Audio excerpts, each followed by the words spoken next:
some massive wins in kind of the mid game where he would win a big one-on-one, then Sip was just sort of loose on the map, man, just flowing like a river. Yeah, I mean, a couple of big clutch rounds for them when you finally had numbers, does Ultra, but it's just right from the get-go. It just felt like they had no momentum, they had no answer for inside of A. And I think that's why a lot of teams don't want to play Faze on this map, because inside that bomb site, the teamwork between Abizi, Simp, and Cell, it's just a beautiful thing to watch as they dominate throughout this map number 2. And I will say, props to the crowd. Good discipline there on that defuse. Yeah, I'm proud of you. Absolutely. And yeah, I don't want to just gas face this, which has been tough so far, considering. Yeah, there's not really else to talk about. They go up 100 in the hard point to really start things off. They dominate here in the search and destroy. Like I think I, as much as anyone, like want to see Ultra come alive in this. Give us a fantastic series. Go 4 or 5 games. Just has not been the case. But when you come to control, this is a strong Ultra team. Yeah, no doubt about it. Yeah, this is their best map. They won this versus Atlanta Faze. Can maybe they start something, some momentum here. It just takes a map and a little bit of momentum, but we're going to get ready to head to a break. When we get back, the big control, Ultra makes some noise here within it. If not, they are getting put to sleep early. Do not go anywhere. We'll be back in just a couple of minutes.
Upgrade your game with the Scuff, the official controller of the Call of Duty League. The Call of Duty League is presented by the GMC Hummer EV Pickup, the world's first all-electric super truck. Welcome back, Boston. We're getting ready to rock into the map 3, but you see the player area where they're chilling, relaxing, hanging out. Some of them are relaxing. A lot of practice going on back there. Some pinball machines. This looks like we're relaxing, yeah? Yeah, we're hanging out. We hope everybody here in the venue at home are having a blast. There's a lot of watch parties going on. Sethy Poo, I saw you. That mustache is looking good. I just want to take my fingers and tickle that thing. Little caterpillar. Is that too much? Do you want to tickle it, or do you want him to tickle you with it? Yes, that part, Joe. Okay, but back to the match. We're getting ready to go to the control. Faze up 2-0. They've been dominant so far, but you talked about Ultra and their control, so they've been good. This is where they've beaten Faze. You heard in the comms with Ultra, they really started to come alive for a moment there in the hard point after being down 100. Like, they need that same energy. You need that belief. You can do this. I mean, we've seen crazier things. It's just, it's tough to believe in right now with how dominant it has been. We're partying right now. The lights went out. Wow. Felt Joe's mustache. So, not sure what happened with the lights there, but we're going to continue on as soon as we are ready to rock. Just got, a little party time here for a moment. We're just waiting for them to load up the map, and we will get cruising. What are you talking about? Well, I have mustaches and games in the dark, Joe. What do you think is going to be the biggest thing for Ultra? Like, if you're going to bring this back and win this series, well, what are you looking at? An early round, like round number 1. They are one of the best, if not the best defensive team, though, on Hotel. I think the league average is around 44% defensive round win. They're at like 72% on this Hotel map. So I just think an early round for them is probably what I'd be looking at. But you can just see, I mean, Sim goes off in that map number 2. They ran away with it. They were up 5-0. They closed it out 6-1. But yeah, I mean, you're down 5-0 in map 2. You're down 100 points, 120 points in map 1. I think going up 1-0, 2-1, just keeping that round advantage is big for Ultra. And I guess I just think, like, listen, when that Faze team was on top and basically winning like every tournament, it's one thing, but they've been vulnerable as of late. You think about last year and all the second places. You think about the Sundays just falling apart. Like, this is a team where I think right now, like, if you can test them and put them up against it, put the pressure there, like, there is a chance for mistakes. Like, there is a chance for them to crumble. But, like, that pressure has to be applied. We haven't really seen that yet. We have not seen that yet. No, like, you have to, because like, they are skilled enough, and they've won enough, and they've done it all. Like, if they are on cruise control and you never really put that road bump in their way, okay, they're going to stomp all over you. They got to be tested, and maybe it has to happen here. But they're not this, like, unbeatable God team anymore. That's not what they are. You can make them crumble. You can apply that pressure. You just got to do it. Yeah, and on the other side for Ultra, I mean, they have a very good coaching staff. They are very composed players, right? This is a team that they've been in this situation before. One map at a time, I'm sure, is going to be that discussion. But yeah, I think just early momentum, early gunfights. Like, you kind of always knew when you're up on the stage, like, if you win that first fight, like, I don't know, just feel you feel good after it. But we'll see if they can do that, or if Faze should continue the stomping. Yeah, no, you gotta test them. You gotta make them look inside a little bit and not just be all laughs and comfortable and having the incredible feel for the game they've had so far. I believe we're doing some tests with the lighting, maybe on the main stage before we're ready to rock into this game 3. So thank you guys again at home and here in Boston. You guys have all been amazing. Yeah, just to hang out with us two idiots. Yeah, we'll be ready to go as quickly as we can, but just I guess testing a couple of things before we get ready to go. Yeah, we're going to take a look at the bracket before we get into this one. And what's interesting about this, I mean, if you lose this match, you got to go play LA Thieves later today. And, maybe a month ago or even before what we saw versus New York, you're feeling pretty good with the way Thieves have played. But a 3-0 over New York, and I know that Game 5 goes the way of OpTic. Their search was really struggling. They win one yesterday. But you've seen moments in their respawn where it was what we saw at the end of the year last year, where their control was clicking. They're dominant in some of those hard points. Everyone's, above a 1.0. That's just not a matchup I would want to play. So, I mean, it's a gauntlet down there. Yeah, I mean, Thieves, just, if they're going to make this run, it'll be unbelievable, because you got to play subliners like right away and losers. You got to play the loser. Not an easy run. Easy match. When you take a look at the other side of, like, the losers bracket, like, makes a little more sense just with the teams you think would be there, but not so much on that upper side of the losers bracket. But I think we are about ready to go. So thanks again for your patience, guys. But time, I think, for the control. Will Ultra show signs of life? Give us a series? As you see the records on your screen, the defense win percentage has been so good for Ultra. We'll keep an eye on that as we go through it. Little edge to Faze offensively. Yeah, but I mean, you can see both of these teams, it's the map they prefer in Control. 7-1, of course, for Toronto Ultra. It's what we talked about, how strong they were, but 6-4 for Atlanta Faze. It's not like they are pushovers on this map. Here we go. Can Ultra get some early momentum? It's looking like it's going to be a B hit to get us started, but Abizi, he's ready for the trades going down. Atlanta Faze, they're going to win that one over towards B. Yeah, a little bit of an edge behind Cell. I think it's like 3 or 4 off of the opening. And Slasher's going to get caught sprinting though. Not going to be able to push that out. Same as we said for BZ on the other side of it. Lurking mid-map is Simp, who's going to get dropped. So you start to regain here quickly if you are Ultra when you come off a spawn. But the tack's heating up from Faze. Yeah, and this is always sort of the interesting part. What does the defense want to do? You know, if you look at like what Thieves likes to do, a very strong defensive team. They'll have a couple of their sub players lurking like you do right now. If you're only going to keep one player on it, well, Cell, he's going to find that pick and then just back on up. But they know where Cell is, but he continues. How? How does he get that kill? 6-0 start for Cell. Finally taken down by Scrap. Right back onto A. Yeah, I don't see his POV of how it is actually done, but I think he's dipping out of this fight and suddenly he chains on a second. Just unbelievable stuff from Cell, but you've got your second bit of progress done. At A, lives-wise, basically sitting even, 43 on the clock as it stopped now, and they'll look to finish this 8 point. But lurking is that number 5. Keep it on Slasher on the map. Yeah, Slasher's going to look for this, right? As soon as he finds this, okay, so he doesn't get it before it stops. Maybe you would have had Sim push, but it puts them into a really tough spot as Abizi's going to find that kill. Now on the other side of the map, you have Cell ready for this office spawn, and now he's where he doesn't want to get taken down. The way the timing works out, just trying to find maybe that opening kill. Has some help for his teammates. If he needs it, he's got the cruise missile as well. Cell with a double. Yeah, I think if anything, like, you know how just transition heavy Control can be. 100%. So you get that clean transition, you get some damage in early to the second point. Like, Slasher's position kind of make sure that does not happen. And now you've got about a minute to go, and also with those kills, you get a little bit of a life advantage where it was sitting around even. You're up 4 right now. I think it pushed to as much as maybe 6. A team kill does come in. It's Standy Simtex that's going to connect. Clock will be stopped as they're on the point. Pushing out though will be Simp. He's able to take that fight. That's actually his first kill in the game after the incredible search and destroy he had. Listen, we're all just taking turns, right? You know, it is what it is. It happens. But Abizi now lurking up through the middle of the map. Only 8 lives, make it 6 remaining for the side of Toronto Ultra. So you have to slow it down here. If you're Ultra, you need one good push. And we know in Control, that's all it takes. You get a stack going, you can win this round. It's going to be very difficult to do. You have to work through the middle of the map. But it looks like Abizi will get caught. That's going to be the first and the start of the push. Oh, Standy just used to the desk with a bit of finesse. That's 3 dead. Able to take it. They're dropping. It's all going to be on Slasher. He's at least able to get 2, but now at the point they go. Getting close. There's the first part of progress.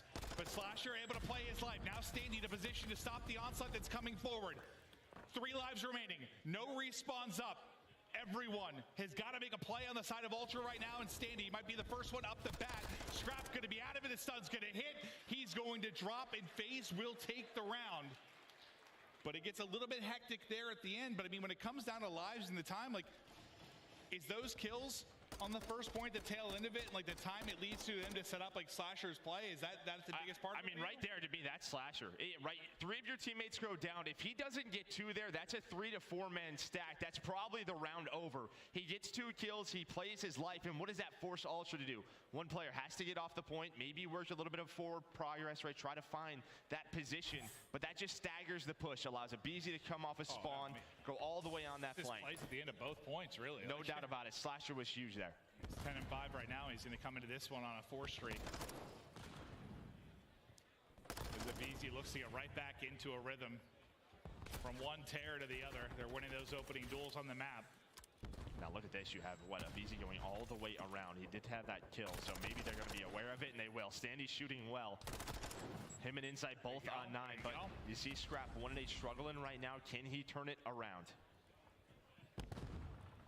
And Cell's just been hanging out on the point. Now the pressure going to come to him, but the help is here for the teammates as well. As Cell laying prone, able to win that first fight. Abizi follows it up with 2, and that'll be the clearance off of the point, and the second point of progress. And now Deddy out from Cell. As he looks to soar on forward, it's inside waiting deep, but Celium makes him pay. And now just playing his life, they're trying to force this spawn. Those players are going to spawn towards that back spa. Over towards bedroom, you're going to have Abizi trying to find the picks. And now everyone else, we're going to start to work towards this point. What can Abizi find? He wins this one. They are in trouble, and that's what's going to happen. You see the white arrows starting to fly over towards B, towards these desks. Sim now set up in this pinch. This is just looking dire for Toronto Ultra. It's like he didn't realize there was one more there. I mean, Scrap is actually able to take down two. And you saw Sim kind of jump across and reload, but yeah, they're in trouble. You got one person on the point. You still have a minute 53 to work with. You're up 7 lives as well if you were a Faze, and now you're starting to stack it. That's going to be a 3 stack onto the point. Look how fast that bar is moving. It is cruising, and the pressure goes to Ultra to try and get on this and get on it as quickly as possible. Some massive picks there from Scrap. He actually gets 3, and it's just headshots all over the place, but that stack, Joe, it gets you 2 points of progress. Yeah, it does it quickly. You saw there was no trophy, right? If there's a trophy available for Atlanta Faze, I think they probably win that round because those players were weak from nades, weak from stuns. Difficult for Faze to win that fight. But Ultra, they do stay alive. But right off a spawn, Abizi and Slasher, they find a couple of kills, and that's going to be the 3rd in a row. So inside the final player here, going to try to do what he can. Jumping on the bed, he's able to find 2, but he might have to find 3. Does? There's one player there. Oh, no. Faze cap it. Last second. Oh, you get 3, but I mean, that's the damage you did getting those 2 points of progress in the stack earlier on. Tries to send it in like Batman, but just a little too late. That hurts. Yeah, almost had to play maybe the momentum shift there. Maybe you clutch that round out. But yeah, kind of what the opposite of what I said is happening, right? Early momentum to Faze. Yeah. I mean, it's been systematic. It's been so strong. One more chance for Ultra to give themselves a shot in this series. Otherwise, they are just uppercut off the main stage. Your first fights, chest bumping again. It'll be Simp, but the trade quickly there to follow it up. Right onto the 8-point go, Ultra, as they're stacked and set up.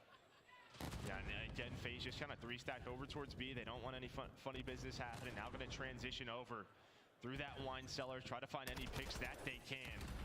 Scrapping Clinics, though, doing a very good job, but it's Slasher on the pinch right now. Slasher, what angle does he have? Him and Celium? Oh, but Standy, he finds it. So a big play by Standy to find it. Cell, just playing his life. But again, progress being done. The clock is paused. You're looking all right now if you're Ultra. Cell, dude. He's so sneaky. How is he still alive? They can't find him. No idea. Wiggling around like a little worm. But there's A done. Ton of time to work with. Celium just still being so annoying. He's on 5 in a row now, up to 17 and 7. Maybe earns a streak in this one. They're finally trying to take him out. I mean, Standy gets hit down to 1 HP, for God's sake. Much different round here, though, right? You have 2 minutes. You had 20 lives now for Ultra. They can work towards this B zone. They still have the cruise, though. They're going to have to deal with that later on. It's just what sort of... How much progress do they get done at B before running out of lives? Because right now, they are just giving them no map presence. Is Atlanta Faze winning so many gunfights? You can see in the feed. Yeah, you're going to have to start to swing this in the lives count. Granted, I know it just takes 1 break, but... They got to get there first. Yeah, you got to get close. Maybe that's going to be the first step. Celium continues to light it up. BC now on 4 in a row as well. I don't even, is Cell still on that same streak? I'm not even sure if he dropped. Probably. BC up to 5 now. Now he's close to another cruise as well. Just more and more utility for Faze to win this map if he's able to find that. Finally gets him in map presence, but a BZ, I thought he was going to find the double, but Scrap's just going to back on up, play his life. Yeah, no, nice win. You rely on the hip fire to kind of hit. Once again, those awkward fights where you sort of chest bump, you don't expect to win it with attack, but Scrap is able to do it. The talent shines through, and now Insight with the double. A chance here. Cell will fly out, but that'll be 3 dead. Simp going to be really the last man here. Onto the point they go. The stack is in. How many points of progress can they get? Abizi going to be the first to call on a streak. Receiver, he's able to wrap this right onto the point. 2 will get smoked off of it, and 1 bit of that added utility thrown into the mix. And that's what gets so tough, because now with those kills too, look at the lives department. You have 6 remaining, under 30 seconds to go. Faze just beating them up right now. Yeah, you also have another one. Yeah, I say BZ called in his, but Cell from round 1, I think, still has his equipped. Gonna call it in, give his info to his teammates. The final push, 10 seconds. Ultra has to go 5 lives. They're on to the point. No trophies down. Cell, though, not ready for the first one. Can they clutch on up? But it's a BZ and Sim trying to get this one done with. In a quick 3-0 fashion, Atlanta Faze moving on to our winners bracket final as Scrap gonna get taken down.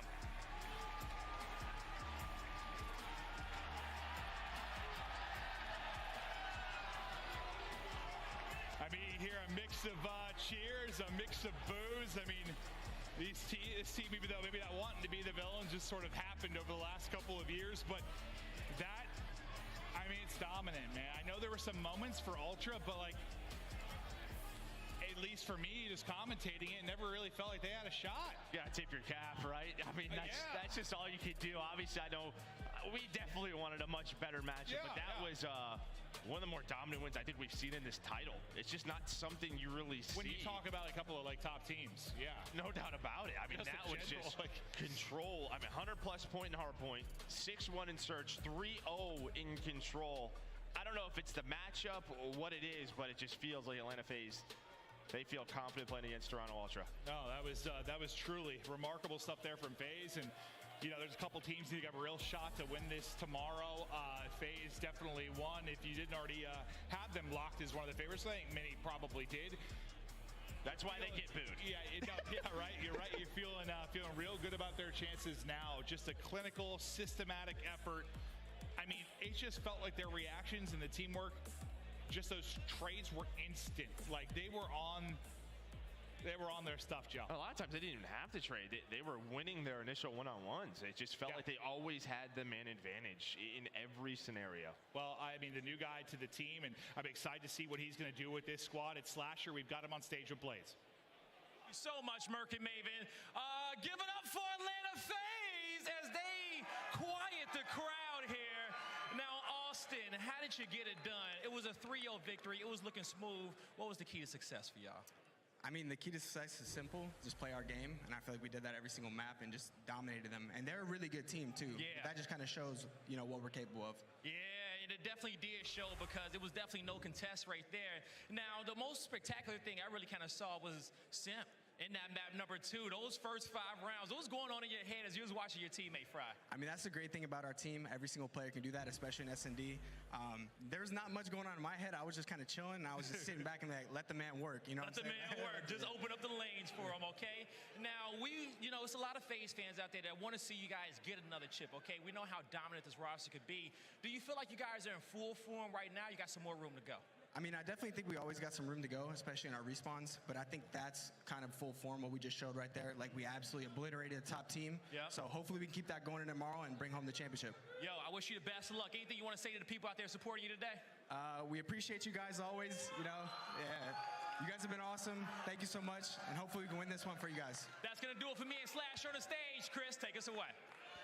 Thank you so much, Blaze, and give it up for Slasher and the rest of Atlanta Faze. A hot 3-0 in a series a lot of people expected to go to a Game 5. Instead, we're already done with that match. We're moving on, and we have to talk about this Tactical Rab. We got you here on the desk. Excited to have you with us. And what did you see here from Atlanta? How are they able to do this to Toronto again? Bro, when did Ultra play, man? I did not see them on the main stage right there. This is one of the things that FaZe sometimes do. They just come out and body any team in the league. They've been doing this for years. Simp and Abizi went off. Celia, man. That game one, Mercado, that just set the pace right there. Simp turned up in the search, and man, Toronto, I don't know where they want to start shooting back, but they're going to have to do it in losers. Speaking of that Simp performance, that is your GMC Hummer extract mode. Let's take a look at how he extracted his opponents from this game, simply taking over an 11 streak here, Ali. Simp, he only had 14 kills in that game 3, but he had 11 in a row here. I mean, he was 8-0 at one point. I mean, it's just a highlight of Simp doing whatever he wants. He's read the situation. He's popping the 2-piece. I mean, he's baiting them out. This entire map was Simp baiting them to do what he wanted to. And I touched on it before this series even started. The fact that Asilo S&D even got through is insane to me. It's not even a map that Toronto is good at. The Mercado heading into this, Celium has a 2.6 overall in that map in mode. For a reason, he went 25 and 15. Stop playing Atlanta and Faze on that map, especially game 1. Some coaches got to learn, right? It's about time. Nameless, though, we got to take a look at our play of the game. It was Simp who starts off 10-0 through the first 5 rounds, but Abizi putting the final nail in the coffin. It's our scuff play of the game. Yeah, he gets 1v2, sneak confused, where he just stretches the bomb, and then scrap it. Nothing he can really do, but try to get him at the last moments, and he's not able to. Just a touch of the series as a whole a little bit. I mean, this is one of the great moments, but like, Faze just pack up punch Toronto Ultra. I feel like they're very similar teams in terms of play styles. They just have better players in almost every position, and it really showed throughout the series. Like, there's been multiple times these guys have matched up throughout the season, and Faze have won it on land back-to-back. And it's because of moments like this, man. And these guys, Ali talked about it, the first 2 maps in this series, they heavily favored Atlanta. Alright, there we go. Got my stuff done. Now I'm ready to watch the games too. Now Faze have confidence, now they have momentum. We've seen Got what my they can do with momentum. OpTic Faze hoodie on. Absolutely. I love the mental boom there at the end. You just saw the disappointment and scrap. He knew Abizi outplayed him. That seemed to carry into a game number 3. As we take a look at the big picture, though, let's take a look at our full bracket. It's been all 3 O's in round 2. Will we get a 4th? OpTic is taken on the Rokkr. Next, technical rap. What's the biggest surprise from this tournament, though, so far for you? It's going to be that first round, honestly. Subliners, man, they're out top A here. Our reigning Major 1 champions already straight out of the tourney, got knocked out by Thieves. They're looking scary in the losers bracket as well. But Rokkr with the team to send them down there. Game 5, round 11. Now they play an OpTic. Both teams, of course, OpTic beat Thieves. They're looking good in losers as well right now. So, man, this is going to be, I don't think it's going to be a 3-0 packet, I'll tell you that. And, of course, I want to give you a chance. You've been killing it here on the desk. Twitter is blowing up. They're loving it. We'll talk about this first, though. It's our new COD packs. You can pick it up the Molten Steel, the Super Heat. Which one are you unlocking first? It's got to be the Super Heat, man. Look at it. It's absolutely beautiful. Some of these latest skins have been out of control. And final chance now. Here it is for all of your followers on Twitter. You have one of the most entertaining accounts. You've been crushing it on YouTube. What do you want to say to everyone who's come up to you in this venue? I've seen you get all kinds of love. Man, it's been awesome. I mean, yeah, you guys have been killing it over the last several years. I wouldn't be here without all the support in this venue back home. For everyone who's like watched a single video, liked a single tweet or anything over the last few years. Yeah, loads of people, consistency's key. And thanks for having me on board. Shout out Breaking Point, shout out Slot City, and shout out Scumpy Avner, because without him, I probably wouldn't be in this scene in the first place. We love you, Scump. All right, guys, we got to go to a quick commercial break. When we come back, it's your number 1 seed here at Major 2. OpTic Texas is taking on Minnesota Rokkr, who already sent the subliners packing. We'll be right back from Major 2.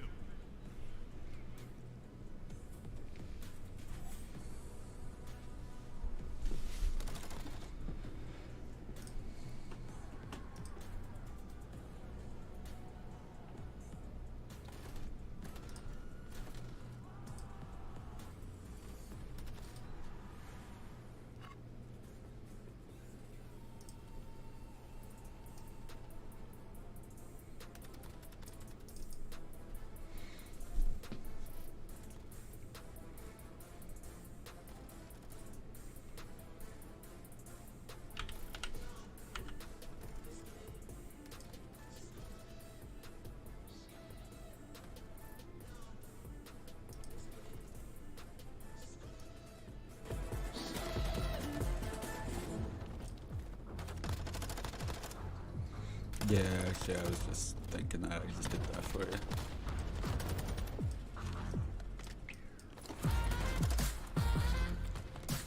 If you ever need anything else, just let me know.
Second winners bracket matchup is coming your way right now.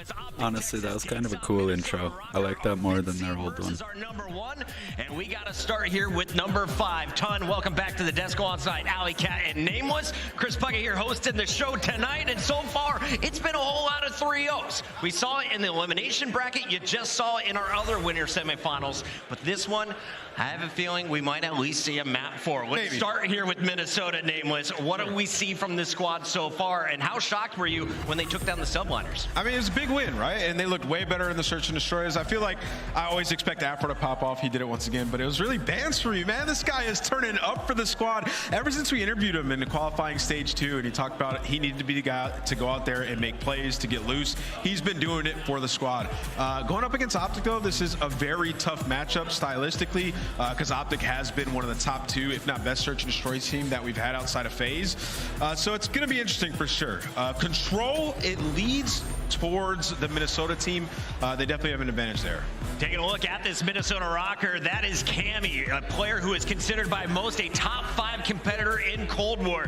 Allie, you were saying great things about this man, and there was a little bit of an argument backstage. What do you like about his gameplay? I think I just have a different opinion on the way that Minnesota Rokkr plays. I know when it comes to this team, a lot of times people want to point fingers at, oh, Cammy's underperforming or Vance is underperforming. To be honest, I think it's the play style that's really hurting him. It's the fact that I feel like he's always the one left in the hill by himself. I talked about this yesterday. I felt like Vance needed to play a little bit closer for those trades. I understand Vance is known for being the player to hit a route, hit a flank, you know, try and catch the enemy off guard. But when you're doing it almost every single play, it gets a little bit readable like we saw against New York Subliners. Yeah, but at the end of the day, he's the 3rd worst AR that we've had in qualifying stage 2. He's got to be better. And he's 3rd to like Zero, who only played 1 match as well. So really like the 2nd worst AR. And what we're used to seeing Cammy do is pop off in hardpoints in the past. And that's what they need out of this guy. They need him to be turning up. He had a 0.6 across the 2 hardpoints in that first series they had against New York versus OpTic. It's just not going to cut it. You got Dashius dropping 13,000 damage almost with a 1.4. The guy's going to be going nuts, and Cammy's got to square up. All right, Cammy is definitely going to be our X factor according to these two on the end. But Ton, let's dial in now on OpTic Texas. They started the qualifiers with Scump in the lineup. They dropped Dashy. They bring Hoop back in.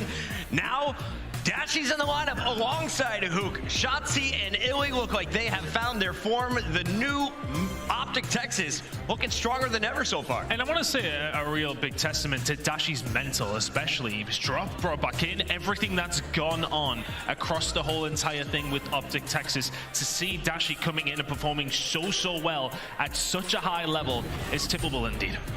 And of course, we got to talk about the sniper rifle. It could be coming out in that game number 2 from Illy. He's more than just a sniper, though, on this team. He's also making some incredible calls throughout this tournament, Ann. Yeah, you know, when I look at Illy, I feel like he's the backbone of this team, right? You have playmakers around the board, but Illy's like the guy. He's hitting the rotations now. He's picking up the big kills with the AR, and he's also having some good respawn performances as well. So for me, he's like the heart and soul, the backbone of this squad, and I'm looking at him to have a big one. I maybe have a little bit different opinion on that side of thing as Backbone. I think for me that would have to be Dashy just because of the player he's evolved into, I feel like, in the past 2 years. But that's no slack to Illy at all either. I think he's easily the best sniper in the league right now, and we have yet to see a counter to it at all across the board. Done. Let's put the numbers aside and let's just look at our maps and modes and get the fans excited for some clips that should be coming from this series. Chat, who got Texas? I think so. Teams here in the winners bracket. I mean, look, I agree with him as what he was saying, specifically about the control, more leaning over towards that Minnesota side. I think we see a map 5 here, and I think that's where it could be explosive. I lean towards Texas in that map 5 because of the snipers we see from Illy. I feel like that's the X factor that they may well have on this map. Dropped off occasionally here and there, but when he starts going, OpTic look pretty unbeatable on that. Our stats team is so good. Shout out to Graphics as well. They put together all of the numbers here. Let's take a look at how these two teams compare across the 3 different game modes. Hardpoint, 2 search and destroys, 2 HPs, and that control game number 3. Ali, is there a statistical edge coming into this matchup? If you're in Vegas, who are you leaning towards in this?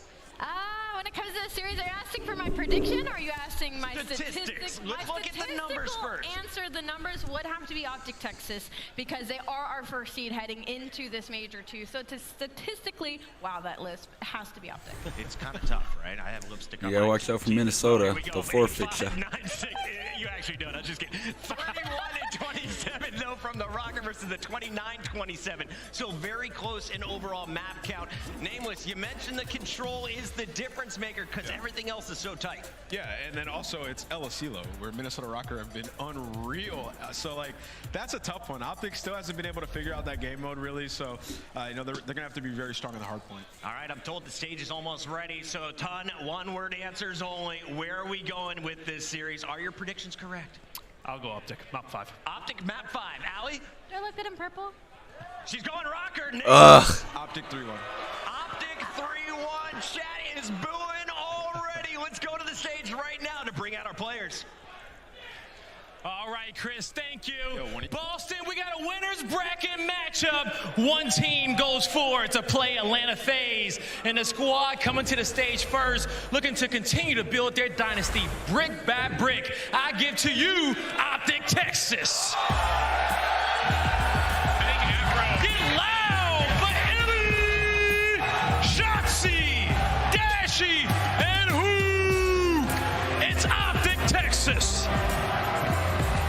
And the green wall are here in numbers to support their team. The king may not be amongst the roster, but the boys look royal in their uniforms today. OpTic Texas are going to be feeling good. They want to see winners bracket final. Yeah, they do. But the team coming out on the stage next with straight ice in their veins, looking to clutch up once again. Get loud for the Minnesota Rokkr. Show some love.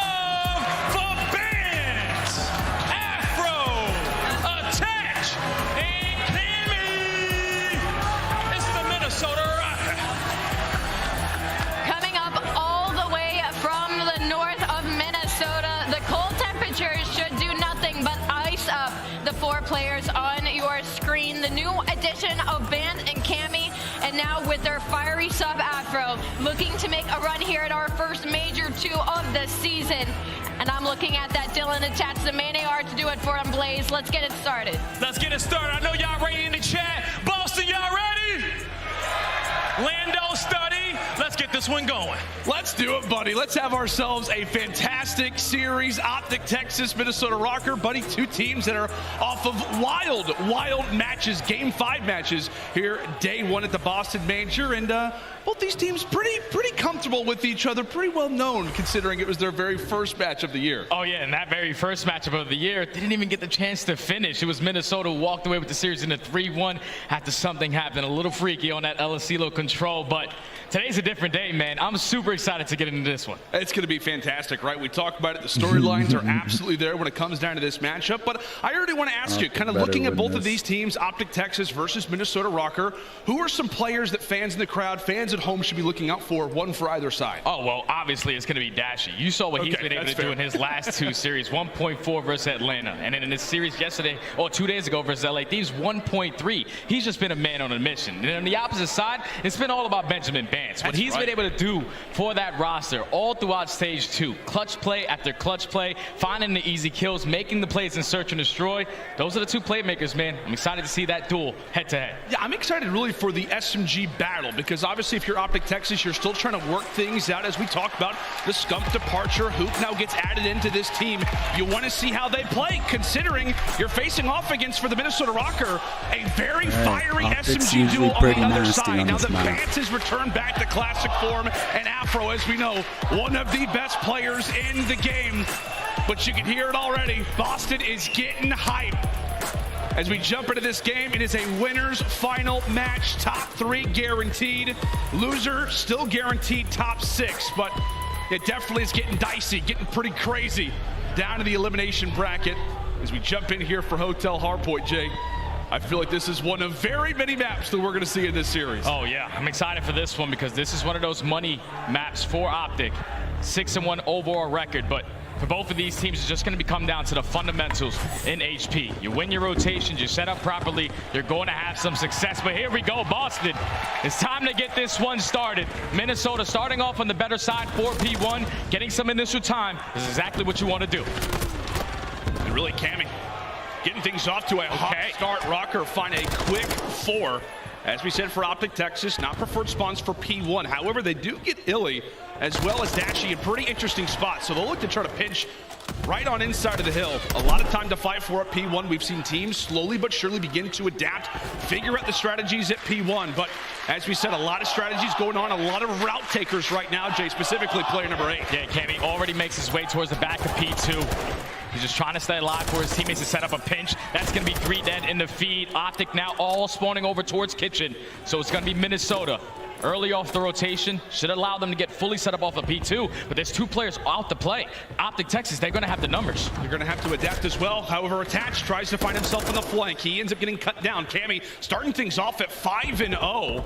As we said for Cammy, it has not been a great stage for him. Feels like everybody's turning up. However, he has not. Finally hits the dust for the first time to kick off this hard point. But Jay, OpTic Texas, they have waltzed right into this HP. Minnesota desperately trying to get back into this one. A tight game nonetheless, but Bance puts 2 away. Constant 1v1s. Texas with the time. Texas still holding strong, making sure they're winning these trades, finessing around these pillars, able to take down Attached towards the backside.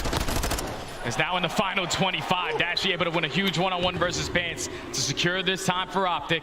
Final 20 should be theirs. We're now off the rotation. It has to be Minnesota. You have to back up towards Kitchen.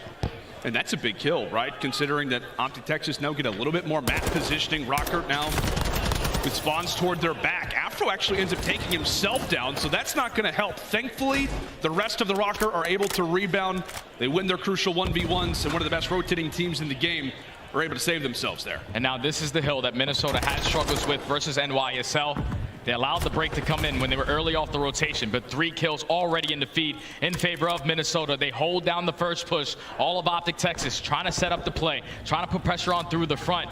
But it's just right now, the setup for Minnesota looks really, really good. They have everything cut off. This is what you want to see right out of this Minnesota team. I mean, off the rip, right? Cammy starts things off 5-0. You see Bance fire and Attach right now, finds himself on a 5 spree. It was a little bit of a shaky rotation to start. 25 seconds still to fight for, but as we're talking highly about Rokkr, now it's time to defend it. Now it's time to lock down this point.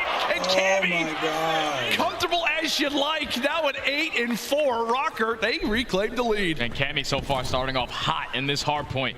He had a .79 in this last series versus NYSL. And this is exactly what you need to do. Starting off hot versus a team like OpTic Texas, you have to do better. But that's going to be 3 dead in the feed for OpTic. What looked like to be Minnesota winning their rotation. OpTic are able to find the kills. Now fully set up towards that. But look at Afro. He's in a position to break their setup. Afro indeed. Yeah, they have no idea that he's going to be in a position like this. Illy, does not finish the kill. Marcus Reed is running wild right now in OpTic space. And Hoop drops as well. Some shaky shots coming out of Texas. Regardless, somehow they are still finding the time. Wild stuff as Minnesota not able to take advantage of a few gunfights that I'm sure are getting them loud in the comms right now. Dashy beginning to heat up, Jay. That's something you're going to be scared about if you're Minnesota. Yeah, that was 3 dead already because now Minnesota is spawning in towards the back of P2. OpTic are finding every single kill in the feed. That's another 3 dead off the rotation. The only player here at the next hardpoint is going to be Afro. A close spawn comes in for Cammy, but now it's all on Afro. He's going to get spotted. Ellie with a couple shots, not able to pick up the kill, but it's going to be able to set up Dashy, potentially set up this pinch, and it's going to be OpTic Texas. A great time off of that previous hill. Should have allowed him to get set up, but Afro makes the play. He stays alive towards kitchen, and he finds 2. Yeah, I mean, Afro was at a 1v2. He stays alive, sets his teammates up, and even after that, it's really the team who comes in. That is a wonderful wipe. They're out of Minnesota, and now for OpTic, you begin to try to figure out a way to try to break this. Hook able to find the timing. He'll jump on through. Rest of Texas are here. However, Attach and Cammy able to respond. 3 fall. Rokkr jump out of the hard point, and then right when Texas runs on forward, then they collapse. This is great work so far for Minnesota. Yeah, and that play all comes down to the play by Afro. Like the fact that he was able to stay alive in kitchen, find 3, win that rotation for Minnesota. Basically a full 60 hold in towards Diner. Now off the rotation. Minnesota are spawning towards the back of kitchen. There's only 2 players in from OpTic. Nice. Illy wins a huge 1-on-1. Now they're going to put themselves in a man advantage. Able to do so for the moment. A quick 2-on-2 for either side. Vance and Illy, closest 2 players right now for both OpTic and Minnesota. This is big time over here at the rooftop.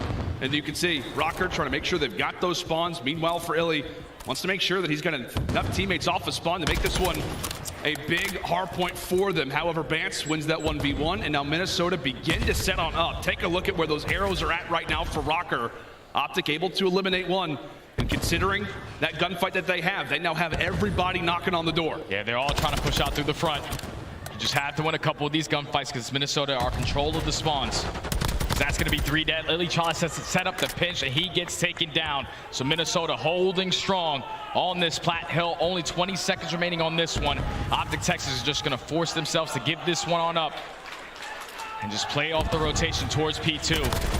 Minnesota starting to pull away with this game over some great holes, able to chain 2 hardpoints together. And this is a welcome sight. I mean, considering what Minnesota Rokkr fans, it feels like, have been throughout the last few years of franchising, a team that can't win hardpoints. They come into this year hoping that this could be the team that can finally walk away with some game 1s.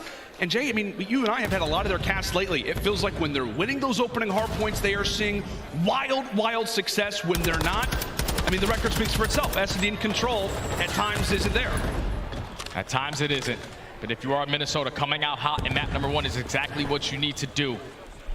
He's already putting himself in a great position. This is 3 hills now. They're going to try to chain together. You're playing your corners. Vance already earns himself that cruise missile. 16 and 9, just sneaking behind enemy lines every single chance he gets.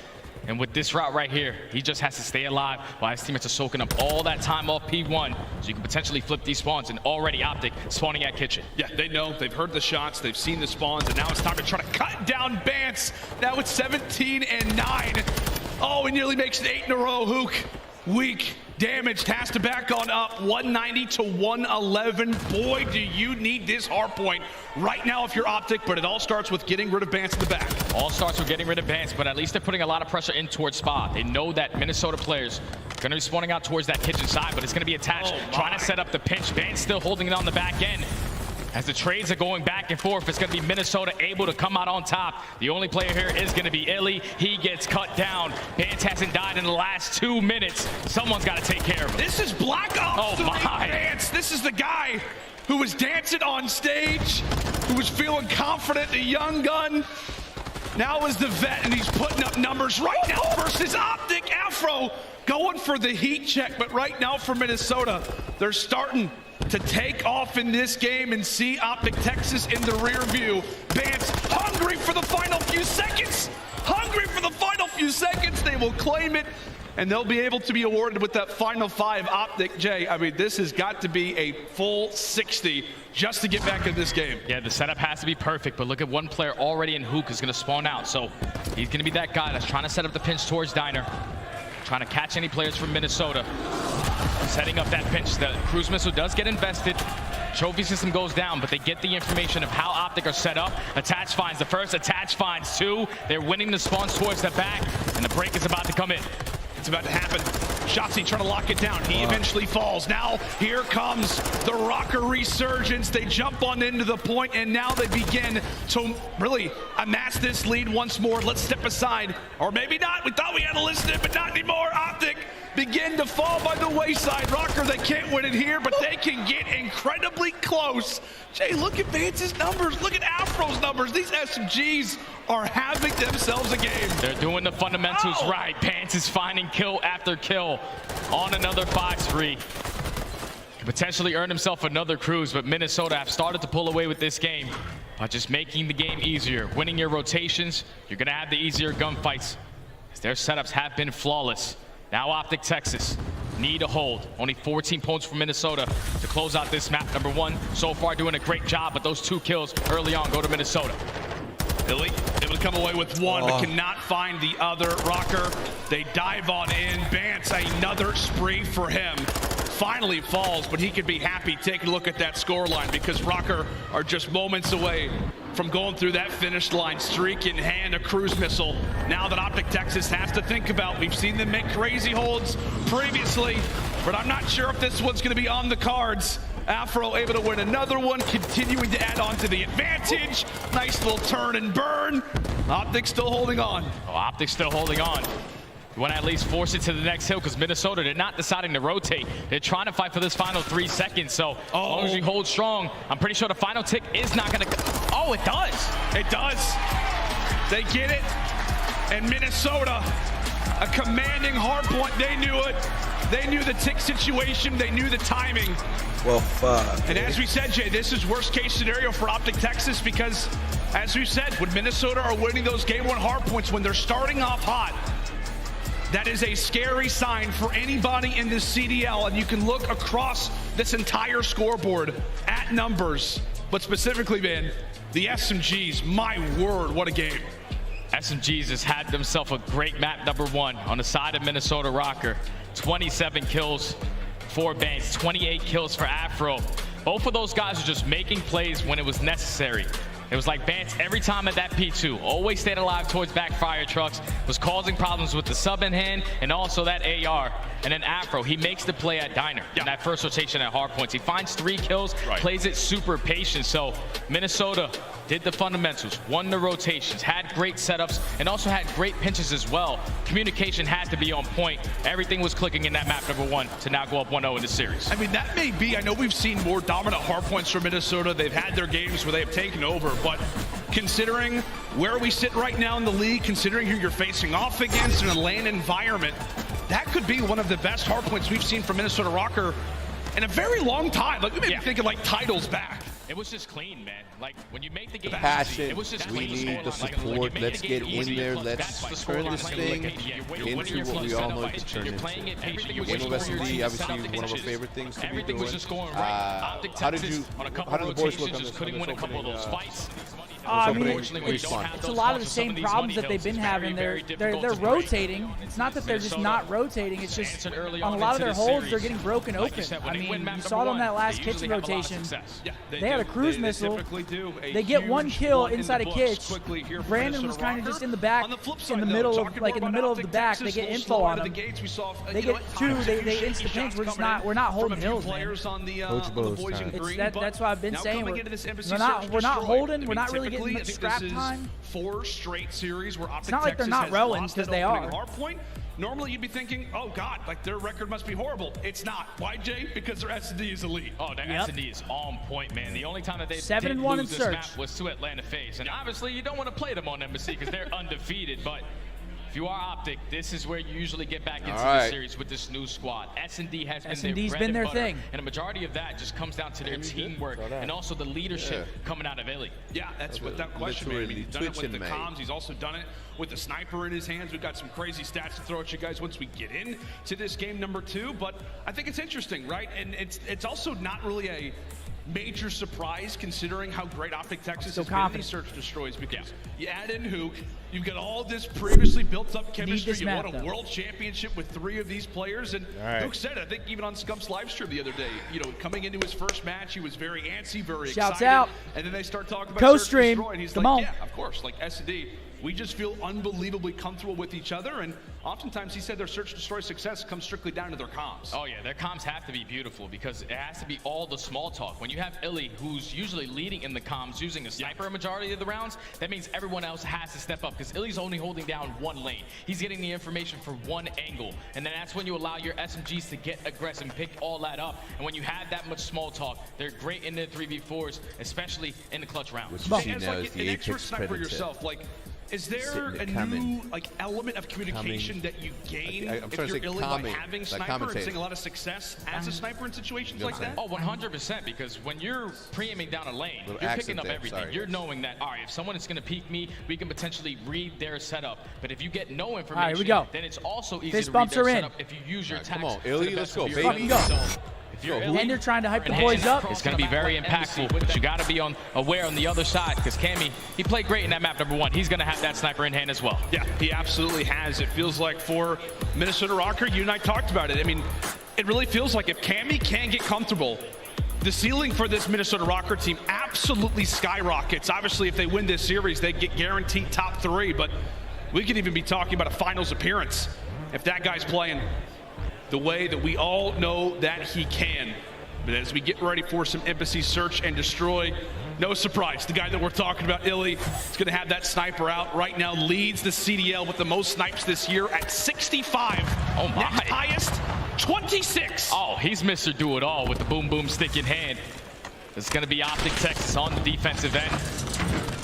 And for both of these teams, I think the biggest thing that I take away in Search and Destroy, it's all about the first bloods. 90% win rate when OpTic lose that man advantage, and 21% for Minnesota. They find that early pressure. Shotzzy finds the first. And you can just tell, man, Shotzzy from the moment that he saw, came toward the top side of the window, lands the stun, and wants to get hyper aggressive. Illy, no surprise, sniper in hand. However, a missed shot. He does have that SPX 80 out, but Bance, meanwhile, able to level the score. 3v3 now. And now it's all on Illy, who's the only player trying to cover the ground towards A. Gets a little bit of assistance from Dashy to get the information that another player is close. That nade is going to stick right to the wall, so you cannot challenge if you are Illy. But they have Afro trapped. They're trying to set up the pinch. Meanwhile, Attach, he's trying to make the long route. It's all about Afro trying to find a kill, stay alive. Can he do so? Let's Not go. gonna happen. And now it's all on to Mr. Dylan Price. Bomb down at an awkward spot. 15 seconds to go. Does not want to waste that dead silence because this is a round that I'll be honest with you guys. Does not look likely. Does not look likely for Attach. One of the clutchest players of all time, but yeah, you're not going to win a round like that. OpTic 1-0. And that's the round right there where the small cell had to be on point for OpTic. Illy knows that he's getting pressured through street side, through middle of the map. He communicates with Dashy. He backs down from back alley. He's able to find 3 kills on the round. The Batman, he just takes over whenever he wants, man. Already on Embassy, maybe having that Batman signal popping up. It's not dark yet, but it does look like the sun may be setting, potentially, on Embassy. No idea. Could be cold out there as well, Jay. Not as cold as Boston. That's for sure. What, negative 33 yesterday? That is wild. I have never seen temperatures like that, but thankfully, it's all nice and cozy inside of the venue. Boston, you've been amazing.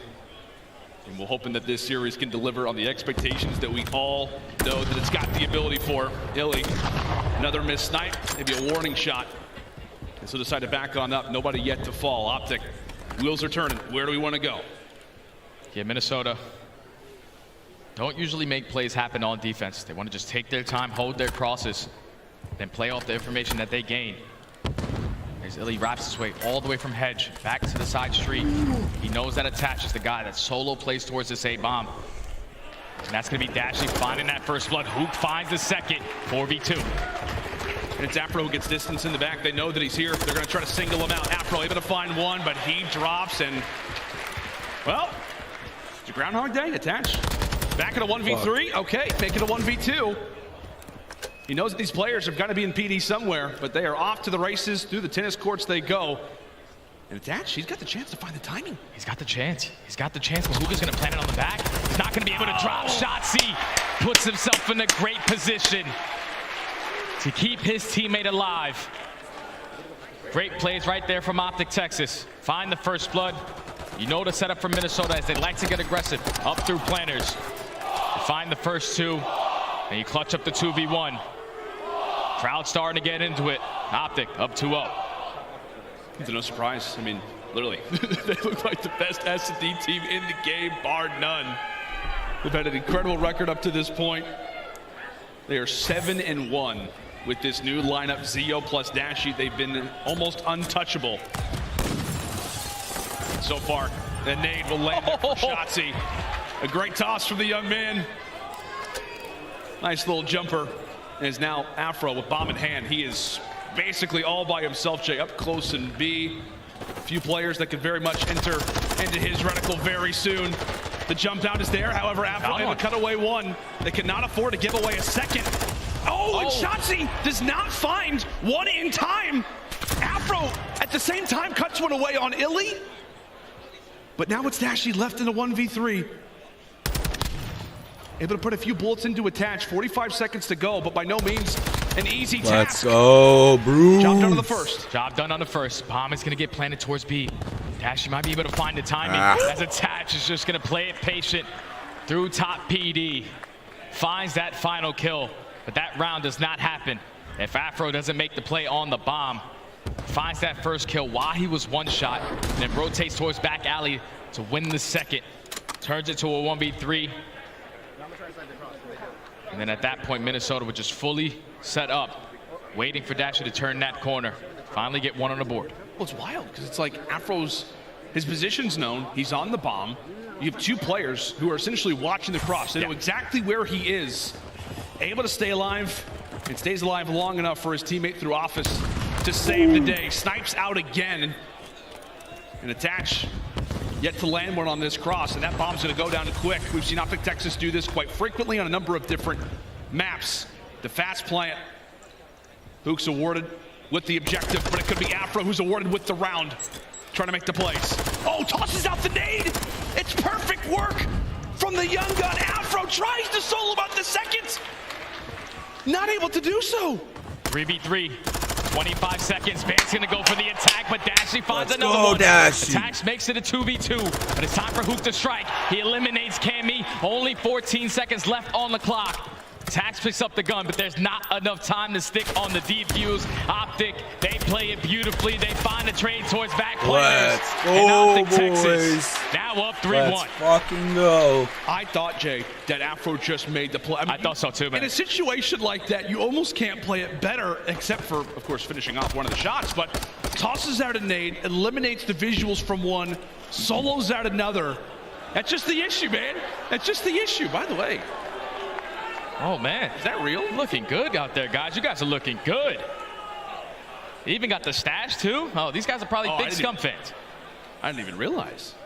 Scum could actually be one of them right now. I don't even know. Probably. Very realistic. A lot of love for that guy. Understandably so. Jumping into our next round. Minnesota already in a spot where, boy, do they need a round. Boy, do they need a bit of confidence. Afro, he's been Mr. Aggressive. Shots, meanwhile, on the other side. Tacticals, tossed utility as well to both players. Damn. Oh, enter in toward a crossover.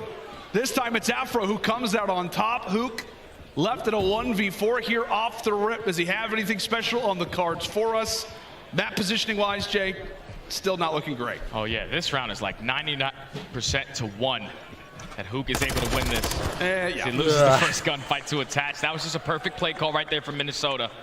They know that OpTic like to go to aggressive in towards bottom PD. All of them drinking. When attach slowly edges his way up towards street side. He finds that first blood onto Illy. They take care of the second onto Dashi.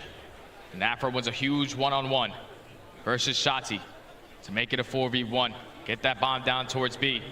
Very clean round right there from Minnesota. Now down 3-2. That's just another round, right, where it's on to Afro to make the plays. He makes the play a round prior. This scoreline is flip-flop. Minnesota in the driver's seat, but cuts away Shotzzy. The rest of the teammates do their work. Minnesota right back in it, but into this round we go. Shotzzy pulling out that tack. Looking to lay out some damage as OpTic Texas eyeing up that B-bomb site. However, they've got to be aware of Afro. Jay, this is a spot that he constantly plays. Another first blood, another first engagement that goes his way. Is he going to read the second one? He does! Afro again, the man to make the plays. So now in the 4v2, Hilly said the sniper is not working. Pulls out that TAC 56. Tall task ahead as Afro finds another on the round. Trying to go for the ace. He spots Dashy. Some movement coming in from both of the players. He wants it. He wants it, and he's got it. Afro, a statement round, comes away with the ace. Minnesota down 3-1. They go back to back, and it's off the plays of this man. Incredible work here out of the young gun. That's just a great round right there from Minnesota. They said, we're not going to give up this fast B plant once again. Bance gets super aggressive in towards orange, and then once he takes that position, you know that no players from OpTic Texas cross towards that site. You allow Afro to sneak his way up, find the ace. Now he's one kill off of earning that cruise missile. It has to be your focus if you are OpTic Texas. Take down Afro. But again, it just feels like, Jay, he's just a magnet when it comes to engagements. This is somebody who's not afraid to be involved in those early fights. No matter who's on the other side, no matter the SMG that he's facing off against, he's confident. And right now, so is Attach. Afro gives that information here over to Mr. Price. He cuts away. Another first blood for Minnesota. Sniper back out for Illy, and there we go. Able to land for one. Able to land for the first. Finds his first kill of the map. You see the rotation coming in from Minnesota. They push out towards PD because it's going to be Cammy who pushes out towards parking lot. He takes that control of the map. Bance finds two. Now it's all up to Dashy. 1v3 again. Up to Bruce. Oh, and Cammy is able to read him. That is just excellent positioning there from Rokkr. I mean, from the first blood into that bomb rotation, you can tell, Jay, they're just on top of it. Yeah, Minnesota, they just read the play beautifully. Shotzzy in that situation, when you find yourself in that position towards hedge, you don't want to get aggressive because you gave up that first kill to Attach, and you put your team in a man disadvantage. You force your teammates now into 3v4 to change their setup around. Minnesota, they find the opening through street side and take the lead now in this search and destroy. Well, it's been 3 straight out of the Rokkr. And now it's OpTic Texas, who absolutely needs some momentum. So far, Illy with the sniper only hit 1 shot. Sits at 1-6. They need him to get going, as he has been the primary story for them in this very mode. He's into the attack. Go OpTic Texas once more. And it's Dashy starting things off well. Able to answer. Cuts away Cammy. But Shotzzy cannot afford a drop. Here, Bance with 1 HP. Pokes up and silences Shotzzy, and on the other side, it's Afro who has earned that cruise missile. That could very well spell disaster for the future of this search destroy. 2v3 for OpTic. Now the bomb is down towards the middle of the map as well. Attach finds Illy. All left up to Dashy in another 1v3. He has a lot of time to work with, but no dead silences. It's just going to run out. You have players who are watching across. They should be able to get that info. And he makes his way over towards B, but he's at least able to get some information onto where Bance is playing. Spots Afro as well. There's not enough time on the clock. You have to get going. Yeah, you absolutely do. Afro not going to give away this kill. He's sitting pretty on that spree. And yeah, it's a crossfire that Rokkr end up establishing. Not 1, not 2, not 3, but 4 rounds straight here for Minnesota.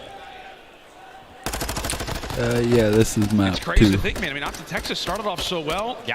And from there, Minnesota, as they typically do from time to time, whether it's respawns or search destroy, they adapt, they learn, and now they're conquering. Yeah, it's the mid-round adjustments right now for Minnesota.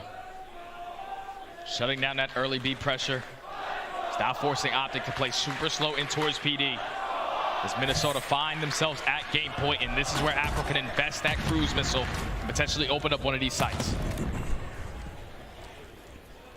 See what he can do with it. Puts himself right in the pocket. I mean, based off of how Minnesota's playing right now. Slow, methodical setup. Trying to find a free first blood. Very likely we could see that cruise come in. And we will. Call the cruise in. Picking up all this information. Now you're going to force all of OpTic to put themselves inside of the building, but no one's going to be able to take any map control. Allows Minnesota to now get pushed out towards the back of parking lot. Trying to be aggressive over towards A. Dashy, he's the only man here. You have to at least find one. Oh, but the same thing can be said for Dashy. He's able to put some damage down. Bruce, just able to squeak through the doorway. But they know. OpTic are aware, and Illy has some information, tries to dive away, but Afro and Cammy both are able to find 2. That bomb is down. It's up to Illy and Hook. Can the sniper be there today? What a fucking snake. Not a chance.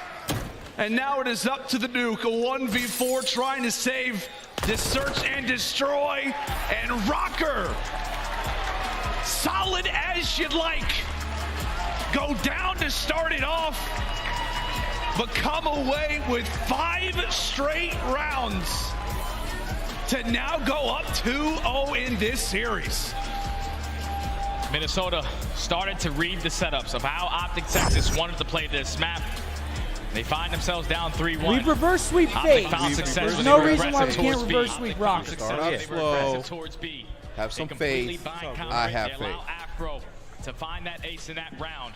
One map at a time, and bro. Even when Dashy found the first blood in the Yeah, following, need to stand up it real was quick, Afro, stream. My evens fucking up the back numbers, is makes the play, earns himself the cruise missile.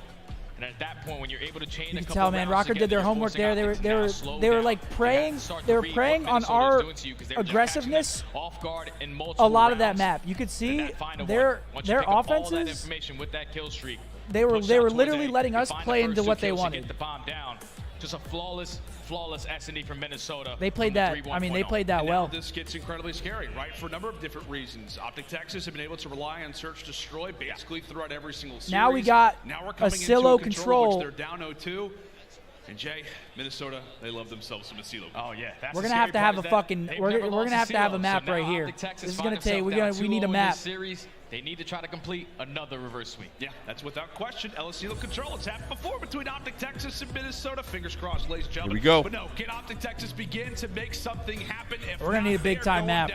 Big time map shall be had. We'll see Matt Craig, can we get what's our record on Asilo? Right after this break. We are. Yeah, so that's what I do. 1-2 on Asilo, but I would say 2-1. Because the Rokkr game, we should be 2-1. Make sure you guys can hear me. Yeah, so during like the intermissions, Have they played Asilo as a team yet, Chad? I'll have it on like this screen with the commentary of Scump, and then as soon as the match starts again, then I'll switch it back to the main stream so that we have like the good audio. So don't worry, I got you. I'm a big CDL fan. Just I like the commentary to fill the dead space, because I'm not much of a commentator myself.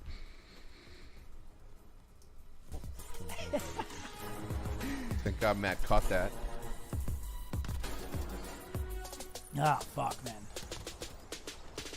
Not a good start, but it's not over yet. It is not over yet, ladies and gentlemen. We've reverse sweep Faze. Who says we can't do it to the Rokkr? Not I. Need a big map. Amen. Need a big map out of Brandon. Need a Here big map out of Ant. We need a big map out of somebody. We need some life getting pumped into them right now. But I know they're backstage right now. They're regaining. Should I move to that chair over there? This is what I did last time. They're regaining right now. Matt, I'm going to move over to where the skateboard's at. FYI. So we need a reset. We need to shake it off.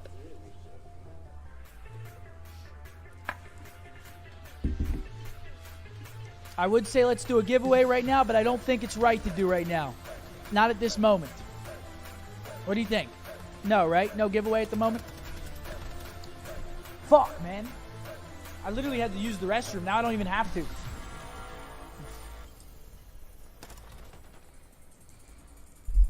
Chad, look how much wider I got the second that I sat over here. Let me tell you why? Because if you look at the corner of this chair to this border, it's not the same as Embo's. I called it out yesterday, but who listens to me nowadays? Anyway. Everyone that's saying, where's the Eagles hat? I know y'all aren't Birds fans. Ooh. Now everyone loves the Birds. Look at that. Jay Davis, I wish, man. The Birds got to start paying me. I'm bringing people in right now. Go Birds. The Bakey, thank you. Go Birds, boys. Yo, yeah, I can shout out your son. Yo, yeah. You have to go to Scum Stream if you want him to shout out your son, but if you see his chat's blowing up. But what up, Lonzo? Let's get a big OpTic dub today. We want to go to the finals, take it all home. Man, you could just do this view on the traditional picture-in-picture. You don't have to do the side panels if you don't want to. MN came to play. This ain't gonna be easy. It's gonna be perfect. COD has to be played. MN 6-0 on this map. 5-1 technically with an asterisk. That's the map they forfeited. Well, maybe the bad juju starts now. Maybe this is where they get theirs. This is where it comes back. Yo, the scripting right now. This is if there was ever a time for the script writers to just go crazy, it would be right now. We start a reverse sweep on the map that we got forfeited on by MN. It would be crazy, wouldn't it? I would love to see something like that, Seth. Tony with a 5. If I'm being honest. We're shaking it up right now, ladies and gentlemen. We're shaking it up.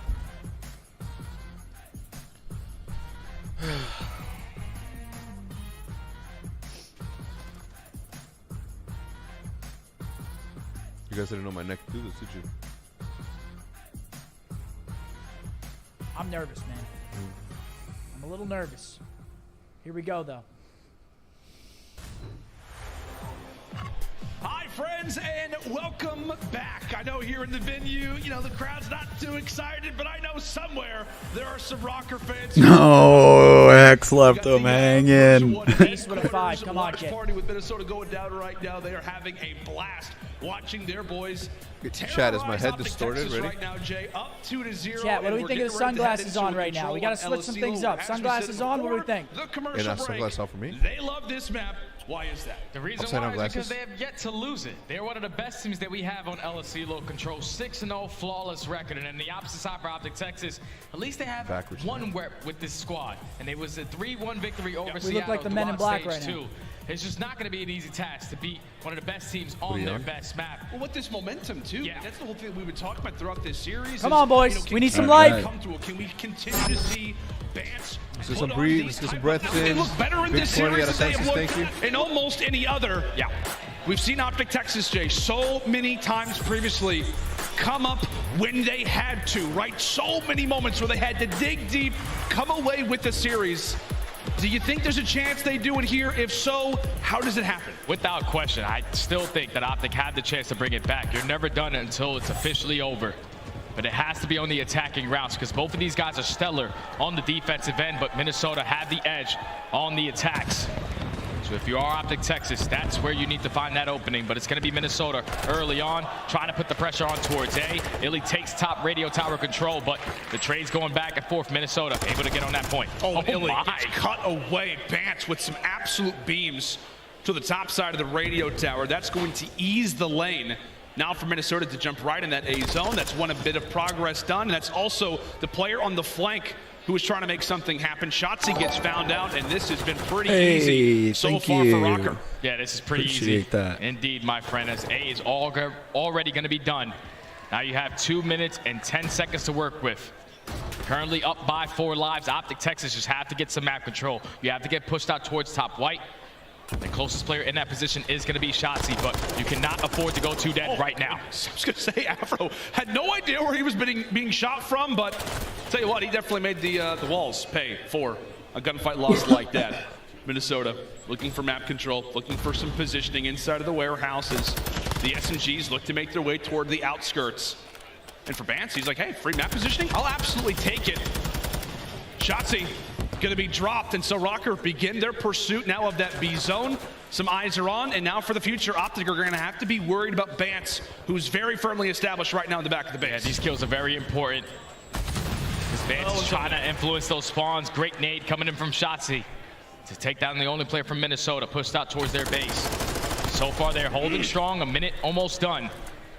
And nothing to show for it for Minnesota at that B point. They're finding kill after kill. And with Illy slowly edging his way up towards white, this is exactly the setup you were looking for. And this is a chance, too, for OpTic Texas. When you're in a spot like that, granted, you let that A zone go, but you get an opportunity to hold your irons, allow for Rokkr to really come to you, but you got to win your crucial 1v1s. There, it's Bance again. Once more, opening up the lane for the Minnesota Rokkr to make their way into a zone. This time it's B. However, take a look at Shotzzy. Dead silence pop, trying to make the plays in the back lines. Able to find one, putting some work into Bance. However, there's 3 players who are still on that zone, Jay. Yeah, there's 3 players still on the zone. So if you are Shotzzy, You're at least influencing those spawns for them to spawn a little bit deeper, but your teammates have to get into the play. You have to find a couple kills to eliminate these players from your side of the spawn. But it's Vance and Afro again, finding 2 in the feed. Just allowing them to keep the map control that they currently have. Afro nice. He's able to win it. That's what he does. That's exactly right. That is 100% what Dashy does. Wins the crazy fights, wins the ones that you don't expect him to. Bruce trying to B. Meanwhile, for Minnesota, they have got that one segment over at B. They've done a solid job so far throughout this attack, but they are not done just yet.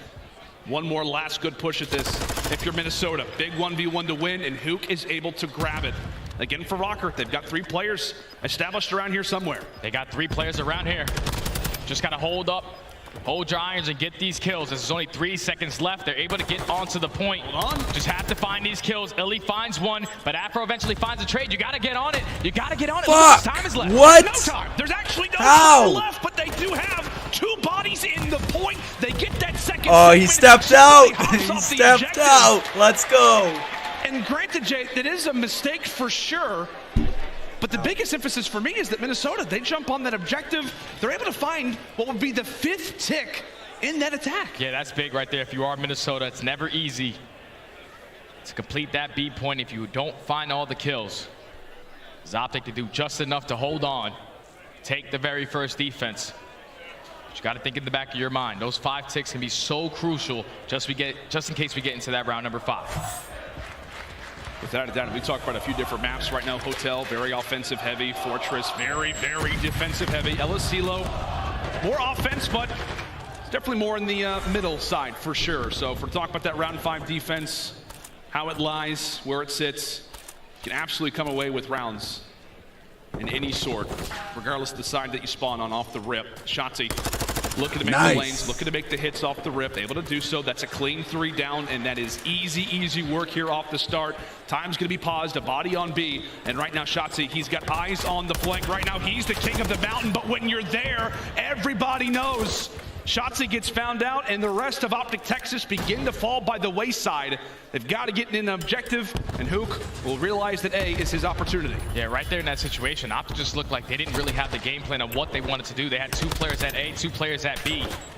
When they found all those kills, we're not able to complete any ticks towards either one. So 45 seconds and counting. Minnesota holding strong, but OpTic are able to take some map control, get pushed out towards Cliff. It's going to be Shotzzy trying to play for a couple of spawn kills while Bance does it on the opposite side, as the first tick is going to be complete at B. To say where Minnesota Rokkr were, it actually kind of helped OpTic Texas in this situation. All 3 players spawn right in that soccer field, and they're able to shovel themselves right into that B zone. Great work from Dashy. Gets the revenge as Bance killed him off spawn. He'll walk away with that fight, and Minnesota will walk away, give that objective up, knowing that Texas have got the numbers. We're all even in lives, and we've got 1 minute and 30 on the clock.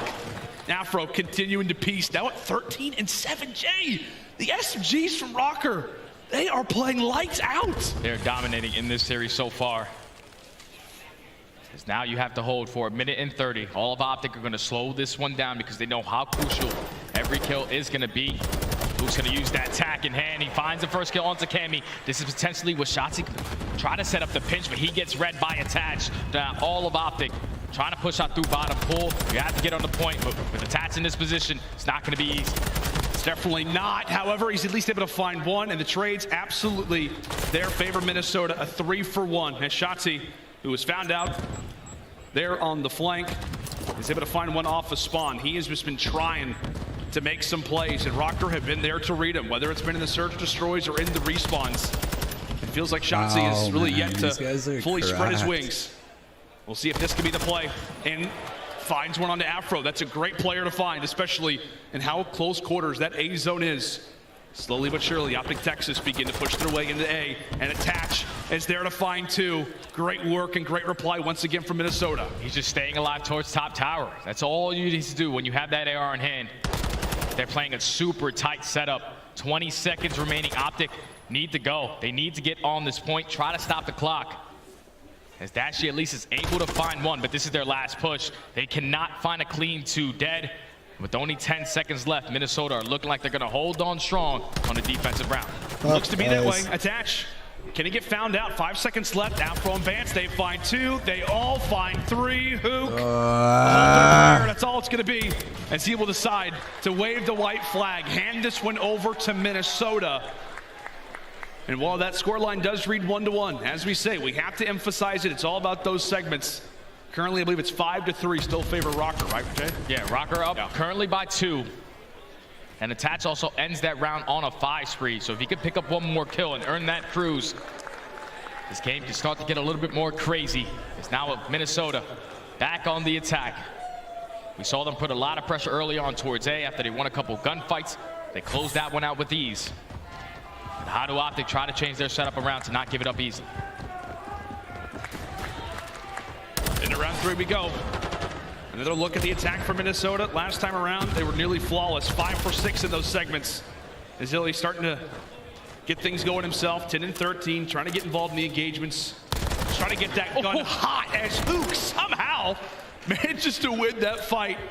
Regardless of it, Minnesota with those spawns to the top side of your mini-map is now the all-out focus is going to be at B. And that was a big kill, taking down Attach. No cruise missile is going to be earned. They're able to stop that clock by hopping on towards the speed point. OpTic trying to play it slow, take their time. They eliminate the one player pushed up. And that is 2 kills going in favor of Minnesota. Pants finds himself in a nice little angle, just being the aggressor, knowing that all of OpTic are going to spawn out towards back cliff. First segment is about to be done. First segment nearly found out. Another flank attempt from OpTic Texas, and it gets foiled once more. They're spawning and Narnia right now. However, thankfully they've got Dashy, who can hit shots from range. It doesn't matter how far he is. He still has a chance. Pixel perfect is Bruce. However, Cammy can say the same. They're still on that objective. We're looking at Afro. He's doing great work finding players, trying to cut away members of OpTic Texas inside a warehouse, but they are still on this objective. Cammy still alive. A slower start to this control, but he's beginning to wake up. Now on 5, that is a full zone once more over toward Minnesota. Jay continuing to build onto their lead. And if you are Cammy, just try to find 1 kill. He does that, so the cruise missile is going to be earned. Attach finds a kill off spawn as well. So now 2 players from OpTic have to now come off spawn and focus on Attach. He's going to try to keep him in towards the trap. Illy, you have to play your life towards top tower. You have to just stay alive for your teammates to get out. Hook takes down Attach, so now OpTic can sprint out of their spawn. They can, however, they still got to go through the wonderful, wonderful reticle here of Cammy, now on 7. As we talk about streaks so often, he is going to have that cruise missile. So OpTic will have to deal with that as this game moves forward. Rokkr attempting a flank. We'll see how that can work out. Cammy eventually does fall off the spring, and so now for OpTic, their life gets a little bit easier, and you can see what that map positioning does for them. Gives them the advantage, it gives them the confidence to begin to siphon on through here on Asilo.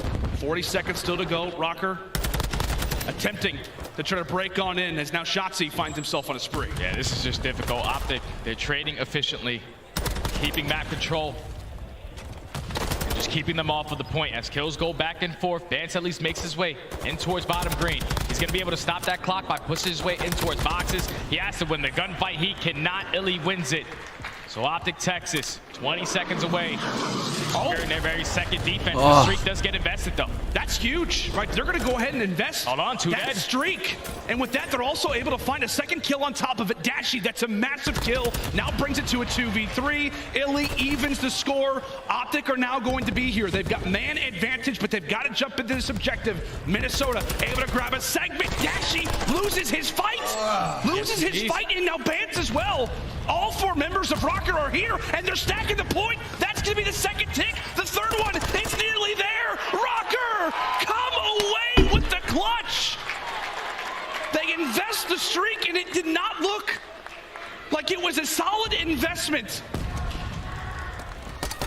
But my goodness, Jay, what teamwork that was for Minnesota down the stretch. That was the small talk. That's all it came down to. Cammy knows that Illy is no longer towards top radio, so the player that's playing that position probably does not have a trophy. He finds that first kill, Bance finds a second, and that's the worst thing you can do on a map like Asilo is go 2 down, because when you lose those gunfights, you spawn all the way across the map. OpTic didn't even have a chance once they lost those fights to get back to the point, so Minnesota now up 2-1 in command.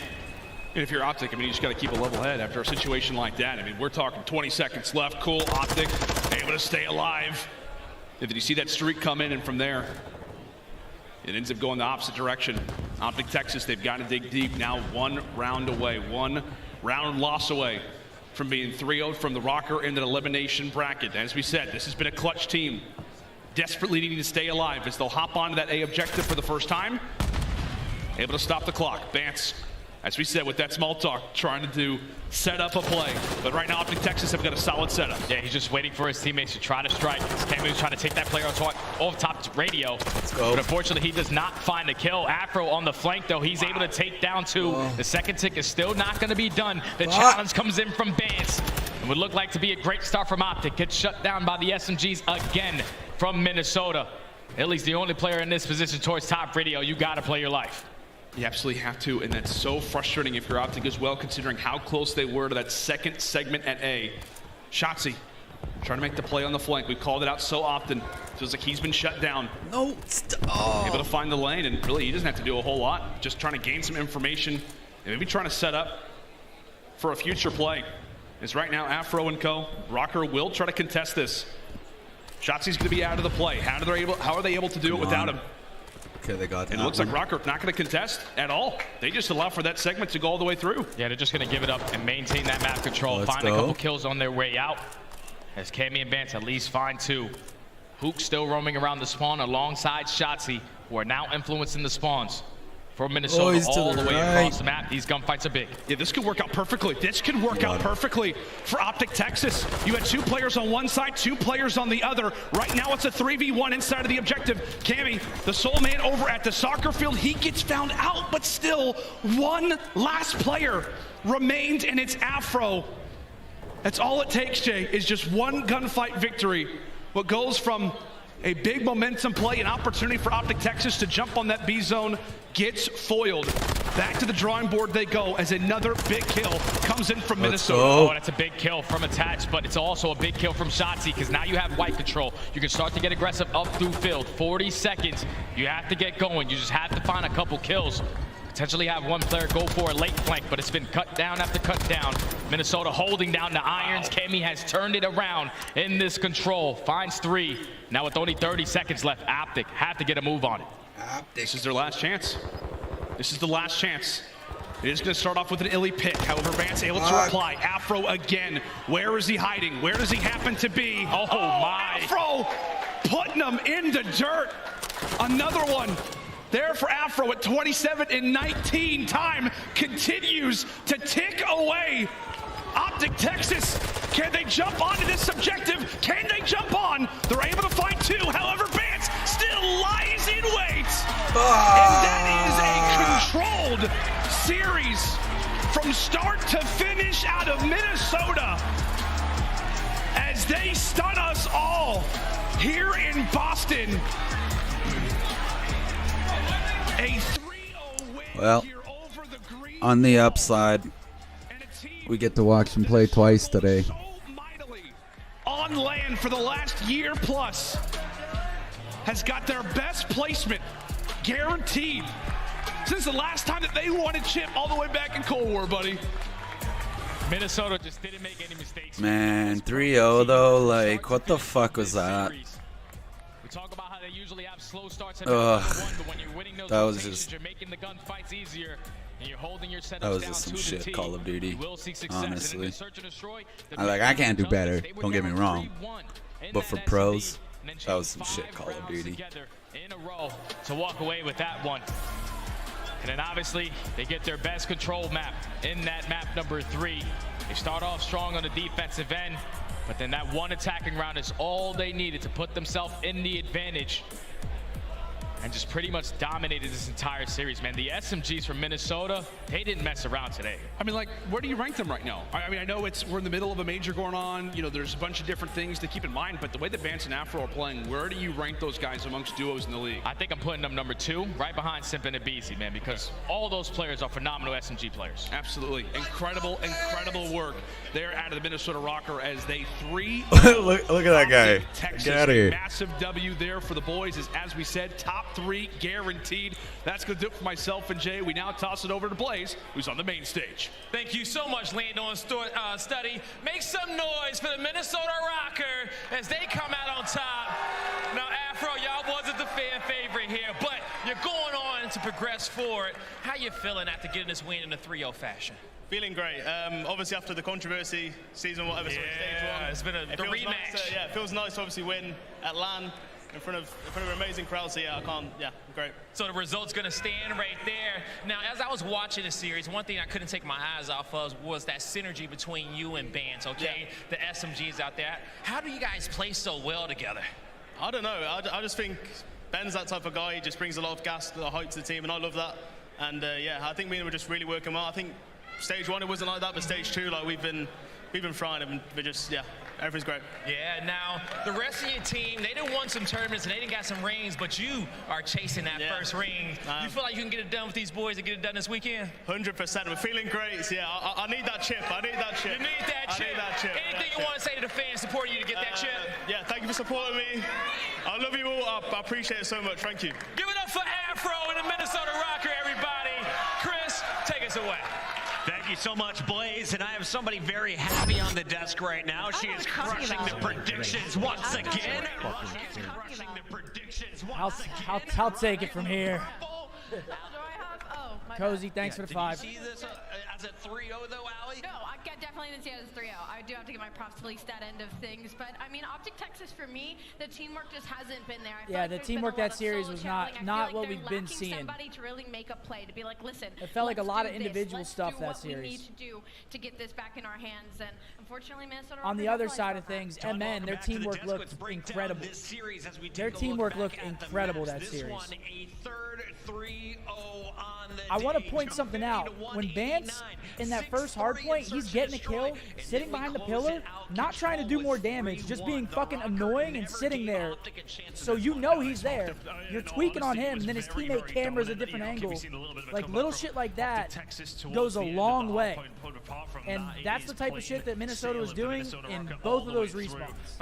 Big shout out to this guy who's just continuing to perform time and time again for the Minnesota Rokkr. They were doing a lot of that. Every other season that you'll have one of these games here and there. He's consistently doing it this week so far, and it's a dangerous prospect for the rest of the league. And you look at some of the numbers here. Cammy was praised off really hot, but Bance went on those streaks. I mean, yeah, they outslayed too. Cammy was the lowest KD on Rokkr with a 1.11. I mean, they just had a fucking blinder of a series. Throughout this series, not only did they play well, but we also got a little of the Saturday jitters. I think that we still obviously we play Boston.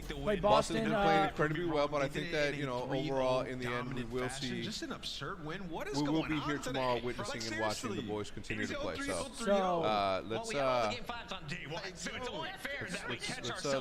wash that off. Let the boys get back in there. Let's regain. Let's everybody regain. Everybody take a deep breath. God damn it. We're not out of the tournament. No. Come on.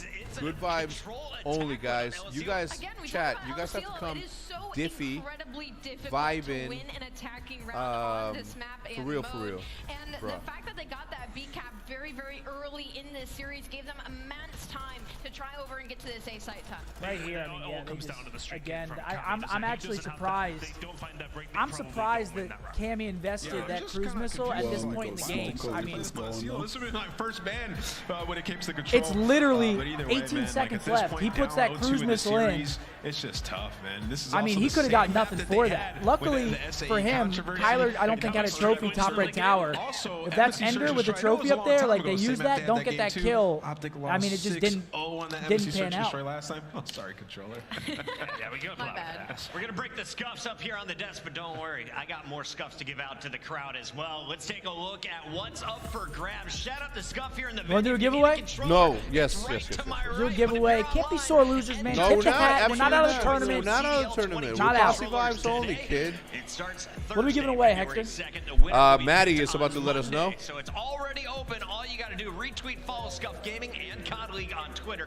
Tag a friend and reply with hashtag Team Razer Hammerhead Hyperspeed. Earbuds. You see them right here? Code word there. Razer. Razer. But do not type Razer in the chat if you're being negative. Posse vibes only, kids. Razer is the code word in order to be able to win something. On top of that, I think it's time to open up a pack as well, Mr. Marcus Ambos Blanks. Why don't you go ahead and let me crack that open for you, and then you go and tell us what they win. With them long ass nails, So these things stay pristine, not long. Yeah. We've got a good one. Toronto, LA Thieves. LA Thieves went to that Game 5 versus OpTic Texas to open things up. Toronto, they just fell down after a 3-0 sweep. We'll see if they can bounce back after the break. Guys, Posse vibes. I like that. Come on, Hector. All right. What do the kids do nowadays? What do y'all do? Y'all millennials? All right, here we go. It's a Remember, hard... Razer in the chat, and here is your pack. I want to say Big something. Sim, go ahead. It's hard to watch the team when the other team is playing that well. Yeah. Because, like, Scumper jumper. MN just played that incredibly well. On the other side of things, our teamwork was not there that series, like, at all. It was a lot of individual pushes. Got some silly. Sorry, I'll go after. Some aqua. No, I mean what you're saying is obviously valid. It's hard to watch that shit. Big some Jordan General. Because it's so easy to sit here and watch and criticize, but when you're in the fucking heat of the moment like that, like, teamwork doesn't always just come, like, naturally. You know what I'm saying? Simp and methods. Fan choice. Simp and methods. We're going to be playing Zin. We're going to be seeing Zin here in a little bit. Should I text Zin or should I not text Zin? No, don't text Zin. He probably texted me. LA moves on. That's a good one. I like those action shot ones. A vivid retro. Look at that thing from the Empire days. You heard? All right. What else? We got Diamond Con in the building. Decon. Zapatos.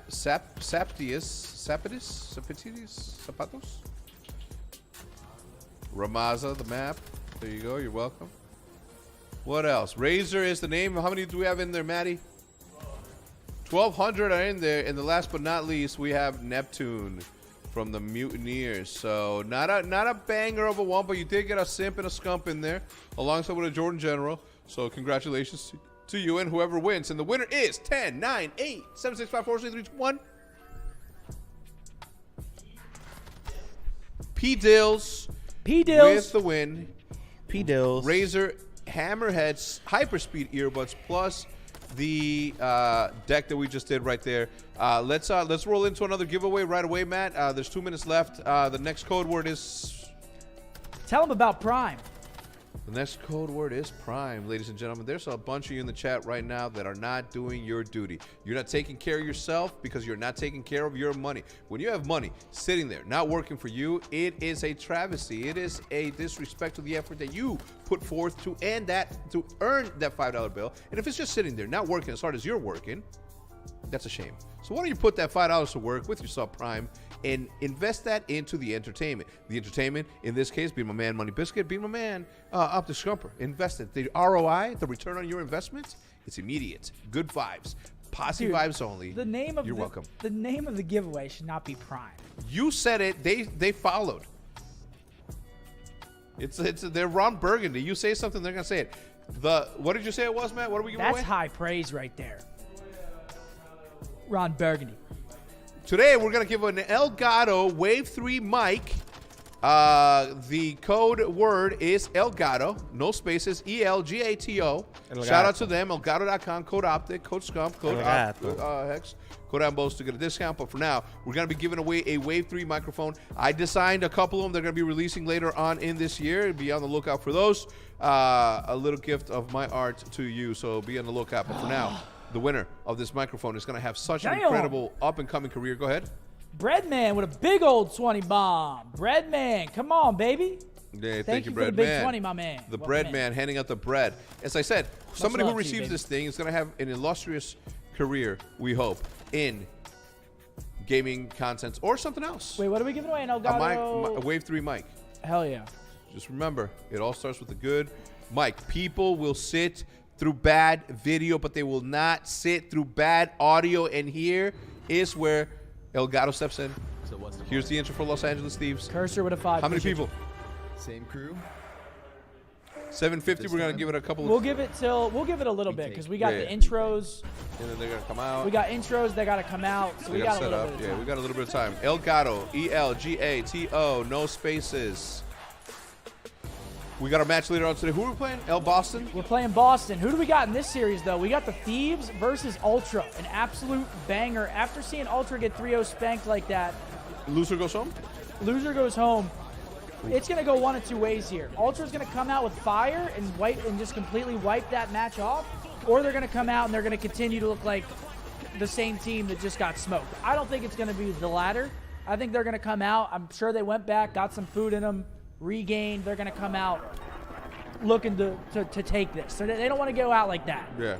I'm actually surprised at how quickly they're getting back on stage. Like, Oh, yeah. After this, do we go? Yeah, after this match, we're right back on. Oh, okay, good. Good. 1600 up in here. As soon as this intro's done, Matt, run that ish kit.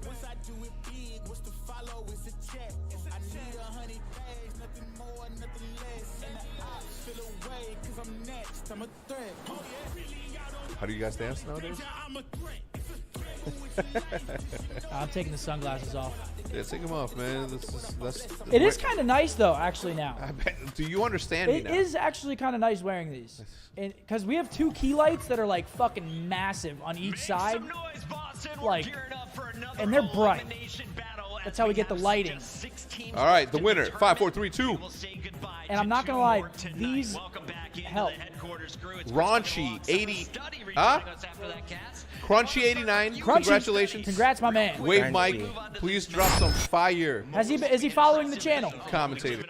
Yeah, it was their teamwork, man. The small talk had to be on point. They were flawless on the rotations and the hard point, the mid-round adjustments in search and destroy, and even in the final control, they made the right plays when they needed to the most. In the final 10 seconds, Kimmy invested the streak. I thought it was the worst timing, but it worked out flawlessly. It worked out for them, and we will see Minnesota playing tomorrow. But Toronto Ultra, they have to bounce back after a 3-0 that they just suffered against Atlanta Faze. And let's talk about this squad who's been struggling today. Yesterday, Scrap had the best digits in the venue. Today, that is no longer true, but this is a team effort, Allie. If the whole squad is going to right the wrongs of their last matchup, what are you looking forward to them changing? I'm looking for the confidence check. I think that's what the Atlanta Faze series was when it opened. I think they really tried to battle Faze on some of their best matchups and realized very quickly that that was not the approach they needed to take. So I think they almost needed that for this matchup going against the LA Thieves, a team that gets better on land respectively. So I'm expecting a bounce back here from Toronto Ultra. We kind of highlighted some of the earlier players from Toronto Ultra, but we want to dial in now on Kleenex. Study, if you're looking at this SMG player, what does he need to take care of now that he's going up against the Thieves? Oh, he needs to just stay confident and stay aggressive, man, because he's a player that's always going to push that pace. He's always going to be right into your face, trying to win those close-range battles. It's very difficult going up against Simp and Abizi when they're playing like that, but you got to completely forget about that match. You got to come locked in this final series, just in case they lose this one. LA Thieves, they have been looking way different than what we witnessed back in the qualifiers. And remember, during the qualifiers, they had Capsule standing in for this man. Kenny is back on the lineup. His numbers, they're not phenomenal. They won't blow your mind, but it looks like this team as a whole is reaching another level, Ann. Yeah, 100%. Their search and destroy has been so much better as well. Another thing that we talked about, we talked about backstage a little bit with this team is like the maps they keep on getting, like Hotel Control has really been the only control that they've been excelling on. It keeps getting through in these series. These other teams that they're playing just seem confident on it. And then also in their hardpoint, there are some maps they do need to work on, like Hydro and Embassy, but somehow they're not finding their way into these series. So Thieves making it out with some good maps, but also off the back of some good performances. Kenny has stepped it up. His Major 1 performance was not great, so it's nice to see him stepping it up going forward. Yeah, and I think KD wasn't even like a story at all when it came to Kenny, especially in that map 1. When you're watching his playstyle, should you go back and see that map 1 versus New York Subliners, Kenny was always in the position to get the 2-piece they needed for the break. Yeah. Every kill that he got was some of the most important kills on the map. So sure, the KD wasn't there, but the playmaking absolutely was. I was looking through my numbers and all my notes from from Thursday. Everyone thought both LA Thieves and Toronto would make it into the top 4. One of these teams is going out top 6, and this is a mirror of what we saw back in Raleigh, the second meeting in a battle for top 4, Nameless. Yeah, so this is the same exact situation from the last major for top 4, the same exact maps. Oh, these guys had the same matchup. This is going to be incredible. Last time Toronto took them out 3-1 fashion. They lost at Mercado, starting on bad side. They're starting on bad side once again and won a triple night stay in the hotel. The difference this time will have to be Kenny. He dropped a 0.7 last time. Talked about how bad his performance was. He's got to step it up for them this time around. If you want their predictions, make sure you're following them on Twitter because the match is ready. We got to go to the stage right now. Blaze, take it away. Thank you so much, Chris. Boston, it's time for another elimination matchup. Only one team can go home, but as you know, it's a battle of fire and ice once again. Coming to the stage first, looking to go plus Ultra and ice up for the victory, it's the Toronto Ultra. Make some noise for Standy, Cletus, Insight, and Scrap. Toronto Ultra looking to get this one done. They faced a tough loss earlier in an 0-3 fashion to Atlanta Faze. They're trying to bounce back now, but they're going up against the world champs. They're going to have to really turn up throughout this series. And I'm looking at Scrap, man. This is the guy who took over versus LA Thieves at Major 1. We'll see if he can do it once again. Guy, let's bring out the world champs. Looking to snatch another victory. I give to you the Hot Fire World Champions. It's the LA Thieves. Show some love to Envoy, Kenny, Draza, and Octane. The LA Thieves. Put in the worst situation you could ask for heading into a major, starting in the elimination bracket. It's the LA Thieves that have yet to drop a map, a 6-0 record, beating the Florida Mutineers in the New York Subliners, our former Major 1 champions. The back-to-backs are looking to get a W under their belt here, Guy, and I'm ready for it to get started. I am as well, and Alec, we'll see if your predictions can stay solid as well. Boston, y'all ready to go? All right, Bryson Todd, take us away. Thank you very much, Blaze. Well, it's been a very quick day so far, but I don't think this one ends in a 3-0. These two teams have some history to settle.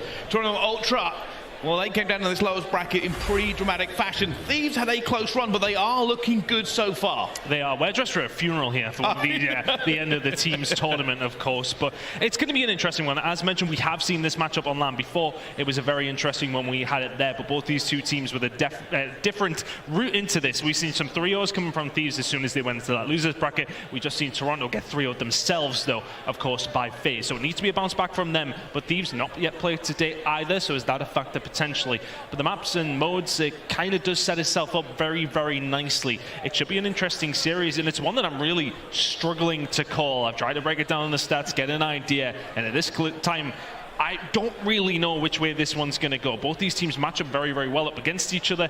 It's just a case of who plays better on the day. Yeah, and that's really the question we're asking, because think about this. Do you think Toronto Ultra just had an off game? Do Atlanta Faze look that much better? Is it hard to benchmark them from that point? But at the same time, Thieves have looked very good so far this tournament. Realistically, it's about who wants it more. Who wants to continue here at Major 2, and who's not feeling it and going home? To answer your question, I think it was a bit of both. Faze looked lights out, but Toronto Ultra came out flat and never really got things going. But a good opportunity for them to do so here as we go to Mercado again. Now, you guys at home will be remembering from a couple of hours ago what happened to them off the initial break. Rotation-wise is so important for this team. The first 4 rotations, they completely lost and they got dominated. But when they started winning rotations, that's when we seen the comeback. Rotations important for Ultra. Thieves do their job typically from breaks. Let's see who's going to get the rotations, who's going to get the breaks here, and what should be a banger of a series.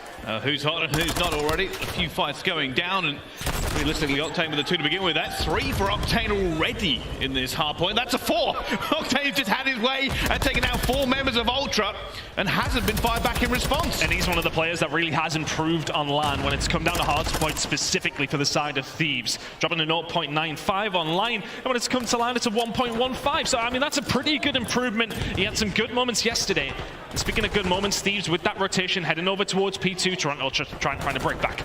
Nothing wrong with being an animal ton, and you can see that they continue to do it now. Already set up for this P2 rotation, and this is where it starts to get a little bit serious. Can they hold on? They know they're pushing towards them already, but LA Thieves currently in prime position. And it really felt like the AR matchup was where Toronto Ultra really did struggle in that previous game.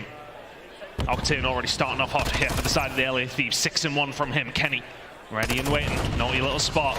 Waiting for the push to come on through. Octane will find 1. Kenny gets traded. Octane will find 2. Octane will find 3. And it's the AR game that's being won so far by Thieves. It's Razer to find Scrap. That's 9-1 from Octane. It's a perfect rotation. Make it 10. Make it 11. There it is. Not quite. Octane trying to kick off game 1. There's a very old meme in the COD competitive Reddit, as is your boy LaRue shredding.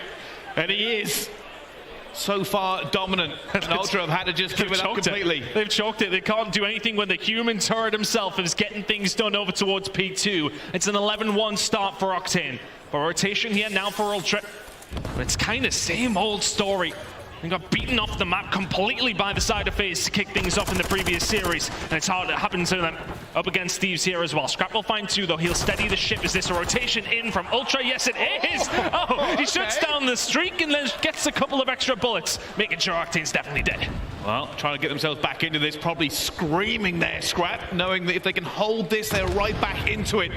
It isn't about how you start, it is about how you finish. But Octane's already going to be calling in the streak. You can hear it through the speakers. And the rest of LA Thieves are waiting. Nothing going to come from them as well. And the rest of them are dropping. This is a good hold here for Ultra so far. Really good hold. But what that streak does is make Ultra have to be a lot more tight in that setup. They have to get inside, which allows LA Thieves to get a little bit more control around the point, which will eventually, to players like this from Envoy, doesn't pull off it in the end. Toronto Ultra will find the kill. Scrap time. I say scrap time. That's 20 seconds worth.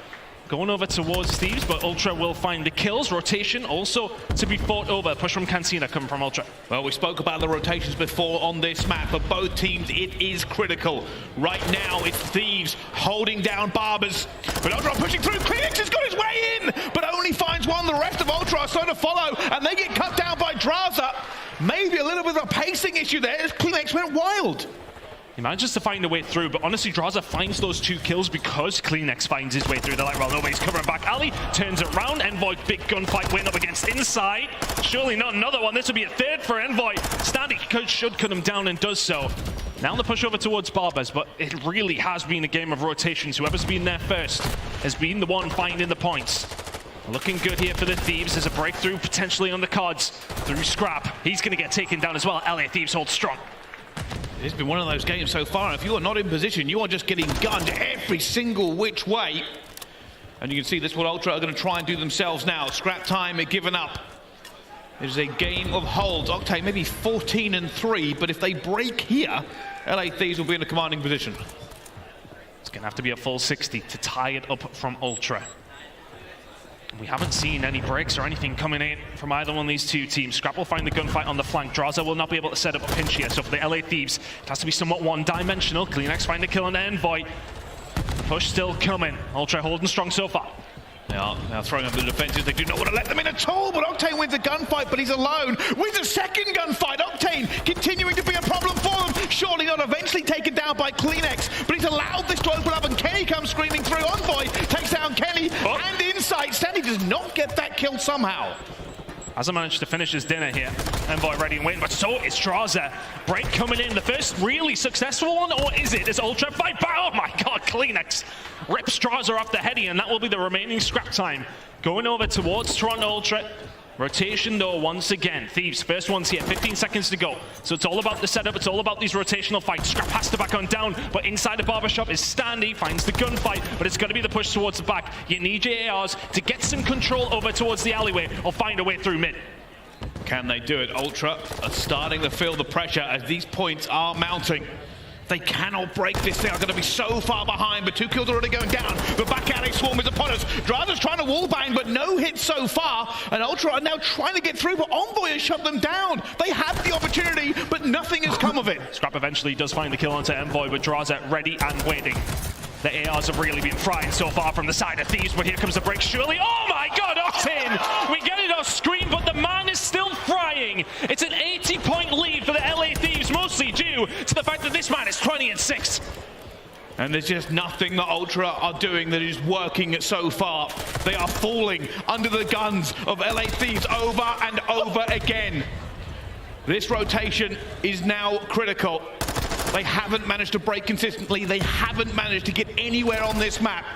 They have to be here first, and they have to hold. And they get the rotation this time. And some confidence clearly still from Ultra belongs there for this Mercado pick. They are the ones that went with this map, bearing in mind what happens to them against Faze. Still the confidence is there. They will believe that they can bring this back. It's about a 90-point game. Big lockdown coming in here from Ultra though, and look over towards back alley. Scrap will find one onto Kenny as well. You can see Draza finding that push as well. He will find him. The break should be imminent, and there it is once again from Thieves. Far too easy. The pinch is set up. This is looking so good from the LA side.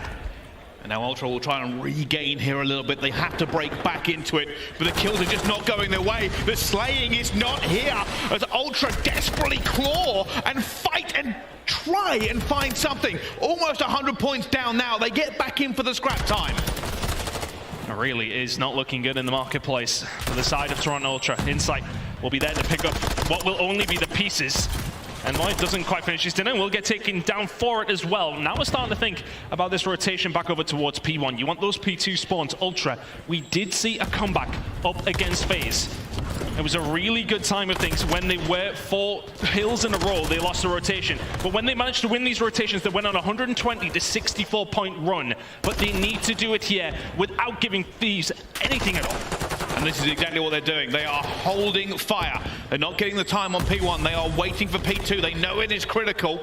And finally, once they've cleared out LA Thieves, they can start to tick up that time. But they must hold these spawns. They must not allow it to go here. And LA Thieves are trying to punch their way through. And every single point that Thieves pick up here is a dagger to Ultra, but that's 3 now dead. Octane, 26 and 10, make that 26 and 11 as he will get taken down. Spawns there for Ultra. If you need anything to get a comeback, it has to be P2. We've seen teams lock down a lot of time here. And can they do it? LA Thieves need to try and find a breakthrough, or this will start to get a little bit scary, but the pinch is starting to get set up. Ultra have to hold. Here comes the LA Thieves. They're squeezing in every single direction. Scrap finds one. Can he find the second as well? No. Kenny will take him down. Inside on the back alley, but Octane wins the gunfight, and now they're swarming. They're pushing in towards Ultra, who have to hold them off here as bullets keep ricocheting through. Stanley, that is a huge kill for him. They are keeping the Thieves at arm's length. And a bit of a spawn out here for Ultra as well, so they get the pinch in mid-map, and that is going to be some decent time. 40 seconds still to go here. You can already see Kleenex is thinking about P3, but Thieves are just looking to put the pressure on as best they can. Inside, big gunfight win over towards the mid-map as well. No time being allocated, though, towards the Ultra side. Standing alone momentarily. Octane is not missing bullets. LA Thieves looking like they're going to pick up the last 20 seconds there, which will hurt Ultra. Rotation starting to come in, though. This is so important. Ultra pretty much need to be flawless throughout the rest of Mercado. Can they do it? Can they not only hold off the LA Thieves here, but not give the scrap time and hit the rotation? Because they need every single second for it. It's an LA Thieves stack. They have time. It's the one thing in abundance they can afford to burn. The first kill's coming through. Ultra already a little bit compressed. They're waiting for Octane, finds a big kill on the Kleenex. They are about to break down the doors. They're looking for Ultra here right now as well. Kenny, why around the corner? Oh my God. Doesn't matter, the kills are coming through. Stanley's managed to hold off 2. He needs to hold off more. They're going for him as well. The reinforcements are in. It's Envoy who wins the gunfight eventually. And that may be it. That may be all they roach. And Envoy will end the map, and LA Thieves send Ultra packing on Mercado for the second time this tournament. Ultra, that map has not been going your way. LA played. And your boy real LaRue was indeed frying. Right from the get-go, the AR battle just so dominant from the side of the LA Thieves. And that is a stat line that a lot of people will be worried about. If Octane can keep this form up, LA Thieves are a dangerous, dangerous prospect here. 24 untraded kills with the tack online on Mercado. It's a big, big performance from Sam. That really is. We spoke about the AR battles coming into it, Ton, but that was not a battle. That was not even slightly equal. He started off hot, and we thought, hey, sometimes that happens. Sometimes you can get an early good start, and then you even out as the game goes on. Realistically, not that much. 31 and 13 is not evening out. It was a really, really good performance, and it was weird because, I mean, we've seen a lot of kills over towards P2 when he was locking it down, but he was helping the team on rotation so much as well. But when they were getting inside those points, he was saying, absolutely not, you're getting nowhere near. It started 10-1, I believe. And then actually we've seen Scrap pick up a 3-piece heading over towards P3. Shot some bodies. I don't think I've seen too many more kills coming in from Scrap after that. Octane really had his way with Toronto Ultra there. And you're running through the highlights, it's just all LA Thieves. It was still close up until this point. You know, both these two teams were trading. Everybody that played on the left side has gone down. But the It's Thieves 3 just to 7 started match. accelerating. Boston was on the down left. on the throat of Ultra time and time again. Left is losing. And it Okay. just looks so strong So from, it's 3 to from 7. the word go. So, okay. And how many Boston times 3-0. So we're did we just fucking say all Ultra delusional. have to hold this rotation, and then they Boston didn't? was on the right. How many times could they have come back into that game Chat's if they could never have wrong. found the Chat, 60? you're right. And then they didn't. LA Thieves had time in abundance. They were 7 winning and the 3. gunfights, and when they Boston was on the left side. Yeah, but then after that, after they broke it, Fantastic after they performance broke it, from the LA Thieves. that's what happened. Closing Scripted. it out with Envoy, kicking Like the things NFL. off with the rotational win. Like your favorite show on Coming in from TV. Ultra, but the break once again so good from the LA Thieves. It's a 250 to 165 scoreline. And looking over towards that, Ultra just got massively, massively outslayed. Man, Can't LaRue let went them be the off. team who have been outslaying teams on a regular basis. Scrap has been a huge X factor for them. There's He no just way. did not get going. Yeah. Yo, you know what's crazy? That's a pretty impressive stat line. It might be my fault because Wonder you if did they tell can me, keep it up, don't though. Of let course, me forget I the did hat. say it had been a day of 3-0s. Oh, I I didn't think Well, I pick you up. Ubered, I I didn't Ubered pick today, you yeah. up. Today I Ubered because Hector had some important... Is this going to be a comeback on the S&D? I mean, look, I would be very surprised if this is a 3-0. I am very much People, expecting a close matchup. people make fun of it, but again, somebody's from got to do the Ultra, job on it's the that backside bad too. start. Specifically after you had Mercado on the previous series, it didn't go well for you. You then Scump pick don't it drive. again and again I get look like beat I'm driving, pretty man. handedly. Dude, That's no, all that really you're does. not a diva either. So It's before they insane, start saying especially with that, that being their pick. So No, heading into map number 2, we're gonna I have don't to have a regain parking if you're on pass, so I Toronto can't Ultra, drive. but Same. It's one of those I situations. literally can't drive here. Same. I'm sorry, man. Yeah, Shit's I know. fucked I up. know. Because I'm not looking for parking down here. I'm not gonna lie. I don't know. I don't have this a parking dude, when I pick him up, he rides in the back like some fucking Ubers. I was No like, yo, way. get in the front, man. Yeah, I'm like, yo, what's heading into this one. back? Yeah, okay, let's My go music, again. my I was like, He's Not sure where the lying. confidence is lying. and he won't get Yeah, that in. may be He'll the look biggest in and be issue like, what's for the them, temperature? And they're realistically. like, I'm like, Obviously, 73. The way you Ultra like it. He's did like, no, not it's not. expect to be essentially All run off right. the stage. That's what happened. He's like, where's my in the water? first game. We're It like, kept getting worse and damn. worse. The cap is Big unbelievable. regain. Blanky? Big I was like, regain. what? Even the first round of S&D may allow them The to cap's take some insane. of that off their shoulders. When we go to They can't take Starbucks, the weight he's off like, their this shoulders is what I because want. right now, He hands me a after Ultra post-it looks note. so good I to order kick things and he off makes me against pay. LA Guerrillas. He has his glasses on and his headset. I'm like, yo, He's how's been your lying for like 45 seconds. I'm like, An all-round good game. I'm like, how's your day been? He's From the like, Toronto Ultra side, they have a good I'm S&D on a out call. on them, of course, can control. All right. They are one of the best in the game. He's been lying for like They a have minute to find straight, themselves guys. in a much better position. It's unbelievable. because that I ain't Hardpoint never was lied, so dominant Craig. from I Thieves. ain't never And lied. I actually want to talk a little bit more about Thieves. Realistically, with how close their game was against OpTic, it Bro, could have chat's gone the fucking other funny, way. man. It You would guys have are been a funny, very man. different story. And King now, Dicka, moving what? forward, Hey, this team have hey, really you read that? bracket Yeah, one, no. deep run going, and they look pretty good with it as well. It has been a weird tournament so far. There have been some upsets. Maybe we get to see a long run here as well. Jermaine, isn't it? We tend to have these things going on quite often. Weird games across the board, weird results as well. But which way do we see this one going as we head into Search and Destroy on Hotel? Thieves have got to feel buoyed by that performance on Hardpoint. Feeling good, especially considering Ultra already played today. Thieves coming in nice and fresh. How are they feeling heading over towards Hotel? Well, here we go. On board with the attack with the LA Thieves. looking for that first attacking push. Right now, a little bit of a split over the map, not a commit either way. And a big factor here will be the first bloods. Toronto notoriously struggle to find them. And there is one for the side of LA Thieves who do not struggle to find them. And that's going to set things up here now. As the fight's starting to come over, Scrap can't find with the sniper. We'll have to back on down now. There could be some more pressure over towards bedroom. They know Scrap has this, but Octane runs into the site. Scrapping backing on down here. 3 versus 3. And that's huge. Scrap has set up a very different dynamic now. They cannot afford to go for this. LA Thieves will now try and clear out bedroom. They will try to get in his grill as well as the fight already kicks off the elevator shaft. But nobody down again so far. It's back to a 3 versus 3. But LA Thieves do not have control. Draza on the flank looking for it. Scrap got that sniper out with a pistol. He's looking to almost take down Draza, and he's chasing. He's left alone in a 1 versus 3. But the time is probably against him. And LA Thieves take the first round of the search.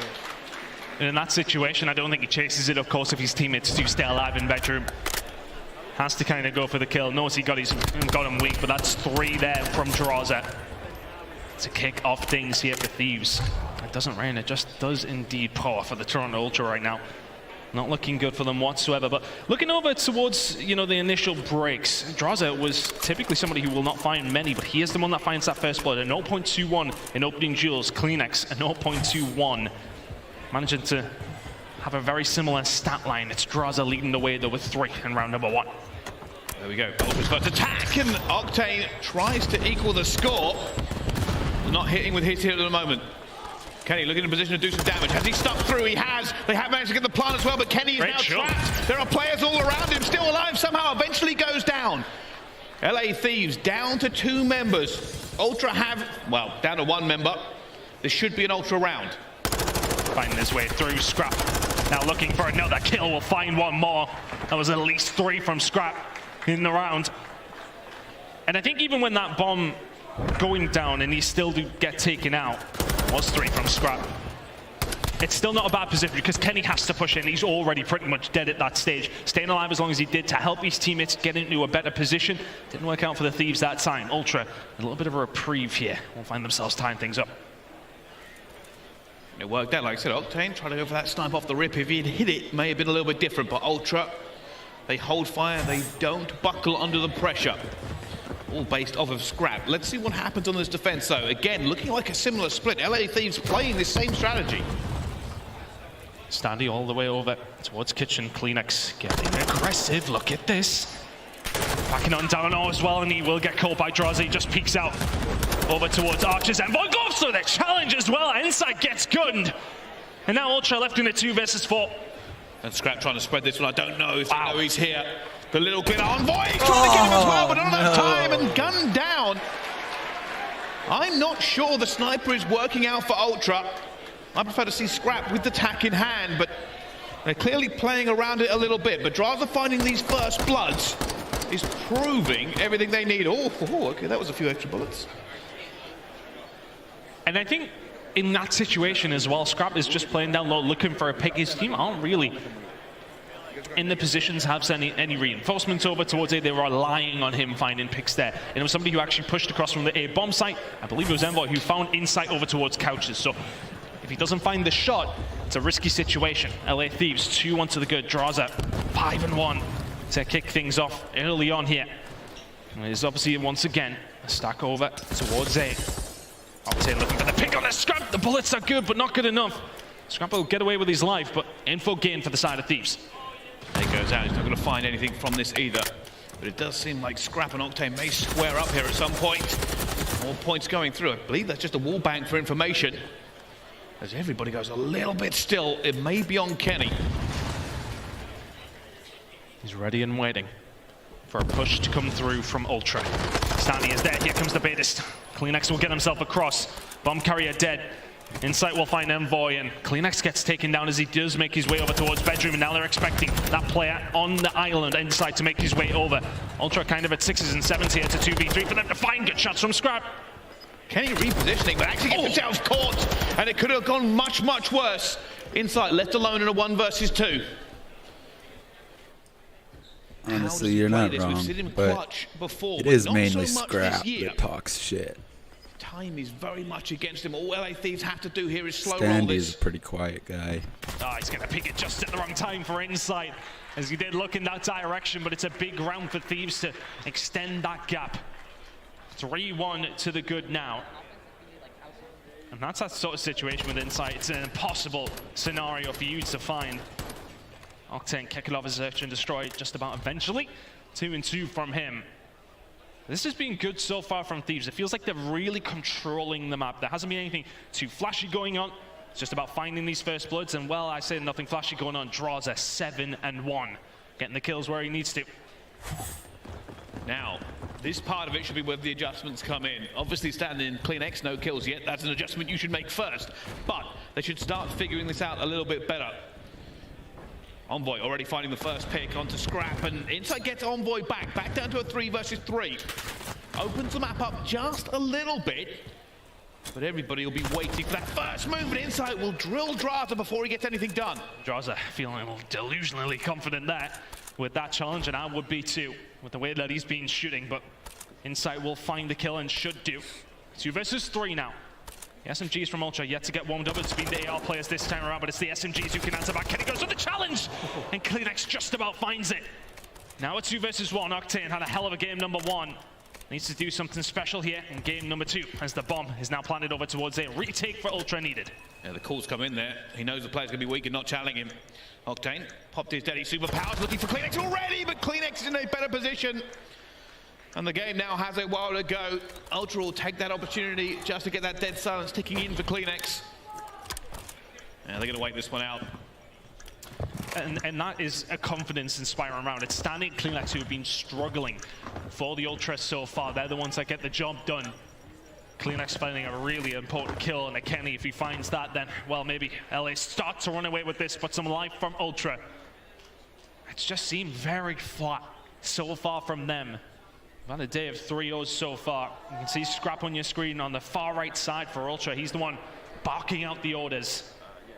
Standy's still sitting on that donut, but he won't be too bothered by that so far. Still a lot of search and destroy to go. But for Ultra, first bloods have been an issue. Thieves are finding the majority. This time looks like a very aggressive push. Are they going to get in here early? Potentially Nate's already going out, but Kenny finds the first blood. Octane finds a second. The fast push comes to nothing. Octane finds a third as well. And Insight's like, where on earth has my team gone? Our old dead man, we'll see you. And round number 6 is Ultra now in a difficult position again. The first bloods have not been good. I'd love to actually just get a double check on how many there have been. Inside with a good shot onto Kenny, but that will be that. And again, Thieves just deeming control of the map, getting the number advantage, and walking away with every single round. The fact that Kenny didn't get traded was probably the biggest thing. Obviously, he got that first blood and tried to get out. And as soon as they switched onto Kenny, OpTic said, right, my time to shine, and managed to pick up 2 as well. Again, more adjustments are going to have to come out here for Ultra. They have to find a different way. And as we go into the attack with LA Thieves, this is a very, very big round. 4-3 is much better than 5-2. I do want to put a small caveat on Stanley's performance so far as well. He's been hitting over towards B and hasn't anything to deal with so far. May well have to play his part for the Toronto Ultra now. Kleenex finds the first blood for the side of Ultra now. That's SMG players getting on the board, but still for Thieves. They're ready and waiting. The push is starting to come through. Stanley, time to do your job. Stanley looking for it and eventually gets taken down. Back to a 3 versus 3.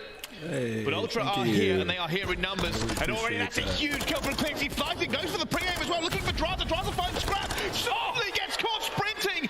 Draza takes the gunfight. Insight now flying in as well, but it's a snake off, and he has to back away from Kitchen. Oh, they're going to challenge. They're going from Insight. He's in trouble, and down he goes. LA Thieves taking the fight to Ultra. And there are smiles on the faces for a very good reason. And I don't want to point any blame, but the SMG players are just not finding these breaks when they need them. Kleenex may well find the first blood there, over towards the other side.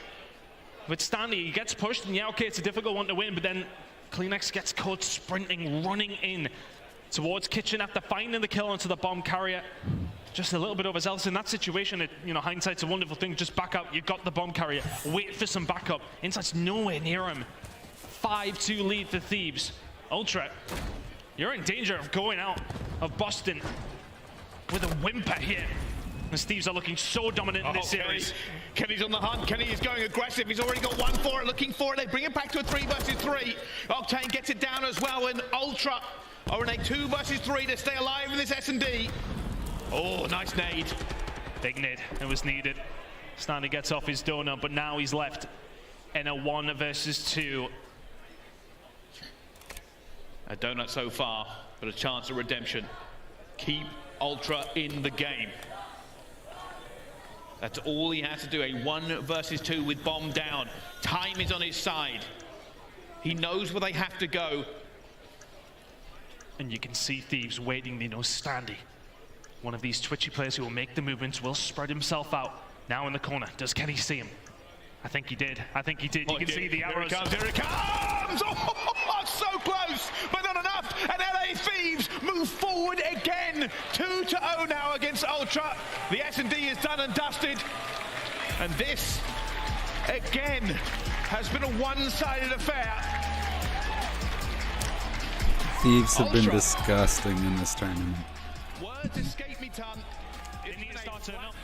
Granted, they got beat by OpTic, but it was close. They dropped down to the elimination bracket. 3-0 Florida, 3-0 Thieves, and now the series is 2-0 against Ultra. A big performance from Man. Huge performance from Octane in map number 1, and this has been plain sailing for the LA Thieves so far. Toronto Ultra have absolutely no answer at this moment in time. And it's been hard to break down. They've been getting absolutely smoked off the map at every single occasion. First bloods, for the most part, I'd imagine, are looking terrible for Ultra. They managed to find 3 on the other side of things, 5 for the LA Thieves. It just definitely felt like LA Thieves were in control the majority of the way through. Search and destroy, perplexing Ultra today. Call of Duty Modern Warfare 2 perplexing Ultra today. Nothing to be said about their performances so far here on Saturday, but Control coming up. The only way out of this one is a reverse sweep. Yeah, I mean, the red team's really taking it to Ultra, not giving them a single map for this one at all at any point, and realistically, anything could happen. I did promise you not a 3-0, but I don't know, I'm feeling a little bit weird about it. We'll have to find out, though, because we're going to a quick break. Don't go anywhere. The Control is right after this.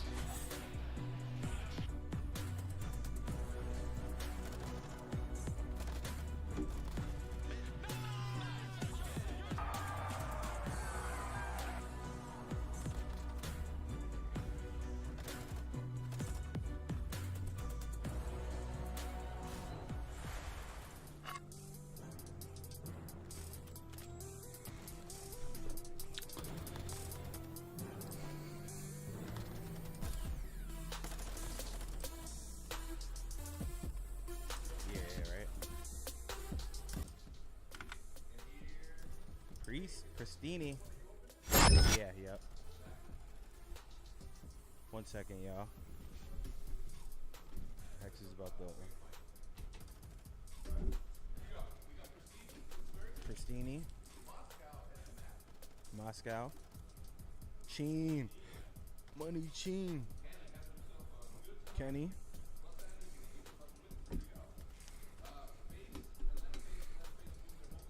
Atlanta Faze win their home series. London versus Paris Legion.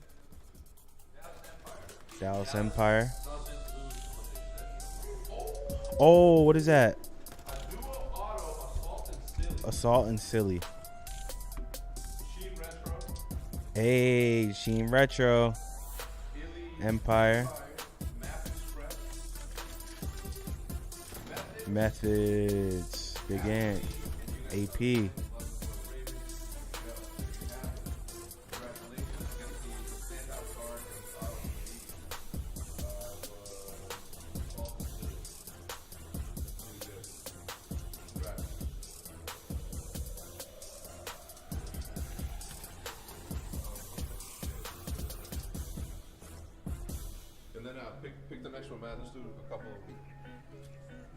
All right, the winner is 10-9-8-7-6-1. Nasty Nate with the scuff win. Make sure to whisper and say what you want, mister. All right, Matt, give me another one. What are we giving away? What are we giving away? Chat, don't type anything. Give it a second, let's see if the chat can control themselves for 10 seconds.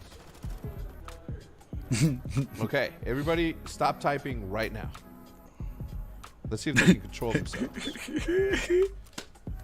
At least for 5 seconds. If there's no text, I'll give you guys the new giveaway. Let me see. No, okay, I'm just kidding. I was kidding. All right, we are gonna give away another. Let's do another key light. Yeah, let's do another Elgato key light, man. I know some people out here need their dots. Huh? They just put in dots. Nasty Nate, whisper him. Thank you, Kevy Skills, always on top of his ish. So what are we giving away next? Elgato. Elgato is Elgato. Elgato.com. Go there. If you're starting your giving away streaming, a cat. or even if you're just creating content for yourself, which is also super acceptable and something that people don't often do enough of. Sometimes creating content just for yourself is enough of a reward that you will be satisfied with doing it. Sometimes you get really lucky, and you end up having a good career. But just remember, the reward is the content creation itself, not necessarily the success, the glamour, the lights that come with it.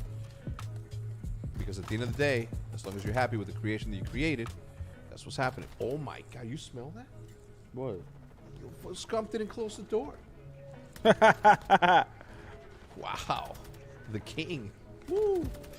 He got a... We should get a timer on him, too. You know what's crazy is that I know he's watching the stream right now. Oh, yeah, he is. Yo, type in the stream, type in the stream, Seth. We know you in here. We know you in here. Ooh, stinky. Cozy Drew, thanks so much for the 5 gifted. We appreciate you and appreciate everybody else who's been subscribing, especially those of you who are utilizing. When Seth comes out, let's act like the stream crash. All right, check it out. Your game with the He's gonna be so Yo, Matt, official mute controller the of the Call of Duty stream League. and turn off Call like to bring everything down, and then we're just gonna be like, yo, the stream's down, and I'm gonna be looking like behind. Everyone should just put crash in the chat. Yeah, it yo, everybody type crashed. Well, when he comes back. After the giveaway. How many in the giveaway? 1,200. I run the giveaway. And then when he comes back, everybody type crash. All right, hold on. Not yet. Chill out. This is the best prank. That's a great idea. I love it. I'll tell you guys. I'll be like, hey, my voice comes we're back. We're gonna touch our heads. We're gonna go like this. This is the signal. All right, bad. It's the signal. Not yet. All right, who won, Matt? Slays FN is the winner. You might want to mute the mics before you start swearing and punching people. Oh no, let's catch him hitting someone, me, so that people know that I'm the one being bullied. Say it again. Slays what? Slays FN. Not now, guys. We're waiting. We'll give you the signal. Hold on. The map's driver has been rather good. Yeah, that's pretty good. Yeah, pretty good. 23. Yo, I think it went down, Matt. Oh, it crashed. Yo, I think the stream. No. Yeah. Fuck. We had so many viewers too, bro. We were at 120. Y'all are weird. You were watching? No. Y'all are weird for that one. Turn the volume up, please, Matt Craig. He was watching. I actually wasn't. I just knew it. I looked at the back. You guys are weird. Not funny. A reset now for them. Thanks for the 5. Appreciate it. Potentially the easy A if they can get there. Already still split across the map as they try to move forward. But Kenny's holding them at bay. And Thieves kind of playing with the mind of Ultra there. It's a really good break-off coming in from the side of Thieves. They find the majority of the kills. They then very much expect to push over towards A. Ultra deal with the play over towards B, though, but now Thieves can start to pull them across the map. Octane again starting so strongly. 3-0 from him. Standing a club, though. Do have some control over towards A and over towards B. That's 3 dead. Only draws a left. Draws trying to stay alive as well. Doesn't want reinforcements coming through. That first it's going to be in. He dives to the point. Maybe a little bit eager there to actually get into it, as now Ultra will capitalize. They're getting these points going through as well. The kills have gone down, and that should be being locked and loaded. Ultra have found it. Huge kill coming in from Scrap there. It looked like Envoy was on the pitch. He was on the flank to shut things down. Insight will eventually finish up onto Octane, and now here comes a rotation. Really good start from the side of Toronto Ultra. Kleenex now inside the restaurant. Not much control by either team so far. Big gunfight wins. This is much better from Ultra. They're looking for this break. Looking for it already. Scrap finds one inside, trying to stay alive with one health. Isn't going to be allowed to. Octane finds that first kill, but there is so long left here. Ultra just need to break them once. Just have to get through. Is it going to come through Standy? That's a big grenade on the Kenny and on the Razer. The shots are good. Is that going to open up things now as Octane and Envoy trying to get things done all on their own, and it's actually going to be Envoy to find two. Octane, can he find a second? No, he's just trying to slow them down, but good shots from inside. And now a little bit of control here for Ultra over towards the A side. Has to be a retake from Thieves. Those two kills from inside completely and totally allow Ultra to move forward. They get the choke points in their own favor now as Kleenex move forward to Razer, and it's a full wipe. Ultra will now be moving in here in incredible numbers. They might even just stack this completely. They are. Trophies are down. Ultra are stacking. They're moving forward into the point. The second ticket's through, and LA Thieves have to move. You can't slow roll it. It's gone already. It's too late. It's done. It's... Wait a second. No, it's not. They got into a contest. Where have LA Thieves come from? They got in. How did they make this? That was done. They got in. It's a 9v7 now as well. The lives are going to start coming into it, but Ultra milliseconds away. They don't get the job done, and all of a sudden Thieves have numbers inside of Restaurant, and Ultra are slowly running out of time here, Bryce. They lose it from this point. Heads will be hanging low. No. Kenny finds Envoy, and Ultra have the miracle they needed. They have the numbers to move through. Octane finds the first on the Kleenex though. Octane finds the second. And Ultra surely not. How on earth? How on earth? Points have faltered. They have fallen. And they are spawning on the other side of the map. 13 seconds left to go. It is hold down the sprint button. It is move. It is go. You have to crack it now, or there is nothing left. Octane finds one. Oh my! Another. And Razer and Kenny put Ultra out of that round. I do not understand what we have just seen. Ultra were on the point. That tick looks filled. Well, if they weren't tilted after maps 1 and 2, heads are well and truly in the bin now. That was signed, sealed, and delivered, an attacking round from Ultra. And we'd have to see it back to see who broke through. I'm sure we'll get a replay up at the end of the game because that was absurd. How do Ultra let that one go? It's a really decent start over towards B. They get the hard part done. You're in here. You're locking it down. It's fine. Everything's looking good. Everything's rosy. We're heading into round number 2. And a collapse like that, they need a solid defensive hold here. And they need to actually do it dominantly because I really feel like the heads are not going to be there. Breathing technique or not, Ultra, you need to regain fast. Now, a defense hold helped them out a little bit already, gone down. The clock will stop as LA Thieves move towards A. Envoy being slow and steady. LA Thieves not really wanting to push the tempo here yet. Envoy will find one. The dead silence pops as he starts to move around for it. They're going for the easy A to begin with, and they will get the points down. Now Thieves will leave one player here to stop the clock, and the rest of them will be trying to get this in control into B. Ultra have done the standard counterplay to that. They're taking bedroom control. Really nice play from the LA Thieves that set themselves up with only one person inside the Hardpoint. Everybody else on the outside looking in. That sets them up wonderfully. A is still ticking, time well and truly stopped. Octane will find 2, one of them being his teammates, and Scrap will trade that one back. So it's a hold for Ultra over towards B. A though, this time around is definitely gone. LA Thieves lock this one in. And now B is their objective. Lives very, very even, but a whole 2 minutes for Thieves to weave their web over towards me. Yeah, they're going to play this slow when they need to. They'll be looking for these initial set of kills. Sandy, though, will find it first. Razer down. That gate has been closed and bolted locked. And Ultra have to just make sure they do not falter. They still have bedroom control. They still have the flank.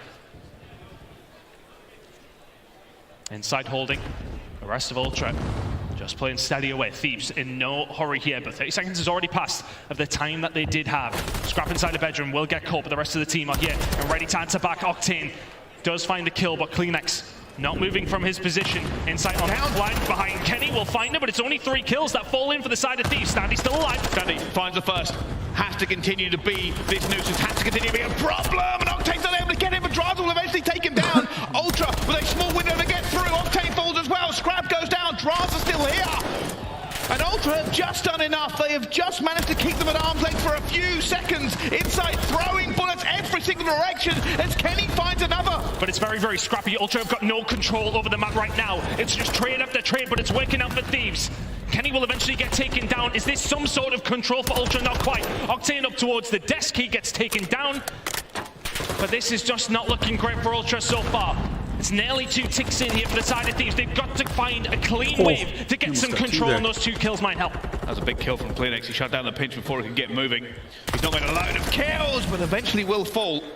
Now keep an eye on that minimap. Standy is going to be going on the long flank. Scrap is going to try and hold the door. Razer takes him down before he can do any more here. Now the LA Thieves are moving into position.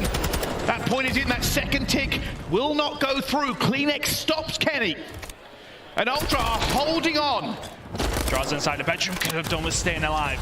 But you are right, Ultra are just about holding on, and it looks like they will. Push from Thieves starting to be formulated on the flank. Standy has got an important job to do here, as do the players inside a bedroom. One last roll of the dice here on the attack for Thieves. Last time around, the last push from Thieves was enough. This time, Ultra in a better position. They have the time ready to go for it as well. Scrap actually waiting for the second player to come through. They aren't. Octane finds one as well. Kenny gonna go for the gunfight. Stays alive. Scrap will take him down though. Draws a challenge and he will now be through. That clock has stopped at 4 seconds. 5 lives remaining for Thieves, but only 4 seconds, so it's not going to come into it. Octane will get taken down. Good positioning from inside. Envoy and Kenny get the job done. Draws up, finds a gunfight, but as does Scrap. Time not on the side of Thieves. I don't think they'll get there. They won't. By the hair on their chinny chin, Toronto Ultra will find the round and will want a piece. And that's everything they needed. Every disappointment from that first round is wiped away here on their defense. They've gone even. I need to double check actually. That second tick come through on B? I think it did. I think it did. All even then. All even. Well, Ultra find a little bit of steel. A little bit of the Ultra we know. They held LA Thieves off for 2 minutes. Much better now from Scrap, sitting at 15 and 13.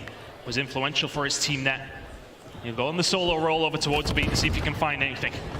Standy now heading over towards him. Once again, these opening breaks from the side of Thieves have been so good, but Standy on the flank knows where Envoy is. The shots are in, waiting for his teammates, just staying alive. Good break from Ultra over towards A. They can get their round ticking on up.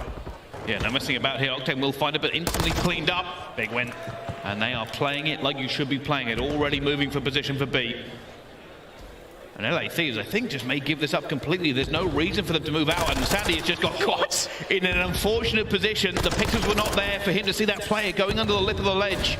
I like this from Kleenex though, because Thieves have to start answering over towards bedroom, and they answer in kind very, very well. Envoy will find a route through. Actually, Envoy finds 2! Absurd from him on the minimap. It looks like it was done and dusted again, but Toronto Ultra just not quite securing these sites as well as they could. And Envoy now makes it a bit more of a difficult task. Yes, we have 2 ticks over towards it if you are Ultra. But it was looking, again, like they thought it was done. Not quite. Looking for him as well. Razer was hunting that player for quite some time and almost catches standing flat-footed as well. And fight's going down. Scrap had an opportunity onto Envoy, but Envoy won that gunfight as well. Ultra now attacking a little bit piecemeal across the map. They are probably going to have to go for that A push. And they got tempted. That carrot was dangled over towards B for the side of Toronto Ultra. They went for it. Eventually will convert themselves over towards A, but here comes the pinch. Is Octane going to be ready for Standy? Not quite. There is a player for the Thieves here, and Kenny. On his way over was Draza, but he gets cut down as well. A locked in for Toronto Ultra. Definitely this time. The lives not in their favor. The 4 over towards the side of Thieves make that 3, but a push in towards B is what's going to start happening. Envoy inside the bedroom is going to be a problem. And Ultra looking for that one more kill to make the push, but unfortunately they haven't found it. This will be a reassessment, whole bedroom control, and now start thinking about getting a flank through as well. LA Thieves are in a better position as they want bedroom 2, and Scrap and Draza go at it, but either get it as Envoy hits the flank and takes him down. And Ultra will have to do a different tactic. They do not have bedroom control, so it's a full flank play for them. 20 and 14 from Octane, not able to find anything there though. The flank being worked by Ultra. Now they have a bit of presence over towards the spawn of Thieves. And what can Octane do from mid-map? Is he going to find anything on a Standy? It's a big gunfight win, but still, plenty of members of Thieves over towards that bedroom side. It's a crucial hold. We talk about it so much. And the Thieves putting that into practice right now. Good shots coming in from Draza. Can't quite clean up, but the time is momentarily stopped as Standy then does get cut down. We're a bit all over the place here, but still, Thieves in bedroom. They're trying to back away here. You can see them playing like chess on this mini-map. Neither team winning to get away in positions. Envoy keeps bedroom control. Ultra will stop that clock. They will jump on and have their teammates look over them as well. They're looking for it and trying to find inside, but it may be not enough. They're slowly but surely getting through this as well as Clinic finds himself with guns firing at him. And it's almost cleaned out from both teams. But 23 seconds left to go, and Ultra are spawning kitchen. They're spawning kitchen, but they managed to clear our bedroom, so these next wave of kills are so big. Kenny will get dealt with on the flank. Envoy finds the kill onto Kleenex, though. Last chance saloon. Here for Ultra in this round. Gotta go for it. Stanley will stop the clock. He needs the rest of his team to find the kills. That is a big kill, but Envoy finds it first. Inside, trying to get Kenny down as well, but Kenny wins that gunfight. Scrap tries to jump in at the same time, and it's last but not least, Kleenex can't find it. It's a full trade, but that benefits Thieves, and they hold their defense as well. Just run out of time. Thieves were being such a nuisance inside of bedroom. Could not get rid of them. And then by the time Ultra do get rid of them, there is just no time. Both teams holding their defenses so far. On typically a map that has now started to lean more attacking orientated. So Thieves will still fancy this one. They became very close to finding that previous attacking round that they went onto. And now it's their turn to have another go at it. Ultra, can you hold the defense, or is that round number one going to haunt you again? There's a lot about today that might haunt them if they don't hold it. But already, the initial kill's going through. Kleenex just holding double. Will be taken out as well. You can already see LA Thieves not too worried about that 8 point. They'll probably commit someone to it just to stop that clock. And the opening breaks from Ultra every time have been so poor. When it's come down to this game mode particular, they have been the best slaying team on it. We haven't seen that side of them today at all. LA Thieves will swan on in over towards A. Kills start to come in over towards B as well, and Envoy may well be the catalyst for the squads to start making their way over towards B. Ultra have chalked this one. 1 minute and 5 left to go. That timer will stay stopped, and Envoy will still kill. 4 kills in a row from him. He's trying to up Ultra on his own. Scrap will answer back. Ultra with plenty of control over towards B, but you lost A very quickly. And Ultra must dig their battle line. They must hold bedroom. They know their flank is not secure. Even Stanley should pre-aim round this one. Are you kidding me? Goes. They know Kenny's here. Fortunately, the rest of Ultra are in a good position. LA Thieves now have the unenviable task of doing what Ultra tried to do last time. Go from the flank and make the kills. Kenny still being a problem. Big win from Insight. He goes down, and all of a sudden you're just looking towards the backside, and Thieves can filter through. Insight must stay alive because Kenny is still causing absolute havoc in the spawn of Ultra. Will eventually get dealt with. Now Ultra have a little bit of space to push out. Insight still lingering around, and LA Thieves have the luxury of time on their side to try and flush him out. He will find 1 kill, will eventually get taken down. Ultra with some control over towards B still, but the trades are not in their favor, and neither are the lives. This is still good from Ultra. This is everything they need to do. Trades work out for them. They can continue to put LA Thieves back over and over again. The issue being is when they start to lose those trades, and it goes against them. They have allowed Kenny back into the danger zone as he stays alive, gets away with it. Scrap doesn't hit nothing, but gets his teammate. Kenny now a little bit lost. Not going to win it. Another good hold from Ultra. They keep the Wolves at bay. And Standy actually managed to push up over towards Glass side. Because of where Insight is sitting over towards the kitchen side of the map, it started spawning over towards Glass, but backs on down. Now Thieves spawning all the way out towards kitchen. It's a big kill from Envoy though. He will find Kleenex inside the bedroom. So, some presence here from Thieves, if only momentarily. Ultra, a good hold so far. 35 seconds remaining. Thieves' lives running out, time running out. Ultra hold all the doors, they have all the keys. They just have to hold this last push. And Insight, the first man will find them, looking for it as well, but gunned by Octane. The flank is now open. The fight will move to bedroom. And Ultra have their guns up, the irons are held. They're looking for them as well, but Octane finds one. It's a 2 versus 3 in the site. Stop the clock, they stop the clock. Standy, do you challenge or you keep this presence over towards bedroom? Still a lot of ticks needed, and Void will eventually get taken down. Octane still towards the backside. Scrap is here to try and clear him out, but Thieves are starting to stack. Octane needs to be taken down here by Ultra. They've got him, but Kenny in! Kenny finds that 2-piece, and only 1 player left can do anything here for them. Insight trying to make this win. Envoy will gun him out of the hill, and now Ultra have to move. That tick is done, that tick is dusted, and your boiler 3-0 again. They move on. The World Championships continue rolling forward in this tournament. Ultra find nothing today. And that has got to be a huge disappointment for Toronto Ultra. That was not a good performance at all. And that one will sting, especially you think of round number 1 and how close that was. To pretty much going 1-0 up, they would have went 2-0 up off the defense. They would have at least been looking at around number 5 here. Yeah, give me that replay. But the close ones, yeah, we need to see the replay of how close it got. But the close moments do not go their way. In the map that they needed to start the reverse sweep, the other two dominant from Thieves.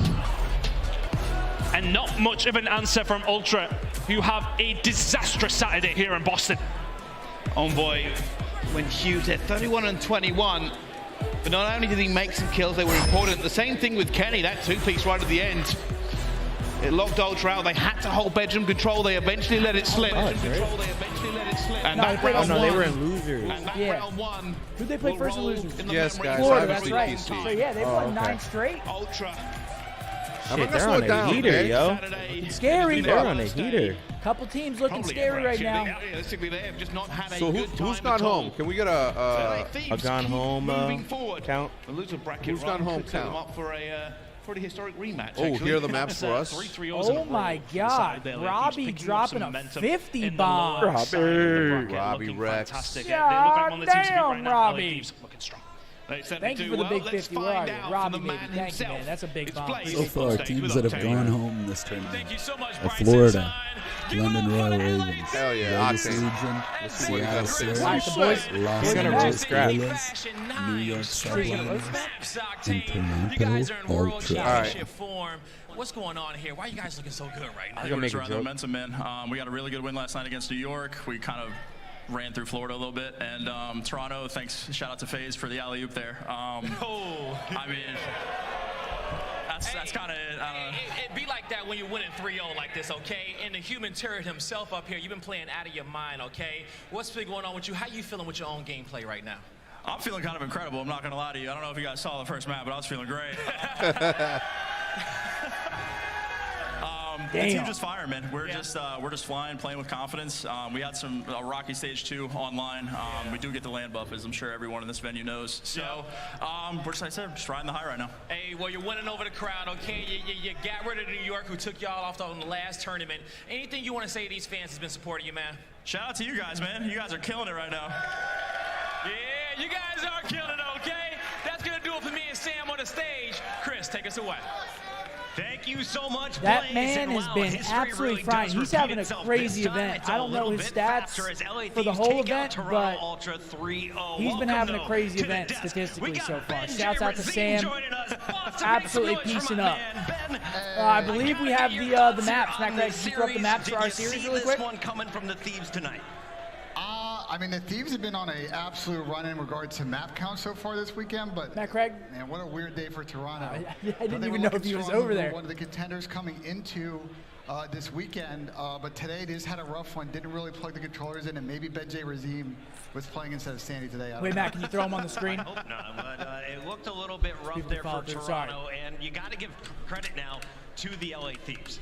3 series in a row, all in the lower bracket. They are crushing through the competition. All right, folks, here we go. I mean, we're talking about the back-to-back champions in a What are we game doing? that we didn't We're looking even at the think maps you for could our go series. back-to-back Matt, your in messages last are out year, there? So definitely putting some respect on their name Oh, right shit, now. Matt Craig, Like you're our leaking right now. Kings Matt did Craig, much you're all better over the place to right now, make Matt Craig. qualifiers, but we do have to talk about the fact that they had to plug Capsule into their roster, take Kenny out. They didn't get a lot of practice, so seeing them all on the same page right now is giving me back-to-back vibes. Hopefully from Matt last year. Craig, So LA Thieves now definitely looking to be in that conversation of winning this thing. And we just talked to the MVP of that series. Octane was on our stage, and we got to walk through one of the biggest moments here of the matchup. Take this one away. All right, well, while we wait for the maps for the series to come up, Yeah, this is that very first round, just a bizarre situation. Thieves coming right? out, Like, dominating you see that all series. Toronto, I didn't they expect captured this the out of point. Toronto They're for in a the really day. good spot to close this out. They have all 4 I'm not gonna down lie. here. They're What do you slaying guys them think out, about that? and You think somehow Faze the put a LA little Thieves something in them? through. They win the trade. I don't know, man. I mean, it's when you get dominated like that, it does something, right? Especially when you believe that you are that team, and more often than not, you are. It's just a mental issue at that point, and that's what's been happening. I mean, Scrappy, obviously, as good as he's been doing, I think when Faze came in and like sort of like reminded him that anybody can beat anybody. They didn't just remind him. It doesn't happen, Puckett. It's as kindly as I could have put it. They gave him an absolute ass whooping. Mark, as a competitor, how hard is it to like bounce back after getting just absolutely rocked like that? It's hard to forget, bro. It's a morale killer. It's a confidence killer. I mean, it's easy to like try to get your mind on straight, but it's always still weighing in the back of your head. Yeah, until you make it like into a far point, that's when it'll fade away. Yeah. But they knew they came in, they were playing a Faze team or a LAT team that's been looking hot. So it's like they don't have time to rematch. You just got rocked and then you get thrown right back into like another hard series an hour and a half later. Like that shit's not easy to deal with. Let's talk a little bit about the map set. Turn it down a little bit, Matt. Yeah. For us. We were watching this round and we were like, what is Toronto doing? All right, so please, thank you. We've got the Boston Breach versus the boys coming up next. I don't know how I feel about that map 1, man. Hydroelectric map 1. Who picked it? I feel like Boston probably picked that map. I feel like they would have had to because we looked decent on it against Thieves. We kind of had like a bailout hold at the end of the game, but so we were getting out rotated a large majority of that map. So I would have to think that Boston picked Boston, that. who is currently 4-4 on that map. What are we, Matt? On that map, we are 2-1. 2-1. So I think they're 1-1 without me on the team. I think. You got to think those records are not always with the current roster, but I don't know how I feel about that map. It's a scary map 1, especially we want to get the ball rolling. We want to get a map under our belts today, so it's a scary map 1. That map 1's going to be important just for the morale of the team. Obviously, just had a rough series against the Rokkr. You want to come out, get that first map, get the vibes flowing again. I don't know how I feel about that map. Moving on, Al-Bagra Fortress. I'm very confident in us on that map. I mean, you saw us play Faze on it in the last match of the online qualifier. Shotzzy had some insane plays. Kyler had some insane plays. They like that map. Yeah, I don't think that's now. Yeah, it's coming up. But Boston also likes that map. So it's another. And then we have Asilo control in again. What do you mean? But you kind of have to, because in our case, we're gonna ban Al-Bagra control. Like, we're not gonna play Boston on that. They just looked really good on it. They looked good on it against Seattle. They looked good on it against LAG. They just look good on it in general. So we can't play that map. And then Hotel, Boston's not gonna play us on that map because they know that's our strong suit. So we kind of just that's a point where the map pool just kind of becomes an issue. And we got to play Asilo again. They didn't look too bad against Rokkr on it. But, I mean, it's definitely not... It's probably our second best map right now. So, not too worried. Embassy, I'm confident in the boys on that map. Good thing is we got to watch Breach play Asilo, too. Well, I'm sure they did. Control? No, it is... it was a Control. I'm speaking. Yeah, that's map 3. Control. Yeah, my bad. Actually, yeah, that is a little... And then we got Embassy, which I'm very confident in the team in both of those maps. We had a rough go in the search against Rokkr, but Rokkr looked like they game planned really well against us. They were kind of letting us make the aggressive plays, and they just sat back and waited for us. I'd have to kill you, so too. Maybe they went back, tweaked some of that stuff, but I'm super confident in them on Embassy HP. It's going to be a good series, man. We got to come out hot. That first map is going to be super important for the whole series, I feel like. I mean... It's going to be a big map. I don't think it's a surprise to anybody. I have butterflies in my stomach. The hat? You want me to put the hat back on? Where's my No, straw no, hat? no, If the boys come out firing, no, I think it's going to be a 3-0. Shit. We don't need the hat. We don't need the hat. It is because we tried to fake the hat. And we got... Yeah. And we There's got... no hat. We got dealt with. I'm going to put the shades back on. Put the shades back on, man. I don't like people seeing my eyes in a series that that I'm feeling. Let me join you. Yeah, I'm gonna put these on. I don't like the people seeing my eyes whenever we're going into an absolute grueler of a series. Chat, let's get some predictions out of you guys. What are we feeling? First of all, I think we're unanimous across the board. Yeah. I mean, we're all going to say OpTic. Actually called a condition called hyperhidrosis. It's going to come down to that and map it's incredibly obnoxious. Yes, I'm seeing a lot of Boston. These gloves just keep my hands dry. That's fucked up. You're seeing a lot of Boston? It's fucked up, but we're not worried about Boston. It's fucked up. Look at that, though. 4 3-0s on the day. Is this the 5th? I hope it's the 5th in our favor. Yes.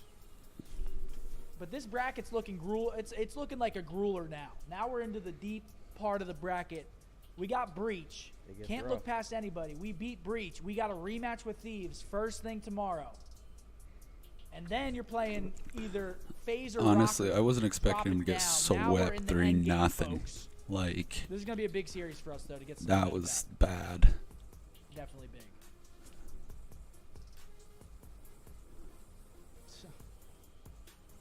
Should we hit a little pack action maybe? No, we got 45 seconds. We're just gonna roll it through.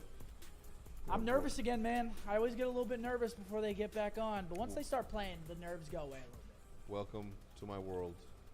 That's how it was when I was playing too, though. Yeah. You get a little butterfly in you before like the match starts, and then whenever the match starts, it's all gone. Do we know who's on right side? I don't know. You know what? Let's not even care about that. Let's just get in here. It's all mental. Well, it's Fugaze anyway, because Boston won on the side that everyone's saying is the bad side.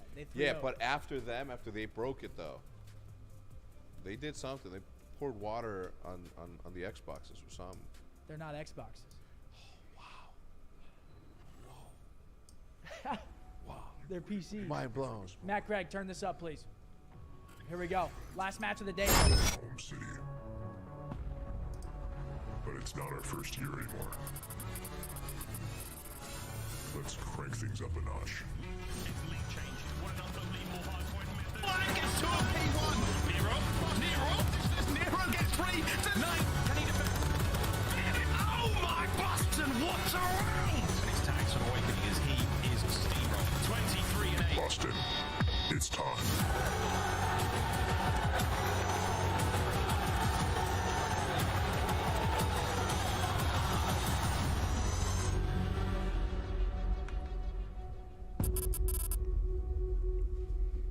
That was pretty cool, to be honest.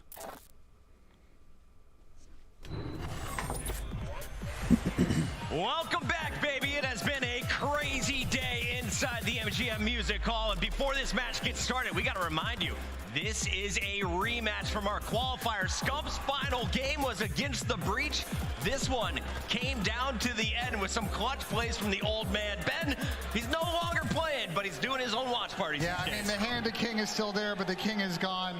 Excited to see this matchup. I think it's a big series for Boston. We've talked a lot. I think you guys have talked a lot on the desk about can this Boston team make a run. They've done a lot of work so far today and yesterday. I'm excited to see if they can get this series win. It would be their signature win so far at LAN, and we're taking the championship Sunday. If you're just joining us, we've of course stolen Ben J from the flank. He's joining us for this final battle of the night. Alley Cat and Nameless, as well as Chris Puckett here at the desk. And we got to talk a little bit about the venue, Alley, because so far, every time these two teams have taken the stage, they're the fan favorites. Their opponents are getting booed by the epic Boston fans.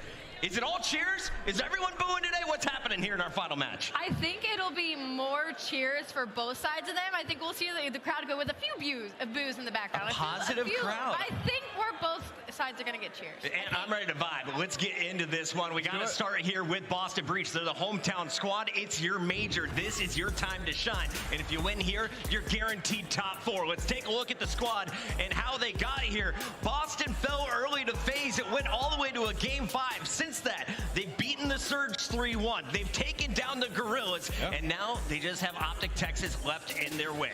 Yeah, and they've beaten some pretty like top tier respawn squads too, and they've done it in a pretty dominant fashion. When you look at it, closing them out in 4 or less. Also, the AR duo has been absolutely unreal. I know, Ben, we were talking about that prior to this. Methods has stepped it up for me. He's been the X factor, and I'm looking at him once again in this series. We know we're getting out of Methods, right? He is always going to be a star player for Boston. On the other side of this, you got to keep eyes on the SMGs. Nero has been up and down. When he's fragging out, he's been able to take them to W's. But Vivid, another player to look out for. He's had some big games, epic moments in S&D. What does he do against OpTic, though? We need him in S&D, just like you said. I think he was a huge factor against LAG yesterday. He had 5 first bloods out of the 6 that Boston were given in that series, and Boston Breach isn't typically a strong S&D team. So I think they're going to need to lean on Vivid here a little bit because they're going against an OpTic Texas who's usually very solid in the map 2 and 5. We were shocked by what the Rokkr has accomplished so far in this event. Their latest victim was OpTic Texas. Now, OpTic is coming in here with a lot of qualifier success. We've seen what they've done in those game 5s. Ben, can OpTic force us to go to a second S&D? Do they get 0-3'd again? What do you expect to see from the current state of this OpTic squad? I think what I want to see from OpTic in this series is a little bit more organization and Hardpoint. They've had a tough time holding setups once they've got into those. They're kind of skipping steps. I'd like to see them play discipline, where we'll talk about the map set in a little bit, but I think that really plays into that issue, and if they can work on that, I think we might have a marathon series and a potential amazing game 5. We mentioned that Scump was in the last meeting between these two squads. Today, Hook is going to be playing that SMG role, and he has totally changed the pace of this squad. Hook, if he's having success, how does this team feed off of it? I mean, if he's having success, they're going to play well. I think him and Shotzzy are like the 1-2 punch. So if Hook, if his routes are working, like Shotzi's going to thrive off of that. Hook hasn't been good, though, in the last couple series throughout Major 2. Like, Hook needs to step it up. I think he's just been playing kind of frantic. I think back to that Hydro, even though that they won it at the very end there, like, he was frantically making plays around the map. They're missing people in the back, not checking his corners. So he definitely needs to step it up. Is it all his fault? Absolutely not. But I have high standards for Hook, and I know what he's capable of. He's our X factor so far. We've seen him have his biggest games, and then we've seen him have his struggles. Tonight, he's looking to close out strong. And Ali, the question is, can he do it on this map set? We have some interesting vetoes coming in. Our team's choosing their sides. How does it all play out for us? This one's a little interesting because of that Hydro to open it up.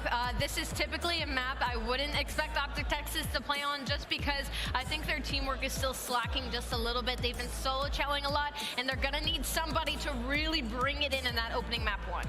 Ben, if we're looking at one player from each side of this, who are you calling as potential MVPs in the final match of our night? I think Bruce has got to do his thing. He's been pretty good so far this weekend. Looking at the map set, I think he's got to get that done. And on the Boston side, I mean, Big Wake has been incredible.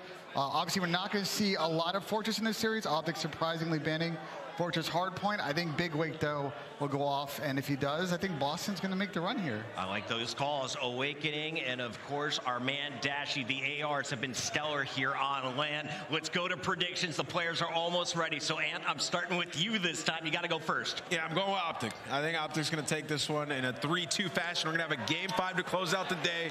Everybody's going to win here, but OpTic's going to take it. Ali, you're up next. I'm going to go with the Boston Breach. I think their gameplay has impressed me much more this past weekend. Razim, where are we going? I'm going to pick former flank guest of the year, Methods in his team, Boston Breach, to go ahead and win this series and make it a Sunday. I like that call. There we go. I'm going to have to go with Boston Breach here. Why? OpTic has not been allowed to go to a game 5. Breach has been closing it out in 4. Can they do it again? I think so. Let's get it going as we're going to be kicking things off on the main stage. We got Blaze one more time. All right, folks, one more match left, and only one team can go to Championship Sunday. Now, you guys have been cheering for both these squads really loudly, but it's time to see where your true allegiance lies. Coming out first, it's the home team. Give it up for the Boston Breach. You're not doing Boston. I don't care. Up to you. Get loud for Vivid Methods, Awakening, and Nero. It's the Boston Breach. Boston Breach are trying to turn up. They want to get this championship in front of the home crowd, and they got to do it up against the other team in green. It's going to be the green wall they're going up against, and Methods, he's familiar with that organization. He wants to take them out, but also the SMG duo, I'm looking at them to turn up. Let's get this other team out, Blaze. Now it's time to bring out one of the fan favorites. You know him and you love him so much. It's OpTic Texas. Get louder for Illy, Shotzzy, Dashy, and Hook. OpTic Texas. For OpTic Texas, man, they've been exciting. They've been fun to watch since they made the change. The discipline hasn't always been there. Excited to see if they get it done today and keep it moving and grooving through the weekend. Moving and grooving, baby. I'm ready for it. We moving and grooving, and it seems like the crowd is split. But we're about to see who's really going to win this one. To cast it, it's going to be Miles and Chance to take us away. Here we go, one final game of the night. We all get to go hard and then go home. One of these teams, though, will not be coming back tomorrow in the same capacity. Chance, it's another elimination matchup. Loser gets top 6, and I can't imagine a more interesting one. Like, I'm not used to OpTic getting any sort of boos ever, but they're going against the Boston home crowd, and it was at least mixed, so it's going to be a spicy one. It is going to be fun, and for a day where we have had literally nothing but 3-0s, talk about how important that first hard point's going to be. We had a good look at the maps and modes coming into this one, and I mean, you call it, it's going to be 50-50 across the board. There's no clear-cut advantages. It's going to be an absolute throwdown. We cannot wait to get into this one. I would genuinely be dumbfounded if we get another 3-0. Like, honestly, it looks like the mixiest map set we have had all today. I mean, a Hydro just to kick things off. Does anybody actually want to predict how that map is going to go? Especially for OpTic, they've only played it twice, like with this full team. So I know Ali is concerned about how much teamwork they're going to have going in. Short amount of time that they have to figure things out. And we already know these players, I mean, the pop-off potential, literally both sides of the stage. These guys can absolutely fry. You got Shotzzy versus Nero, literal demons awakening versus Dashy. It is going to be so much fun. It is going to be a furious series indeed. Again, for OpTic Texas fans coming off of a tough loss. Boston Breach cooled off a little bit after today's early victory over LAG. We'll see if they still have that fire in their bellies. We're almost ready to get into the first map, and I tell you what, boys and girls, what a day of COD it's been. 3-0s across the board. No way we get another one, though, surely. No way. Gotta come out and set the tone, though. That is just the extra bit of pressure. And this is a 2-1 record for OpTic Texas on the year, but 1-1 with this roster, at least throughout stage 2. So the rotations ordinarily completely on point, but for the fact that the holds have been an issue, that's the struggle point for OpTic. That's what we're going to be paying attention to, because on the flip side for Boston, you know that pop-off potential. You have guys like Vivid popping 4 pieces, Nero popping 3 pieces at the end of games. You know these guys are ready to break, and you know they're ready to get right into the hill. All right, let's keep it fair. Everything above the belt, let's get it on. The bell is rung, and Hook's flying his way towards that point. Hydro, ladies and gentlemen. Expect a little bit of swimming, and Shotzzy doing the swimming for now. Nero, yeah, that's him. Out and about. Whoa, what the? Nice 3 from Shotzzy. Scuba Shotzzy able to pick things up and start things off. And already, look at the pressure. I mean, Shotzi's in prime position just to watch the rotation and get AR set up to look at the pressure from the front for Boston. And that is worst case scenario, especially if Method's having a little problem swimming. Yeah, I mean, he might have left the floating armbands at home, but he's looking good now. Making his way forward. Nice start there from OpTic Texas. 23 seconds on the board. Eyes towards the right-hand side of the minimap. That's where we're going next. And that's where Vivid is now, currently on 3. How well can they count, though? You've got Hook behind enemy lines being sneaky. The question is, can Boston hunt him down, or are any of these arrows going to recognize it? This is where you have to be, like, coordinated. This is where pressure is going to be on. They haven't seen Hook in a mile, and they gave up the back spawn, so Boston, all that for the rotation, but maybe to drop the ball. And there he is, drives the dagger into the back of them. Shotzzy through the front, the pinch is done. They're coming at you like grandma coming for them cheeks. It's over. Hardpoint's there. Ice has been the problem for Boston. We talk about the Game 5 records, but even moments like that, when the pressure is on, you have to keep track of these players, and OpTic already trying to take full advantage, set up in and around P2, and Illy already winning those opening engagements. Same look there. You got Vivid trying to hit from the backside. Hook's going to cover that one. Here comes Methods. Wins his first. Dashy's up next. Oh, it's big tags. Here's the pressure. The brakes on brakes. Less than 20 to go. Breach are going to have it. Well, that's one break, but now you got that rotation over towards Nero, the only player from Boston that's going to be nearby, because OpTic, again, we know how good they are at these actual rotations. That's going to be 2 wins in a row for them to get to the hill first, but at least this one's a 50-50 battle. Boston have the potential, but Dashy in the back, you know, is beaming the hay. Nero can shut him down. They're keeping things afloat. Very sneaky, very dangerous. And wow, it's getting loud in here.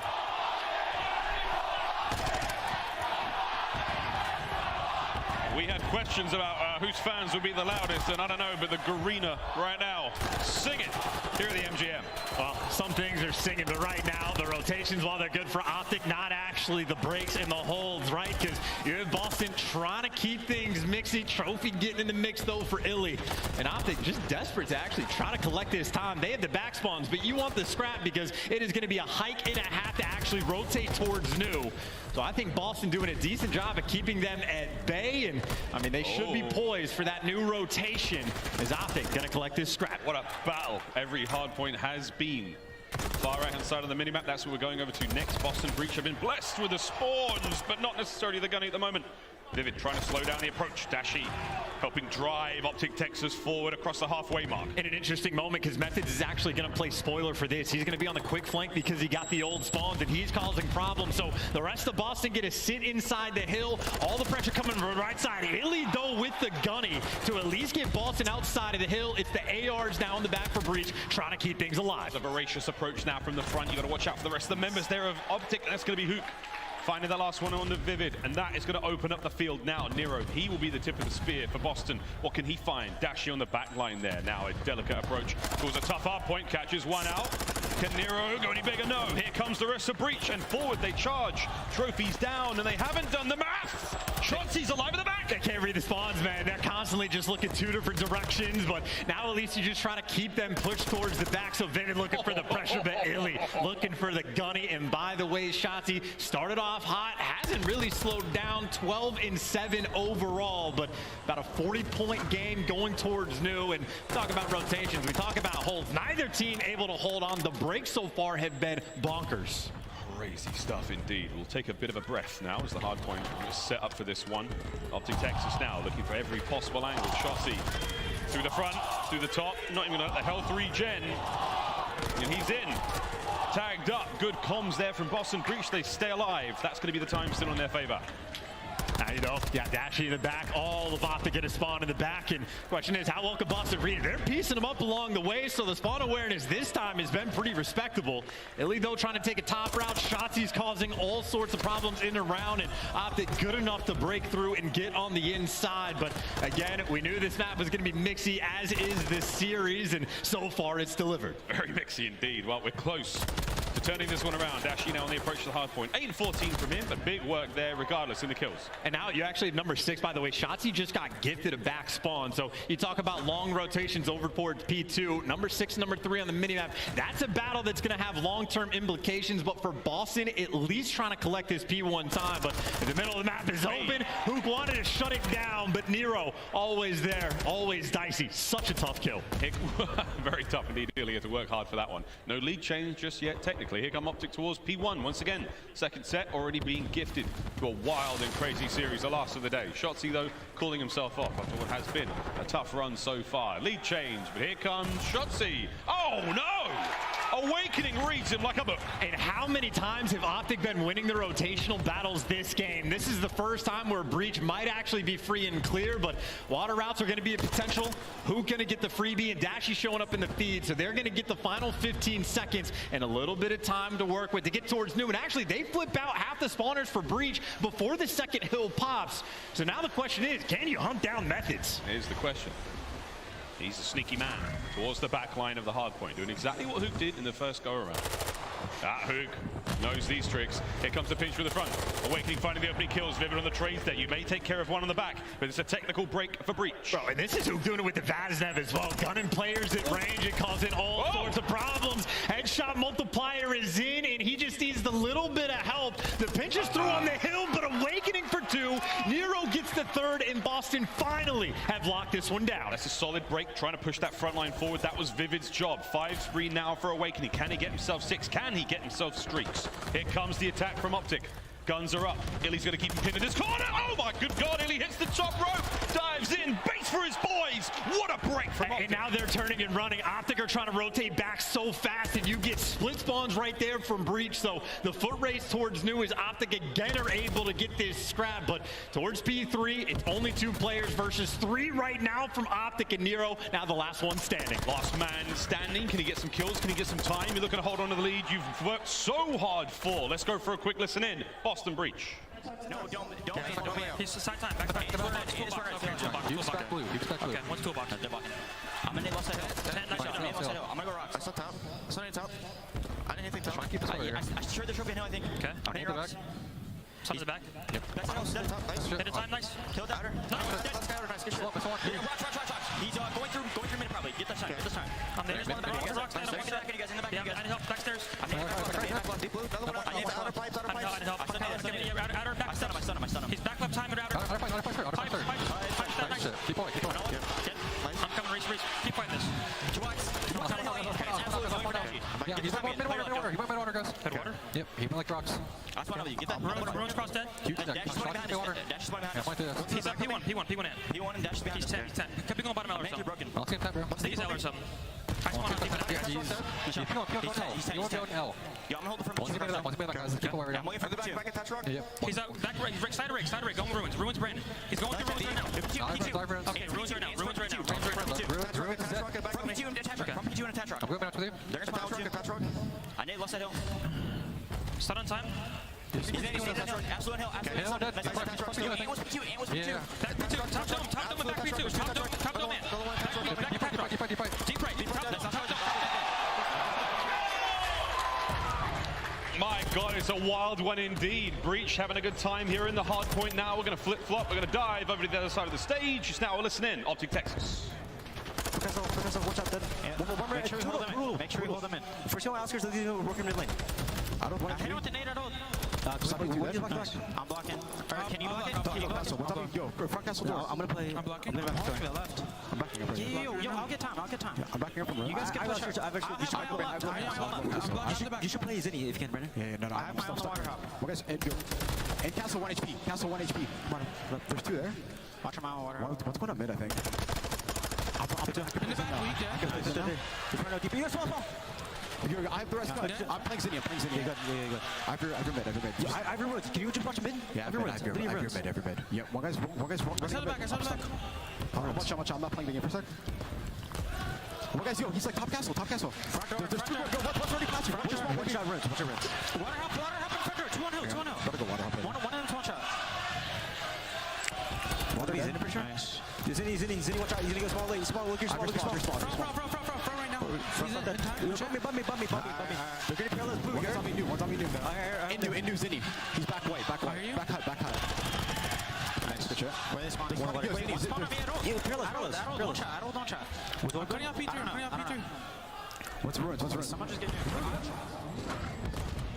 And it is a slugfest here on Hydra. I mean, bro, heavy blows back and forth, jubilation in the comms when they realize what spawns are coming through. But now for Breach, long term, it's a good sign on the mini-map, but in the scoreboard, not so much. Dashy now up top, trying to cause problems, trying to keep methods at bay. But Boston, this is desperation hours. You are down by about 20-25 seconds, desperately trying to hold on going into new. This is it. Business end of the hard point now. OpTic Texas over 200 points. Looking to find their way into one.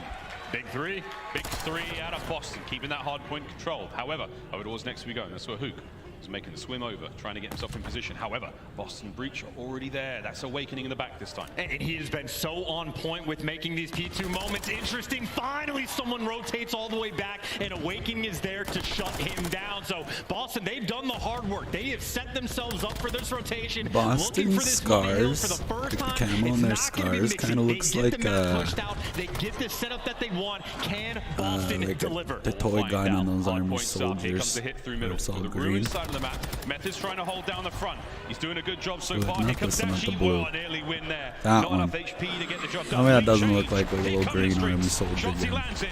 Good impact. Got to be quick to get back inside the point. Awakening's got your cutoffs. Go and collect that time, but you give up a cut because Vivid's actually in the corner. He can keep these players far away, so you got a swimmer, but everyone else from OpTic, they have their bases covered. They might not get the swimmer. Hook has even spotted. He has. Eyes are on 2 swimmers now. Hook does get 1 kill. Awakening!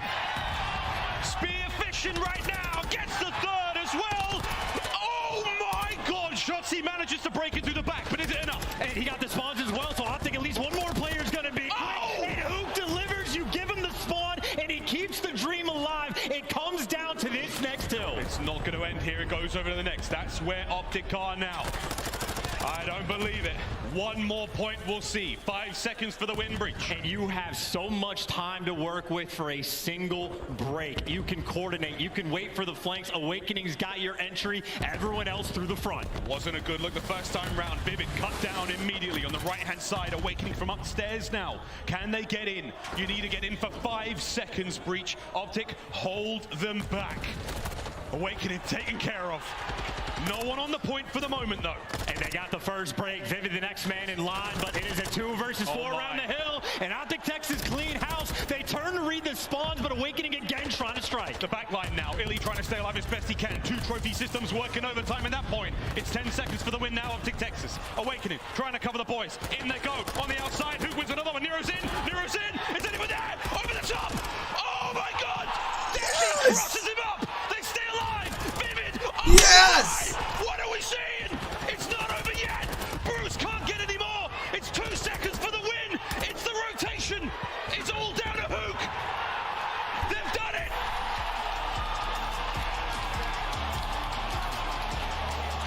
Let's go!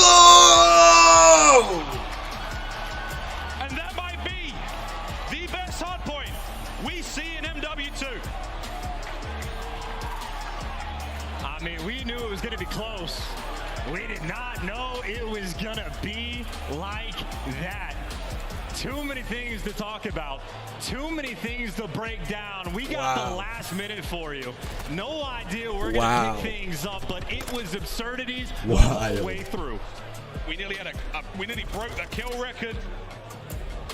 A ridiculous war of attrition on the hard point. And look at Dashy, by the way, because we know he turns into making the play. Everybody spawns up for Boston. Dashy number 7 spawns up, sprints over back towards the hill. And everyone from OpTic kept those 4s at play just long enough to get Bruce back in the mix. The man can fly. He had the grapple hook into the batarang for the reads. Vivid gets gunned up close, even with the attack and all of that to deliver just for the rotation. But I think the moment of the game for me, if you want to go back further, on the P2 when Boston had the setup, remember Awakening picks up the 3-piece, right? Shotzzy comes through the back. Awakening tries to kill him with the pistol, and literally Shotzzy gets that kill, Hook spawns up, and then actually breaks the hill for the extra few seconds. And in a 2-point game, that was all the difference they needed. So many little things had to go right for that 2-point game. You needed one more pistol bullet to land, and Boston Breach should be 1-0 up in the series now. Well. What's next, Search? Albagger Fortress, search and destroy. And the reason why this is a spicy one is at the start of the year, Boston, this was the only search map that they could play. In stage 1, they had a 4-in-1 record, but we'll get there in a second because we obviously have to tip the cap to Shotzzy. Man, open things up with the 3-piece, right? And again, did not slow down. The key gunfights that he was able to win were absolutely absurd, and he might not have broken the kill record, but on Hydro, he just set one. 4K damage, 40 bomb out of him, and again, on a day where it has been nothing but 3-0s, I think Shotzzy knew he had to start things off right. Yeah, well, we'll find out what happens on Albagger Fortress coming up in just a brief moment, but 250 to 248. Woo! And now we can dive deep in it. Albagger Fortress, they've only played it in stage 1. It was the only map that they were good at, and it has been the primary ban against Boston all throughout this stage. So it's been a long time since Boston have played, but that is where they made a lot of their money early on. And of course, OpTic willing to square up. Shotzzy is the first blood Reaper on this map. Is about a 0.35 first bloods per round, which, I mean, I think the best in the league across the board is like a 0.22. So Shotzzy is completely absurd. That's the man to watch for the first bloods, and especially if you drop a 40 bomb, you know he's feeling hot. He was a little cold in the previous series. This time, though, scorching hot. OpTic Texas have come to play anger, driving them forward here. What a crazy series we've got. And extra reasons of why this is going to be a fun one. You got Illy with the sniper, most prolific one on this map as well. He has been the backbone for Search and Destroy, but if it's a great pick for Boston, Search and Destroy has been the bread and butter for OpTic. On the flip side, an 8-3 record overall throughout stage 2. Their best game mode by a mile. Now they get to go into it with some confidence, but we talk about how it's been their best game mode. I know for Boston it's a little bit mixier because the game 5 has not been for them, but in game 2, they've been the best team in the game. They're like 10-4 on the second map, so Boston are absolutely lethal. We know if we're talking about Shotzzy on one side, I mean, Nero and Vivid, they're going to have that square-up matchup as well. Always fun. And I've said it 17 times, but for good reason. It's going to get mixy. This is going to be a treat. Map number 2, Albagra Fortress, Search and Destroy. Immaculate conditions right now for a Boston Breach comeback to equalize in the series. We'll see if the stats and if history can repeat itself. The Shotzzy, though, has been an unbelievable player since he broke into the league in 2020. We'll see if he can't find that success now. But we're going to wait a brief moment. We have had a slight PC issue on stage. We'll get into this one ASAP. And in the meantime, we can just reminisce, Chance. Well, we can reminisce about a lot of things and maybe some of the Awakening performances as well, right? Because the first blood numbers from Shotzzy on this map, out of this world. Opening duel percentage rate, 75% is ridiculous, 15-5 overall. But you saw the KD, 1.27 is fantastic, but only good for 14th because there's players like Awakening that are above him. Awakening is a 1.86 on this map. So again, talk about that man's playground. We already know where he's going to be playing on defense, right? Watching the P1 flank, he literally locks it down. So I don't know if that's going to be an avenue for attack for OpTic, but I'm dodging Awakening at all costs and trying to let Shotzzy deal with everybody else. Yeah, that's the thing right now. I mean, you go into this series, if you're OpTic, you want to make sure you've done your homework as best as possible. You'll be going through the gameplay, you know, try to find Awakening's plays. Where does he like to sit? Where's he taking fights from? Isolate him, either deal with him as quick as you can, a couple of nades in that spot, whatever it may be. Eliminate him from the equation. That's one of the game plans right now for OpTic. It'll also be fun to see if Boston have evolved their game plan. Because again, if they haven't played it since stage 1, they've now been able to kick back through stage 2, watch everybody else play, evaluate what works, what doesn't, what you can fit into your own system. And of course, study teams like OpTic, who have had success on this map. I know I said 4-1 for the side of Boston. Well, it's been a fantastic one for OpTic as well. 2-0 with this roster. Even before that, they've been solid. So menaces on both sides of the stage for Fortress S&D. Boy, do they look good doing it. Both Boston Breach and OpTic Texas. Handsome. And you can be too. Don't forget, you can grab your Call of Duty League team packs available now in the Modern Warfare 2 or Warzone 2.0 stores. You can look as good, you can look as gorgeous as our green-clad heroes on stage. Both Boston Breach, OpTic Texas, available in the store now. Whatever shade of green takes your fancy. They were insane. It's there. They Not were to mention insane, a bit of Mutineers love there, because they got a bit of green in there too. And of course, don't forget the other teams who are still in this tournament. More on them tomorrow. Who will join them?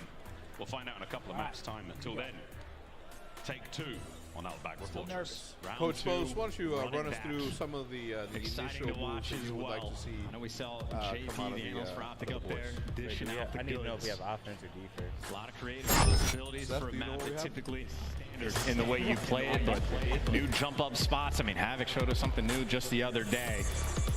Always so much to learn. And by the looks of it, at least what I can see so far, Illy might not be kicking things off with a sniper. I know he loves to use it, but he's switched to like 3 different weapons, but I think it's the TAC 56 for him off the rip. It'll be OpTic on offense first. See how they go into map number 2, ladies and gentlemen. The old classic stun door strat upstairs, bottom side of the fortress. See what happens here. As both teams will vie for position. Illy known for sniping towards that double doors side of the map over by A bomb site.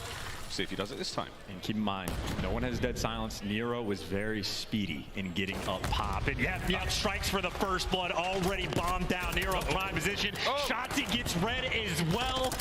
And they have not skipped a single beat. Boston, welcome to the S&D. They have smacked them in round 1. An electrifying opener there from Boston Breach. They have had their way with OpTic Texas. That's just clean movement as well. Nero just snapped into position as quickly as you possibly could ask him to. Might have been able to hear Hook wiggling up those stairs, dropped them immediately, and just pounced on the round, setting the tone in the S&D. Time to swap sides now and see how OpTic Texas fare on defense. Nero, 3 on the round. He has been a dangerous man. And if I'm him, I'm pushing the pace. He's got the bomb, you got dead silence as well. Get up in the mix and make the best of what you can. Actually gets hit with a stun off the rib, so that will slow you down just a touch. Clears out the jump up. That's available, but he's looking at both the jump ups from that angle. Obviously on the flip side, talk about angles on this map. Illy through a crack. He's really trying to thread the needle through that tiny, tiny little space, and he may be able to do it. We've seen him do it many times before. Will we find another here? Hoop with the first blood, looking to get the second. There's the work for Nero. Gets himself his fourth in a row. Methods. Oh, he's getting a bit ambitious. Will he read this? He spots out Illy, or will he go for it? But there's a sneaky slithering Shotzzy just at his ankles. He at least got one though. Now you have Shotzzy on site. Yeah, I was gonna say he has to do a little dance to get out of dodge, but Awakening's going hunting. You've trapped him in a corner, but Shotzzy still is able to get one. He's trapped. No trades coming through. And number 7, Dashy is flying for support. Nero got out just quick enough, and for Nero, this is for the round. This is for the cruise. Oh, what an opening. And Dashy's had to back on up now. 30 seconds to play with. There's the fight. Dashy will take the tactical retreat. He knows Nero's on streaks. Oh, Jesus! Ooh! That's a 1v1 out of Nero with the Turk 56. It's back to back, and what a win. That man is cracked. Picks up the TAC 56, hits the YY, and shreds him. Guns him down. 2 rounds in, already 6 kills. Operation Get Nero nearby.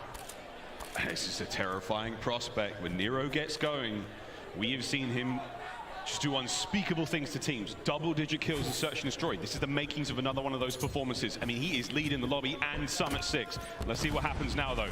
That's the stun check on the doors. Here comes the courtyard check. OpTic know what's up. You also have Boston, by the way, playing like distant. Awakening's over by the B bomb site, so they're waiting for interesting play calls coming out, but they got near Nero, and hey, at least you trade him out. You'll take that every day of the week. Illy for 2 in man advantage now for Texas. Look out for number 8 as well. Hook, oh man, he just hits the double windows, takes care of Awakening. All now down to Methods 1v3. Not in a possible spot. They don't exactly know where he is. They are going to have to try to commit something here. Make sure this A-bomb site's totally safe. They've got the numbers. They can go for the plant. Well, now you know his position, so no need to plant the bomb just yet. Get everybody surrounded and just let Illy take care of business. There we go. Just starts with 1. Starts with 1. Again, I'd say for OpTic, after how those first 2 rounds went, as long as you are trading out Nero, you're feeling good about your potential. Illy able to put up 3. I mean, I'd worry now for OpTic, basically, with a cruise missile in play, you can't plant towards B on these offensive rounds. It's so open, there's not a lot of place to hide. It does change the game dramatically early on. Let's see how things evolve. You just have to be particular about your trophy usage as well. Got to stay on top of it, got to make the reads, and always stay nearby. But Boston back on the attack. Nothing too crazy just yet. Standard little hit over towards A. Illy. He's looking for the angles and not going to get it. Gets traded out. But again, if Nero's dead, maybe you're feeling good. But big wake with the Vazmed there for the reads. Luke's taking a bit of damage, not to deter him from pushing forward. Dead Silence still active. Oh, and he's getting mobile. Big wake, though. Snips him out. Over to Dashy now. Makes it a 1v2. Daddy popped. He's now on the move. He didn't get spotted either. He was able to cross out. Plenty of time for Boston, but oh my, those 2 players, they're looking for the kill, and I don't know if they spotted him. He saw them. So look at this, by the way. This is what's going to be the play call. I don't know if they realize that Dashy's behind, but number 3, Awakening, he's just cutting off the entire middle of the map. Methods is going to get the bomb down for free. Dashy's going to read it, but Awakening just needs to stay alive as long as possible. He just wants to burn time. Dashy going to try to hunt him down. The nade might be enough to get it done, and he's worried about the trades, but Methods, belly down, not move. I mean, there's off angles, and then there's this. Zinni's making a lot of noise, though, so Methods has to play this sensibly. Will Dashy check it? Absolutely no! Whoa, whoa, whoa, whoa! Boston with a round. And we were thinking maybe Methods making noise, but no, Dashy, he is jumping around, so Methods hears that from a mile away, and I think Dashy was expecting the AR to be posted towards the back of the map, so that's all about that time that Awakening buys. Methods is sprinting to help out his teammate. As soon as Awakening falls, Methods just pumps the brakes, knows he has the intel, and makes the good play. Clean working in 2v1, and I know Nero had the hot start, but Awakening, the 2 kills he had in that round, he's a menace watching the flank. Normally it's with the tag. This time he pulled out the Vaznev and started making reads, so Awakening can do it all. Aggressive work here on defense from Boston. Yeah, no thank you. See you. Heavy tags, backed on up. Awakening, oh, the Dolphin dive to safety. He gets away with his life. Everyone will be fighting fit in a moment. We will lick our wounds and we will get into sortie number 2 here on the road. There's no pressure on Boston. They have 2 players that can watch the cross to the A site, so they know the bomb's not going down yet. And you hear sniper shots getting rung out as well. So it looks like Illy's looking for the pick before OpTic pounce. And look at this little standoff. Whoa, hello. Nero says, not today, good sir. That's a nice first blood. You see the sniper still ring out, so again, that's going to give you a great indicator of where these players are. That's what Awakening's nades for here. Try to catch it. Beautiful work. Nice nade. 4v2. Here comes Shotzzy. Oh, on the other side of the board, though, Vivid. He's flying as well. Here comes the next. Boston again. What a round. It's 4-1. I mean, look, it's been such a long time since we have seen Boston play this map. But they were elite in stage 1 on it. It was their bread and butter. And so many things have not slowed down. Just another round where Boston play incredibly patient. They wait for players to pop up either bottom or top green or art, whichever you want to call it. And they just so efficient at getting those first bloods. Nero 9-2, but everybody right now from Breach, they've been on point. Here we go. This is going to hurt. Guns up. Oh, I didn't know who was going to hurt. It definitely hurt Boston, down 2 men early on. And Hook narrowly missing the jump. The nade will be eaten alive by the trophy system, and he try again. Here he goes. They're just looking to be aggressive on this. Put the stamp on the round, but Shotzzy gives away a freebie. So now it's only a 2 versus 3, and still plenty of time for Boston to try and make moves. Oof. Awakening methods looking to clutch, and Awakening just looking for life. Life flashed before his eyes there, and it looked like a trophy system. 2v3. And OpTic are split. They're on Awakening down, and Hook wins the gunfight. Could have gotten spicy, but makes the dead silence play. Leaves methods in the 1 versus 3, and he's got a little bit of intel, but a long way to go. Let's see what he does with it. Oh, not a whole lot. Hey, I'll take that. What? No way did he get a second. Hey, that was a confidence round there from Methods. Exclamation point, headshot multiplier. OpTic get on the board, though. Hyper aggressive play call right, double challenge out through the archways.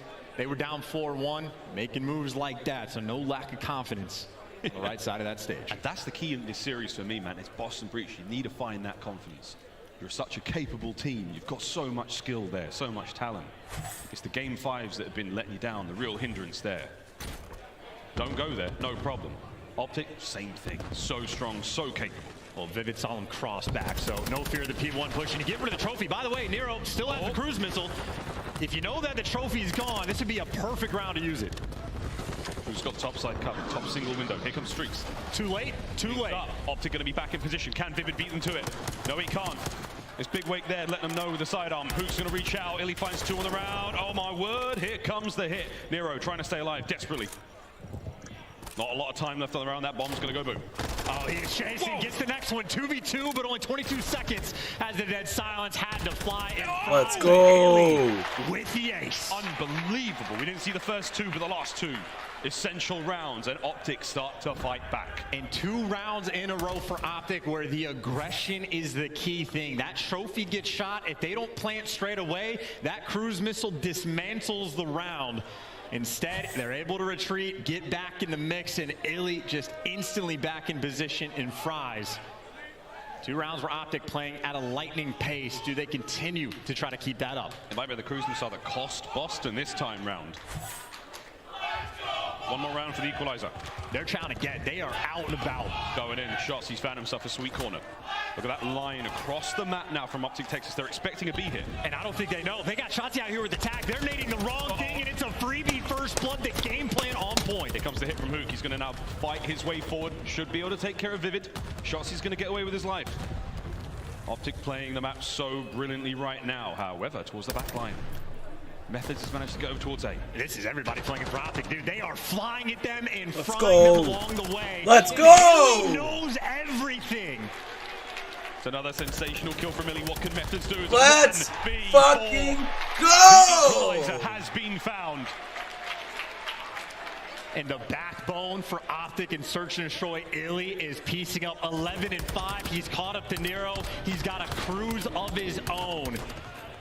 Illy just flipped the switch, and even on the play call front, aggression has been key. This time they get Shotzzy out into position, and he had the tack in hand. 3 rounds in a row, 7 spree from Illy. He is in his element. We promised no more 3-0s today, but you never truly know. Here we go.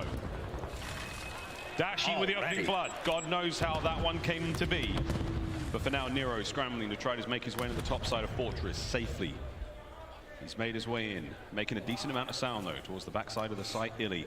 Here come the streaks. Can he find any trophies out or maybe force these players inside? The best chance is probably in the archway. I think if you get the read, Methods does have the trophy. It's there to protect, but you have the information. Number 6 is flying at him. Shotzzy. This is a Vaznev. This is the gunfight you dream of. Oh, here it comes. Let's go, Shotzzy. 2v3.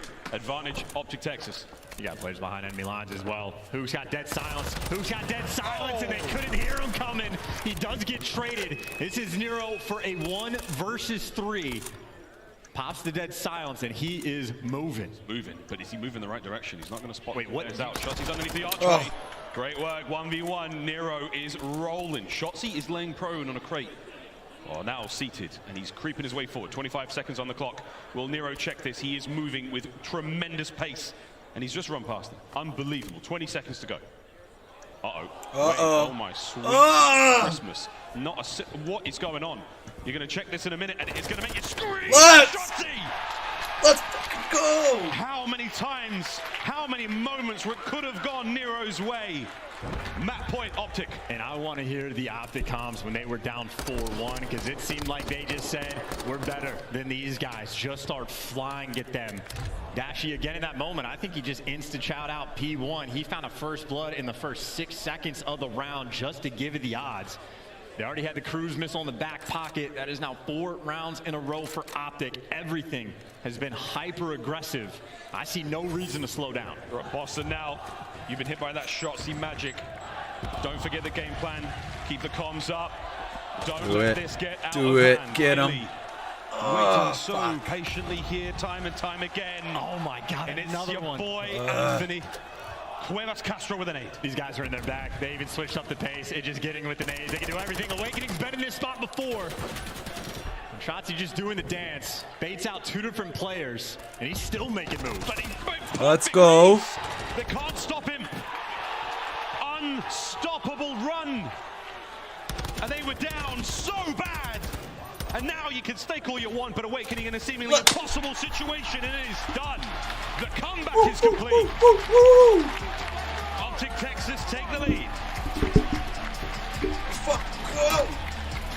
Broke him down in the hard point and just broke him down again in the search and destroy. 5 rounds in a row. Every play call absolutely perfect. Aggressive when they need to be. Get the nades for the first blood when they want it. The comms from OpTic in those final rounds had to have been spectacular. Read them like a book, and they broke them down in the first 2 maps. Now if they can get that final break for another 3-0 on the day, but Illy, I don't know how many rounds in a row. They were down 4-1. It seemed like 3 or 4 back to back to back, piecing them up left and right. And the only player on Boston able to collect a single first blood was Nero. And hey, he gave you 4, gave you the best effort, but once OpTic started getting hot, no one was stopping that train. Outstanding work there from Illy. As 2 nail biters come to a close. The 2 seconds on Hydrone. 2 rounds there on Fortress. Whoa, where do we go from here? Well, we go to El Asilo control. And I cannot, I mean, my hands are way up here.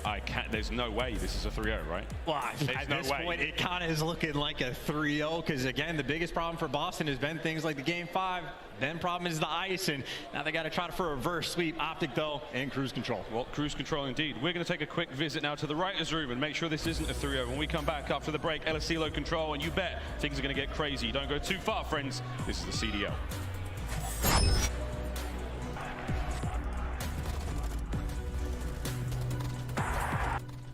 Guys, there's no way that you guys believe in jinxing, man. You think that me saying that they're about to win this Asilo is going to change the result of the Asilo?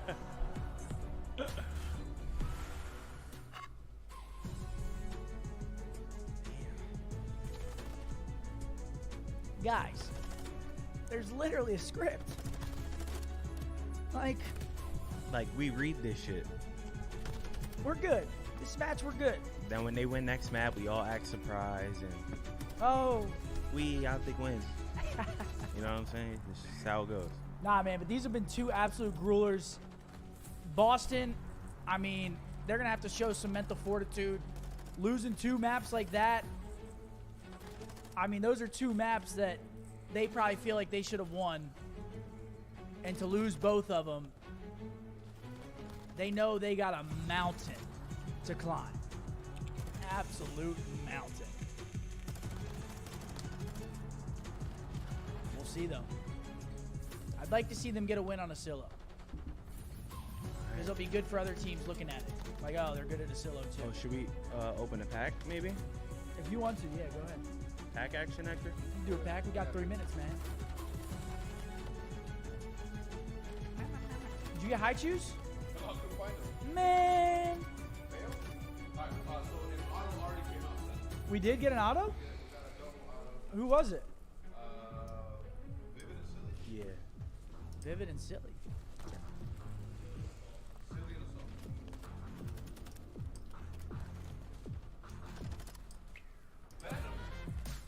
Venom. Wait, Just pack. Big Sean. Big Mac pack. Mac. Clay. James. Brandon having himself another day. It's looking like we're going to have a Thieves OpTic to start Sunday. The rematch. Even better. I mean, talk about a banger. Oh, Scraps auto.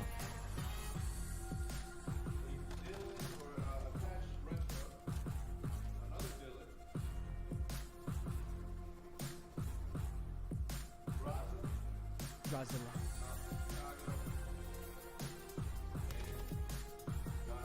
God RX. I can actually see the last card because it's facing us, so I know if it's something nice.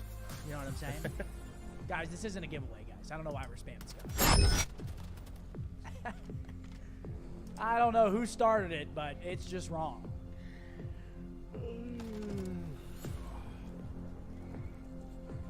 Nobody better lay a finger on my butterfinger. On my butterfinger.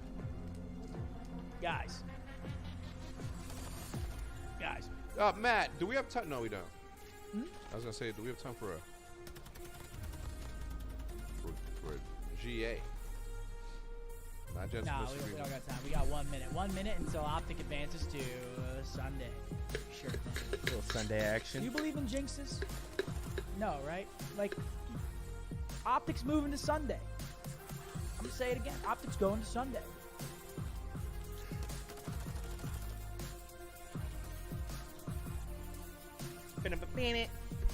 I'm not superstitious,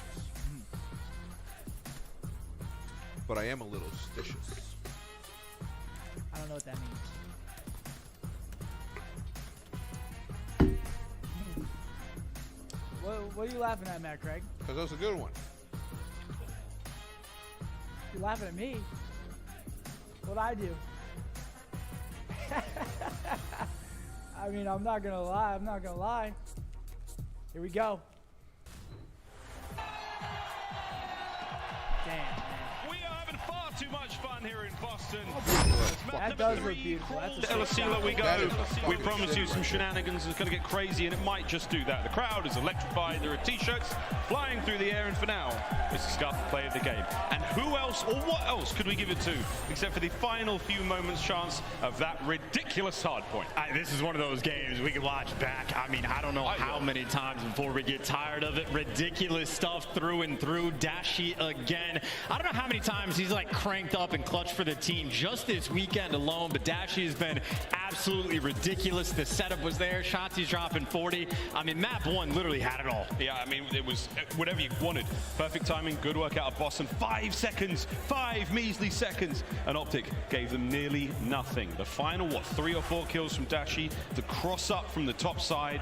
Unbelievable kills on such brilliant players. And I guess the only final question for me on this is how quickly did OpTic know that they could rotate? Which player actually made the call and the realization? Because at the moment, Dashy is just desperate for a little bit of help. So 7 and 5 slot in, and right there, 8 turns around. So Hoot with 5 seconds left on ult is oh yeah, we could just win the game with this one. Dashy is final. He got us that moment, and hey, delivered us map 1. I mean, Hoot, all he had to do is lay prone and chill. But there was no chill in the venue. An insane opening to the series. The regain was there, of course, from Boston Breach as we rolled into the search and destroy. And if you have just joined us, this is the final moment for Boston to pull things back here in their home series. They've got one more map. They need to fight forward. It's going to be a tough one. Otherwise, it's another 3-0, and I would be very surprised and a little bit embarrassed. Oh, speaking of 3-0s, though, that actually is Boston's record on this map. So they're undefeated on Asilo control, and we'll see if they can keep it up and continue it. But I don't know. No lead is trustworthy at this point. OpTic are looking ferocious. But this is going to be a long one. A lot of long-range gunfights, and maybe Method's feeling a little bit of that pain. Whether or not Scump's on the other side. Struggling so far, and that is a player that is not struggling. He is having a dandy time. Shotzzy, obviously, at least map 1 MVP. I know Illy started taking over map 2. These players on OpTic have been taking turns for the pop-off potential. Here we go into control. This has been an incredibly exciting map to watch these players play on. And it's a slow and awkward start, and Vivid might be able to get loads out of this or nothing. Shotzzy cuts him in half with a Faze now. This is, players kind of scattered all over the map. Nero's going to be on the quick flank. Shotzzy maybe looking to deal with him. Nero actually maybe aggressive enough to get pretty good timing. Shotzzy's going hunted, but now he has become the prey. Nero just took the longest route to try to set his team up, but in the meantime, everybody else is getting cut down. OpTic pushing the pace right from the jump. And look at Hoot go. Second segment's already cleaned up, and he's made his way across map. He might be able to catch a kill or 2 here. That would be outstanding work from the youngster, the newest addition, technically, to the squad. As they're about to close out A as well. OpTic, an incredible opener. Well, this is maybe a last-ditch effort. Nero trying to make the play, but everything is getting shut down. Comfortable, clean, and easy. Compassionate around the map right now. OpTic trying to dish out the goods, and right now Boston looking to stabilize, and hey, that is the 3 kills that they needed. Settle down just a little bit. Try to settle for a little bit of map control. You see Shotzzy actually for the approach on this one. He's already pulled out the tack. Different looks across the field, and that's where he's going towards the final zone remaining in the round. It's B. And Shotzzy, slowly but surely coming forward. Methods first up, wins the battle. Nero gets one of his own, and now Hoot will roam the halls of Asilo and try to cause nothing but discourse and chaos now for the Lions of Boston Breach. Well, you see the pace has truly been slowed down quite a bit. Hoot gave away his position with the stun, so no, he's on the stairs and gets cleaned up because of it. The Vaznev's picking things up just a little bit here for Boston. As you see OpTic, they have all the pressure on the bottom side of the minimap, if anything. Shotzzy's going to be taking distant routes, and you can see OpTic just not comfortable, not able to clear anything out. They're going to be spawning far away, trying to work your way around back, and killing Vivid does not seem like it's a fun time. Number 4 in a row. And Shotzzy, the last man standing for OpTic, but Boston, they have everything covered. They know Shotzzy's behind enemy lines. So you got number 3 looking for him. Everyone else is causing so many problems. Also, everybody just spawned on top of those poor Boston players. Poor Boston players walk away with a couple of kills and streaks now for Vivid. Nero's Vaznev not quite as effective at range, but that's good news to pass on to his teammates. However, Shotzzy, he is the top of the mound. Oh, he's dead. Top of the hill, gone, taken care of. Claims it, a few more! As Boston spring the light. Oh, he is challenge right now. Nero feeling himself. We talk about Vivid going on the spree to get the streaks, but Nero right now 9-3, feeling like he can't miss and certainly playing like he isn't. You had more than 2 minutes just about for OpTic to try to capture 1 point. They have gotten slaughtered since then. I don't even know if they've touched the B zone since that moment. So final 20 seconds here. As Boston strengthen their already incredibly strong lines. Nero. Oh my God. That was filthy. The cross up on the other side of the door. Final few seconds, 10 and 3 from Nero. As Hook finally gets on the point. Nero is twisted though, but maybe this is it. Actually, everyone from Boston just spawned so far away, they might have to burn the crew. OpTic are flying forward. There's 3 of them on the point now. How many kills can you get, Boston? You cannot lose it like this. A single segment gone. Here comes the streaks. Trophy saves them. Absolute madness. They're still alive on the point. There are 2 remaining. Dashi trying to keep his boys safe. Get them in there. Slow down the reinforcements. He does. Final segment. Final segment. They're all dead. Yes! I don't believe it. They only needed 1 chance, 1 shot. And OpTic have captured the point. Let's go, baby. We are witnessing different flavors of breakdowns in this series. I mean, you had the perfect opening break over towards the A zone. After that, Boston flipped the switch. They had like a 16-5 life lead. No life at all on the map, no openings, and all of a sudden, they just found the clean 4 down. Boston spawns out, they burn a cruise, get nothing, and all of that effort for nothing. That is a dagger round. Boston got to be feeling pain after that one. We got the variety pack, you know, Chance, all the different flavors, man. What flavor will we sample this time round? 2 players from Boston upstairs. Shotzzy, his teammates are there to give him the information, and he may cross over and get this one going. Hook keeping downstairs all noisy and dangerous. Shotzzy backing him up. Kills going the way now of OpTic. This is OpTic's opportunity just to get fluid with it. I mean, a round like that essentially feels like it's a freebie, and Shotzzy now just gets to roam around up top. Dead Silence just about to run out, but gets the kill in the final moment, gets the reset, and Shotzzy can just continue to do his thing. His teammates are picking up the kills, and for Boston, this is the worst thing you ever have to do. Try to find Shotzzy. Like trying to find a needle in a stack of needles. He's right there. Another one bites the dust. Can Awakening find him? Nope, he's gone. See him, mate. And he's just slowing the pace down. Like, they're spending so much time looking for Shotzzy, barely any pressure on the map. You have 1 player that's over towards A for Nero, but now Shotzzy and Hoop get in the mix. And the heat map for Shotzzy, he's just lived inside your base. Now Boston are forced to go over towards B. Yeah, those are some huge numbers. Thank you, everybody, for watching. That means a lot. Let's watch OpTic get this dub now. This is what we like to call flow state. Here we go. 3, 2, 1. Good job, Nero. See, called that one perfectly. Over towards B, though. Nearly get the single segment. Can they get close enough? Hook's holding them back. Awakening. Can he fight his way forward? There's a tiny little bit left. He's got to get on net. And there we go. Onto A. Stops the clock there. Draws the attention of the defenders. They might be able to snag B2. You're down to like 7 seconds, though, right now. You have to live on this point. You have to be so clean if you're Boston, but they get 3 down. But even Shotzzy trying to soften up the blow. The nade's going to connect. Might fly out to kill Awakening, and again, that clock will tick. But Awakening falls, and you see Boston bought the pressure over towards A, but Shotzzy, he's here. OpTic will oscillate immediately over towards the A side of the map now. Shotzzy has eaten all sorts of bad things just there, getting taken care of. Vivid finds a couple of kills. Life count still close enough, and then we go. A captured. An additional minute to play with here in the round. I mean, from the depths, Boston just found a way. Still, though, close on life count. And a minute on the clock is not a massive amount of time to work with, but they have all the map pressure. They surrounded the B zone. Hugo gets that entry. You got trades coming back and forth. Vivid can't find this second. Bruce is beaming. Yeah, I'm going to ask for that class. That looks pretty good, if you ask me. He's Dashi, keeping things all together. The main AR now, counterpart on the other side of the map, dealing with Illy and the combined efforts of Shotzzy there. So, clock still ticking. 2 segments of B remain. Awakening's nearby, but the support is not yet in. He doesn't have a trophy as well. Getting it slowly and trying to find the extra pressure, but he's going to fall a little bit too tall for his boots, but 2 players are now on point. Vivid right nearby. This is the moment for Boston. So aggressive. This is exactly what they need. Hey, thank you for the sub. I really appreciate that. These kills, keeping the going at B. 2 players on it. 1 segment left. The kills are there. Vivid's got to keep them going. Still keeping the capture alive. I don't believe it. Are we seeing it? Are we seeing it again? Another round. Another offensive round. Oh, baby, what a control this is. At least that one felt more standard. Yeah. Boston putting in some serious work. There was no hero plays. It was just clean, efficient work after they got the pressure on the site. So Boston have some fight in them. The bounce back is there. No sight of a collapse. Just a different flavor of collapse. Potentially. Loser for top 6. Winner continues to play. Unbelievable. What a tournament. Not over yet. The final match of Saturday, always a delight.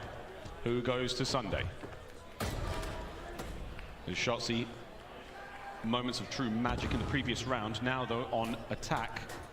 It looks like OpTic have got their eyes towards B. Let's see how the kills treat them. Yeah, you see Shotzi's been flexing out so much as well, bouncing back and forth between the two different weapons on basically every map that we've had. But Hook's taking a wide route just to get over the A side. Let's go, Has a little bit of help from Shotzzy, who has made moves with attack. And Shotzzy, the AR apparently for this team, able to get to Nero annoying on the flanks. But you see OpTic, they have bodies all over the map. Fortunately for them, the kill's not yet coming through. You got insurance policy just in case it doesn't work out. Hey, thank you. The top of the mound, over towards Really B, appreciate now capturing that. both points at once. Thank you everybody for watching. For his 5th kill in a row, that's a sensational kill. Yeah, I mean, the cruise is nice, but obviously, you see the trophies always so present.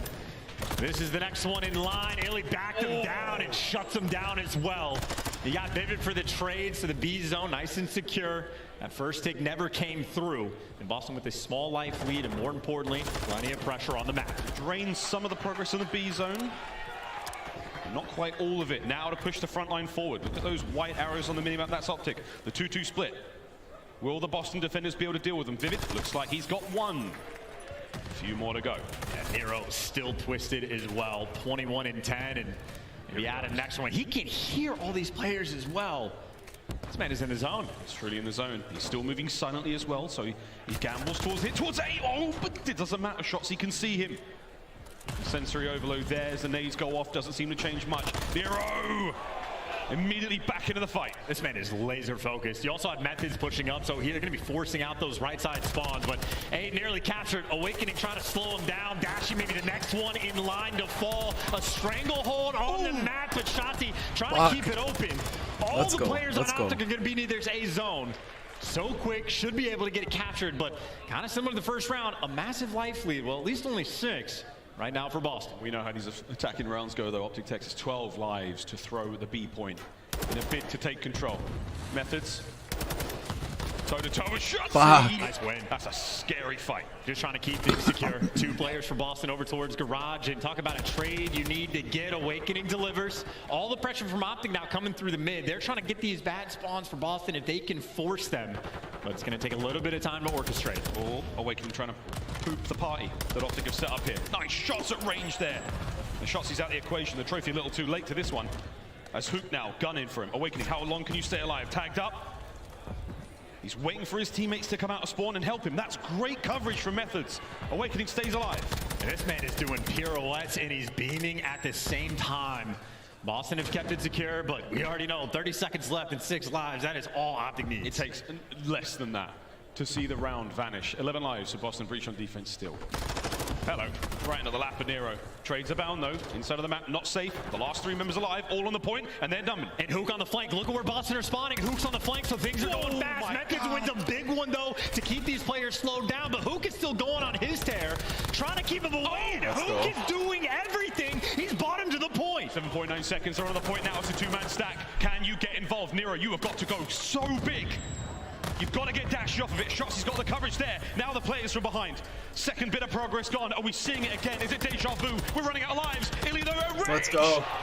He may have just done it. Let's go! 3 from Illy. It seals the deal and another attacking round win. OpTic Texas, match point.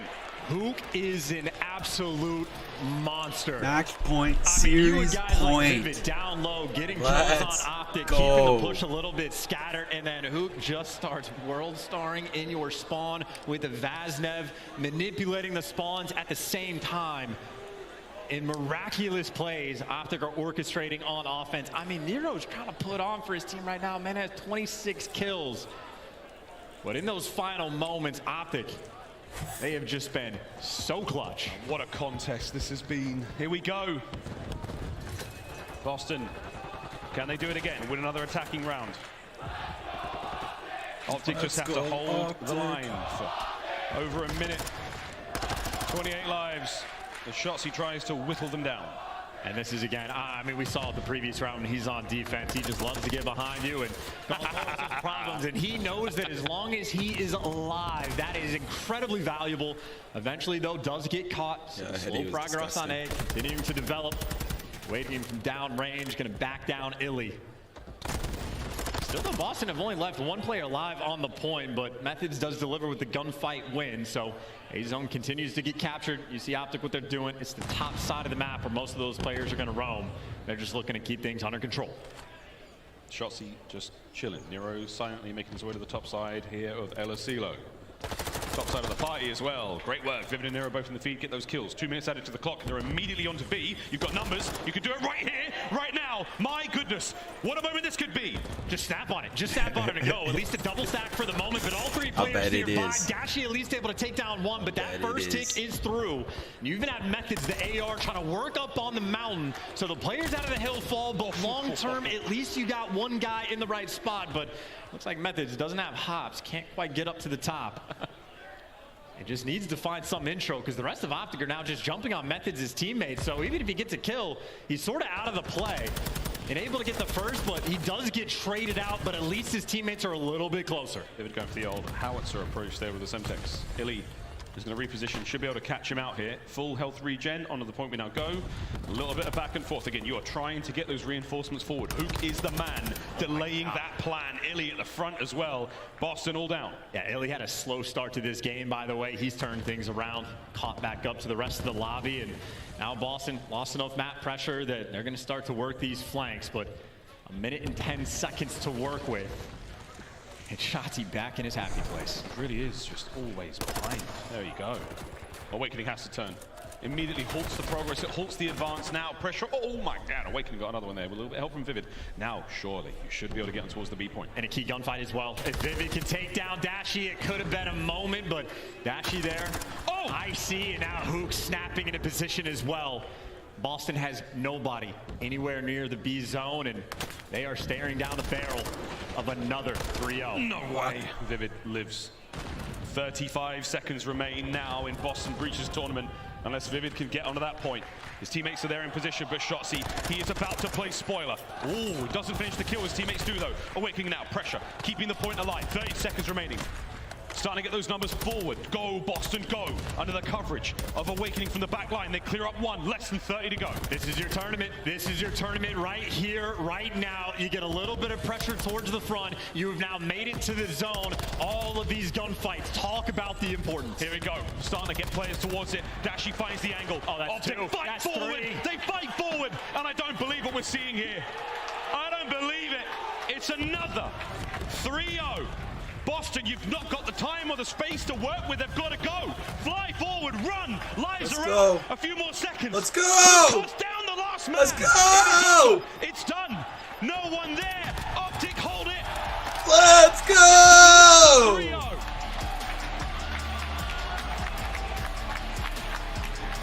I do not believe my eyes. Another 3-0, and it may have been an outstanding Stellar series, boys. But OpTic Texas have somehow pulled out a 3-0 in that series. And look, man, you go to that Hydro. Boston put themselves in a situation where they were 5 seconds away from winning the game on like a P2. Shotzzy makes the push. Hook's there for the follow-up off spawn and buys them to the next hill. OpTic then have to do enough to force it to another rotation to win a 2-point game. OpTic found themselves down 4-1 in the search and destroy, make the comeback, and both of their rounds on offense that they win. No lives remaining, no time left on the clock, and OpTic delivered time and time again. The ice battle they just won, without question. Incredible composure as we look across the stats. A 3-1 there on Asilo. What a battle it was. An unbelievable show from start to finish. You have to hand it to Boston Breach. It is a painful, a heartbreaking exit from their own major. But boy, did they put on a show for the fans. And I'm sure one that they'll all remember. And you'd have to have a lengthy conversation to figure out who the MVP of that series was for OpTic, because Illy with the play calls he was making in the S&D, Shotzzy dropped 40 on him in the Hydro Hardpoint. You had Dashi making the heroic final play in those moments. You had Hook going on the flanks on those offenses round of the control and opening things up. Such a well-rounded effort from OpTic Texas. All right, well, that's the last game for the night. I'm going to leave the stream on until it's over. But thank you, everybody, for watching. tune in tomorrow. I'll have Championship Sunday going. I hope to see everybody there. Yo, what a weekend this has been. Give it up for OpTic Texas as they progress to Championship Sunday. Shotzzy, when you saw the script this weekend, did you see it playing out like this? Definitely not. You know, this script is crazy, I'll tell you that. It really is crazy, okay? And the craziest part of it, especially in this series, I want to go back to that map number 1 because it had to be one of the sickest hard points we ever saw. You guys were down by about 40 points, rotating to that last hill. Talk to me about it from your perspective on what happened. Dude, that was crazy towards the end. I'm pretty sure they could have won off that P2, and then I'm pretty sure we glided or something like that. We ended up breaking. Kyler ended up popping a 2-piece on the P2. He got that scrap time. Then we had the rotation for new, and then from there we just held the spawns. Brandon popped like a 5. Something crazy. Popped! Oh man! Now you're going to Championship Sunday, okay? Your squad is popping off. How you feel right now playing in one of the sickest crowds in which we've ever seen? This crowd's crazy, man. I couldn't tell if they were cheering for Boston or us, but nonetheless, whoever you guys are rooting for, we appreciate you guys. Yeah, you know, hey, it was a tough matchup, but the hometown team put up a fight, and it was a tough one right there. Anything you want to say there to this hometown crowd and the people that's supporting you? You guys are crazy, man. Keep cheering for whoever team you guys are going for. We love you guys, and yeah, hopefully Sunday is going to be fun. Yeah, hopefully it's fun. I'm sure it will be. Fenway, that's going to do it for us tonight. Chris, close us out. Thank you so much, Blaze. And on behalf of everyone here at this CDL, I just want to thank the Academy. Best screenplay of 2023. It's unfolding live at the MGM Music Hall here in Boston. Thank Bryce, you joining for the Alley Cat, Nameless, and I on the desk as we look back at a ridiculous day of 3-0s. 5 matches, 15 map wins, and they were all tight in the final 3. Let's take a look at some of the big ones on the day, though. And we're going to start here with Boston. Start to the day, Alley. That to face the Guerrillas. You're going up against Joe Deceives, Assault, who is coming off a rough match. You know the potential of this squad. How did Boston handle our purple team? It really was just warming up in that map 1. They were down by quite a bit there in the beginning, and then it seemed like Vivid seemed to find his groove, and from then on, it was all of Boston. I think what they really impressed had to be with that agree. search and destroy. Fuck Twitch. Vivid with the huge 1v2 They kept removing my Exceed, streams who immediately did what he after could. I mean, 13 because and of 8 going copyright into that series content. where like Exceed needs to continue I'm not that SD monetizing excellence. it, so He did what he could, but unfortunately, it just wasn't enough in the fuck end. Twitch. Incredible stuff in all of the hard points from Boston this weekend. I think everyone was at least entertained, a little bit frustrated by this most recent one, but what a series for all the players from Boston. They all took turns. Vivid, a rock star. You had Nero at times doing it, but they weren't the only ones scoring big points. We got to talk about a few more teams here, and I want to go to you for Atlanta Faze versus Toronto. This was a rematch from Raleigh. Similar result. Yeah, Atlanta Faze, they come in and they take this one, and I think it was probably the most dominant match that we saw today. Every single map was OP. I mean, 250, 150, 6-1, and a 3-0 in control. Everyone popped off. Cellium went off once again. It's what you expect out of this guy. Firing tomorrow, and it's going to be first match of the day. I'm pretty sure it's first match of the day. So we're going to be here on time, Seth. So we're going to be here early. We're going to be here hype. Wait, so what time? Like, we got to be here what time?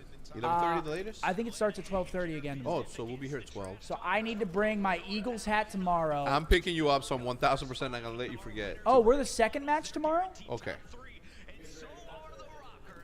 Yes, we are. All right, we're going to send it over to the interview right now. We have a man, Hitch a Ride, and Can you mute the CDL stream? Yeah. Woo! Boy, you looking good, brother. Wait, looking like a young Hex. Wait, we can't hear you. We can't hear you, but turn it on. It's under the mic. It's under the mic. The button's under the mic. Not yet. Man, don't get him riled up. Can't hear you. It's cool. Ryder's there. Can't hear you. There we go. There's something. Wait. There it is. Wait, yo, you can hear me? Yeah. Yes. Can we turn that down, Matt Greg? Damn. Matt knows to turn that down. Hot. No way he just had to. Hold on. All right. What's up, boys?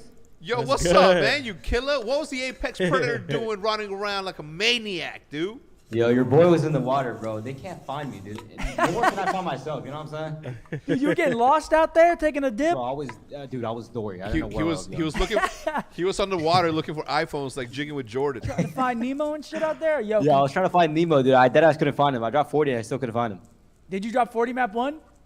Yeah, I did. I think so. I'm pretty sure I did. Holy shit. What an absolute grueler of a day. First off, I just want to, how's the energy feel right now? Are you a little tired? Honestly, I got a headache, bro. I'm not gonna lie. As soon as we won the first map, I screamed because Brandon popped like a 5-piece or something like that to win us the map. Insane. And then, bro, I got so turned to the point where like I literally got lightheaded and I have a headache. But at least we, came out with dub, so it's not that bad. Bro, I feel like you always got a headache after matches. I swear, after every match. Nah. This is the first day. This is the first day. But I mean, I do get headaches. I mean, that's because I don't eat and shit. But I did eat some, some Wingstop today. Ooh, wink, wink. Damn, he's good, man. That boy is learning. That's a smooth man out there. That's a smooth criminal, young, handsome, knows how to talk. He's got the headband, the headset hair. It's all good. So I don't want to ask too much about the. Feel bad.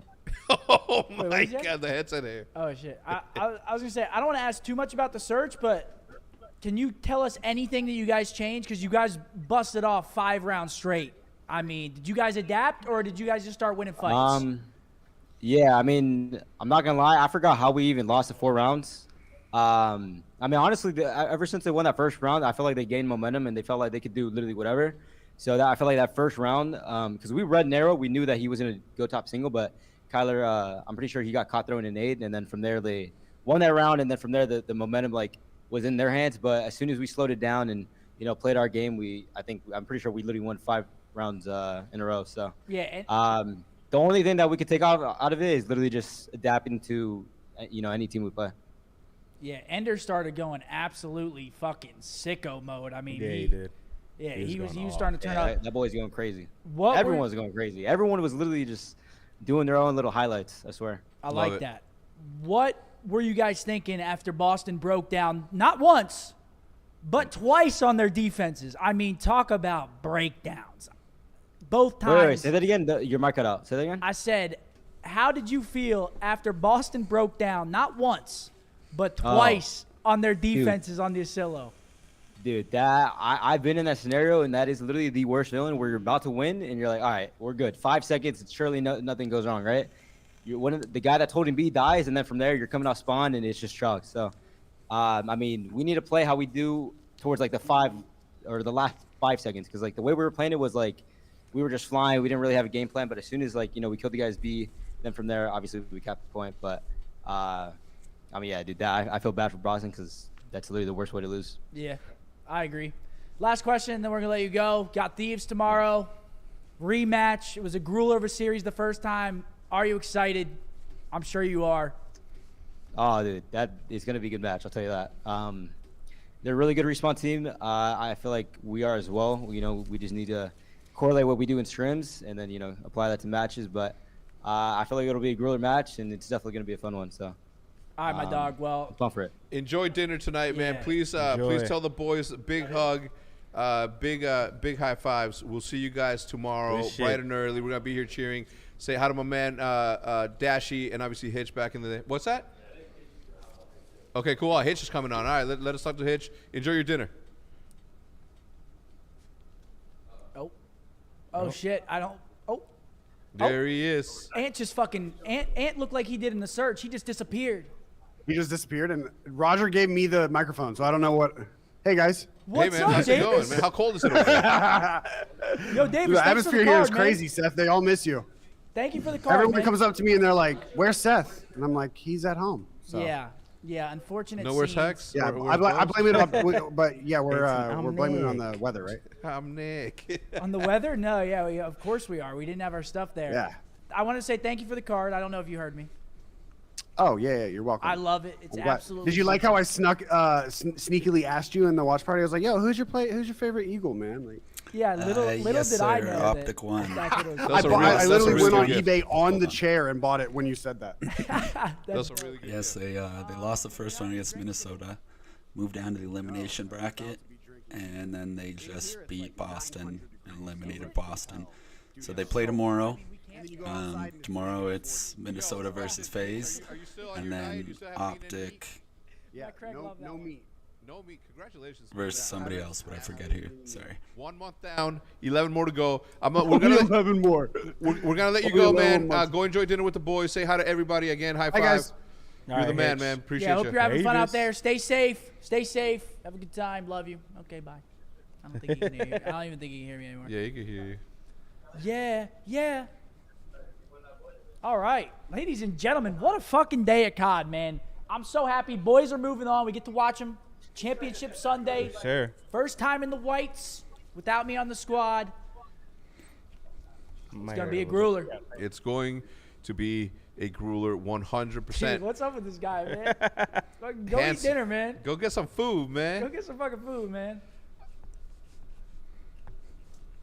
Nice. All good. Matt All Craig good. choked. All good. All right. Matt Craig choked. Everybody, thank you so much for tuning in. We're going to send it over to Karma's Corner. Thank you so much for tuning in. We appreciate everybody for stopping by. We'll see you guys tomorrow. Bright and early, same time, same bad channel. Yep, 12:30 And, Parker's Central right. Time, They play the 1:30 Thieves. Eastern. We'll be Thank live you. at 12 again, probably to talk about the matches. sir. And yo, I need to bring the Eagles hat tomorrow. I will not let you forget. Okay, don't let me fucking forget, or I'm gonna blame chat. He said, fuck y'all. All right. Everybody, thanks so much. We're going to send it over to Karma's Corner. Enjoy it. We'll see you guys. Enjoy your nights.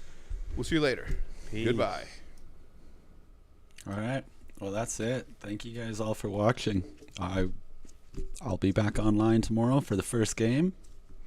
I'll see you guys then.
I hope you find your Cancer. Scorpio to Sagittarius, it doesn't matter. Jesus was a bad thing, you think your bitches matter? Like 4 little Yansons and Big J Lee. I keep their faces on my mantle right beside their virginity. Let's go.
Yeah.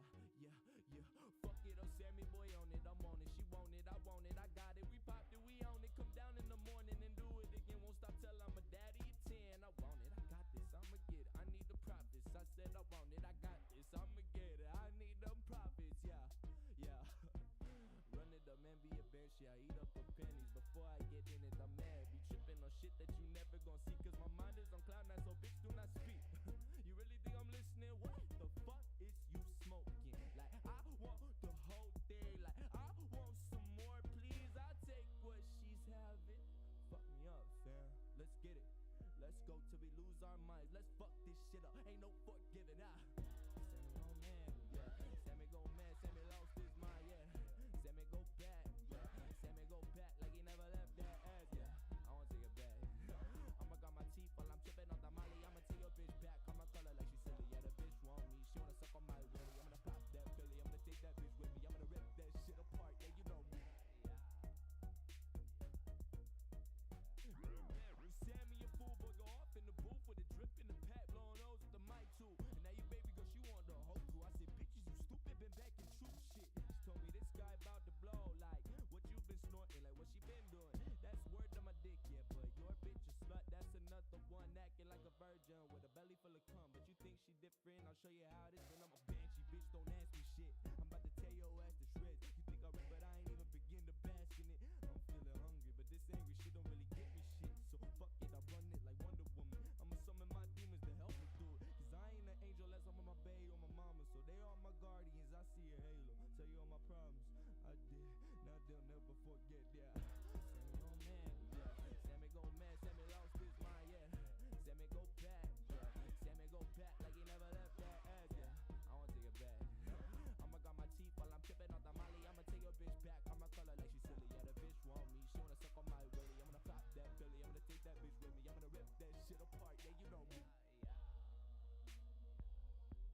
lick where you shit till it's squeaky clean.